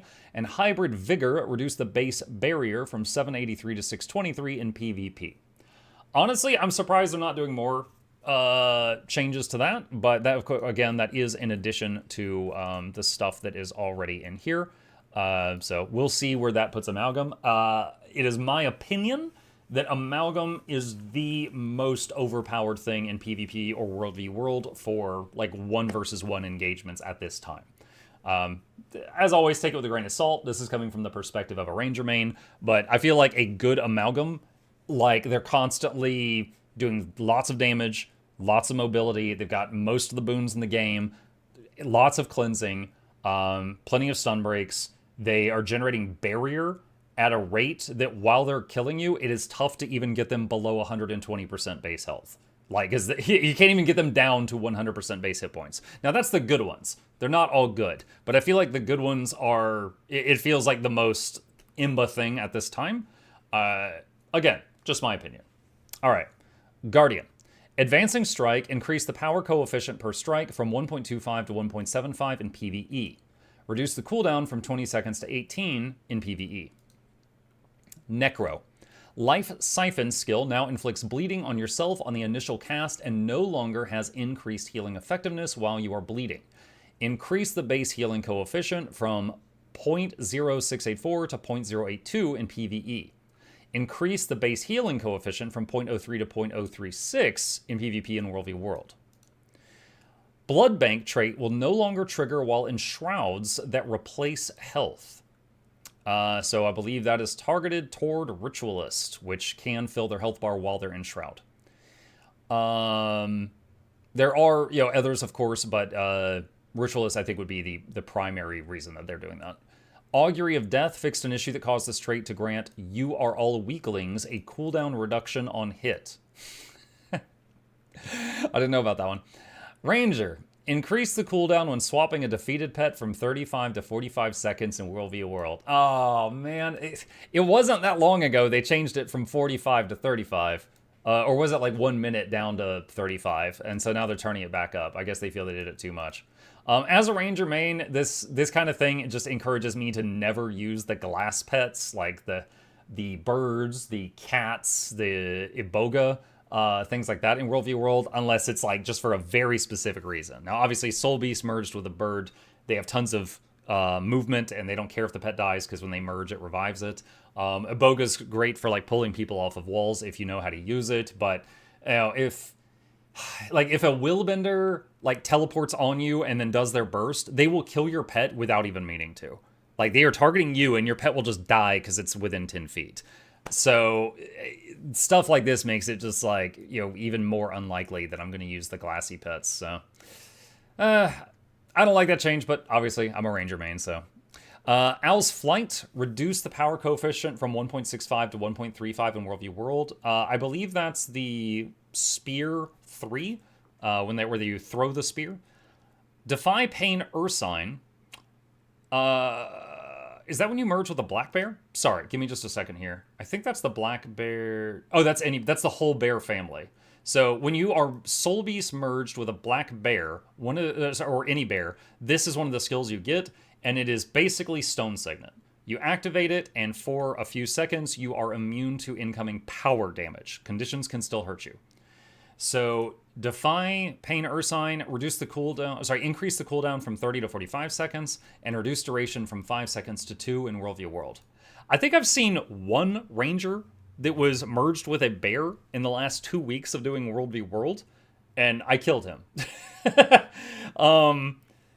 The thing is, like, I see why they did this, because 5 seconds of power immunity is a lot. At the same time, you don't see this much because a bear, when you're merged with a bear, like, whether you have a bear pet or you're merged with it, you don't get any CC options with it. You don't get any movement options with it. And the only utility you get is this extra defensive button. So it's not used very frequently because you're sacrificing a lot to take this thing. But, because I'm not using it, it doesn't affect me, so okay.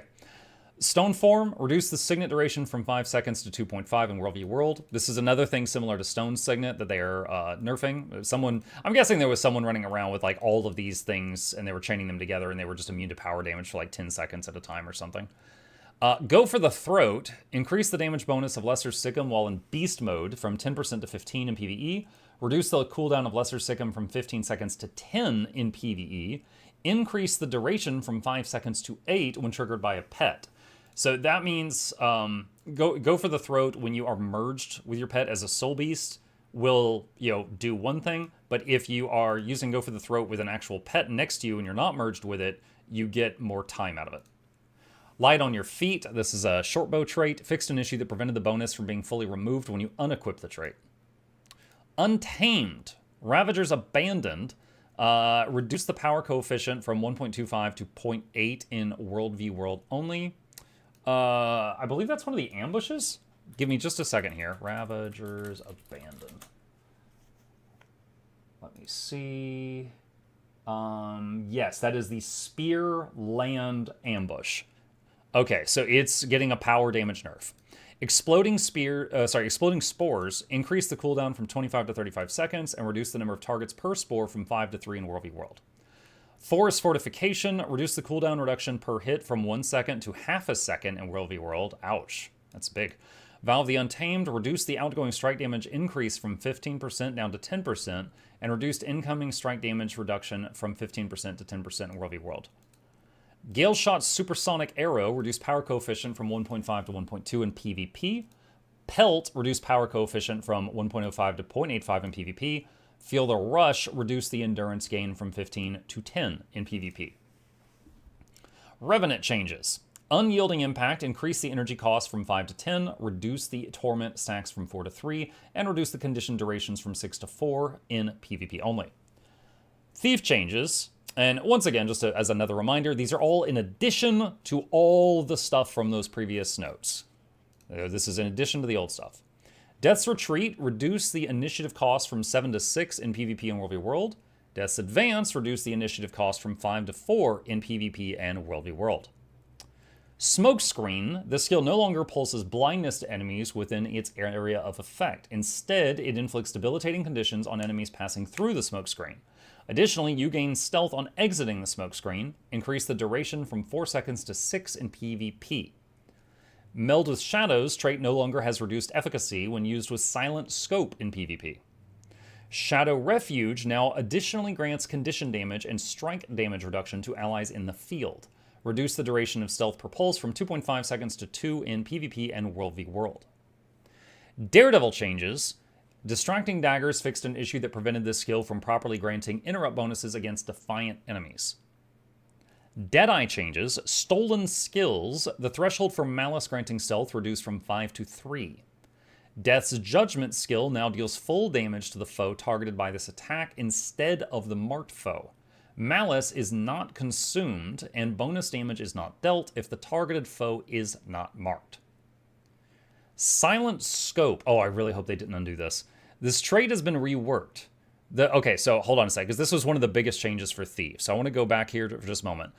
What they previously said is that Silent Scope now grants precision as long as the trait's equipped. You gain additional precision for a short time when you enter stealth. What it used to do is enter stealth when you dodge with a rifle equipped. So if you ever fought a thief and they would like appear, blast you, and dodge into invisibility, and then appear somewhere else, blast you, dodge into invisibility, and they just kept doing that, this was how they did it. So what are they changing it to? This trait now grants precision when equipped. Additionally, when you perform a dodge roll, you gain access to your stealth attack if your malice is above the threshold. I'll take it. So dodging is not going to give them invisibility, but they do get to hit you really hard after they dodge. But this still will allow for the more possibility of counterplay because, you know, they're not just appearing and disappearing on a constant basis. Warrior Bladesworn. Overcharged Cartridges skill now causes explosion attacks to inflict burning. This now lasts the entire duration instead of according to the number of attacks used. Its duration has been reduced from 10 to 8 seconds, and supercharging the effect now resets the duration and increases burning duration in addition to other effects. And I'm going to refresh the page real quick. Late Notes, Elementalist, Lesser Volcano fixed an issue that caused the skill to apply power coefficient twice. Volcano fixed an issue that caused the skill to apply power coefficient twice. So both of the volcanoes were double dipping. Increase the power coefficient from 1.1 to 1.21 in PvE, and reduce the power coefficient from 0.77 to 0.5 in World v. World. Okay, so that is all of the new notes, and again, they're in addition to these old notes, and I'm not going to spend 45 minutes rereading these again. That was covered in a previous video, but I will link them down below if you want to read them again. Okay. Next thing, let's talk about the other stuff that they have added today. There is some new items in the shop. Let me put this back so I just don't mess up this build. And if we go to the shop here, who likes short shorts? We've got plaid short shorts. You can kind of see them under my coat there. And we got plaid long shorts. So more visible on the taller races, but you've got plaid shorts that go to the knee and plaid shorts that are like booty shorts or something. So those are both an option if you need that. This was not added today, but was added recently, since the last news video. It is a homestead jacuzzi package. You got like an alcohol table, you got a floating inflatable crab, and you can make pools that have bubble jets in them. And these are each homestead pieces, so you know they're like Lego blocks. You can take them apart, move them around, redo stuff like that. So that's on the shop if you fancy it. Next up, no new Blackline ticket items. I already checked the Blackline ticket stuff. We still have the synergetic stuff there. Nothing new there.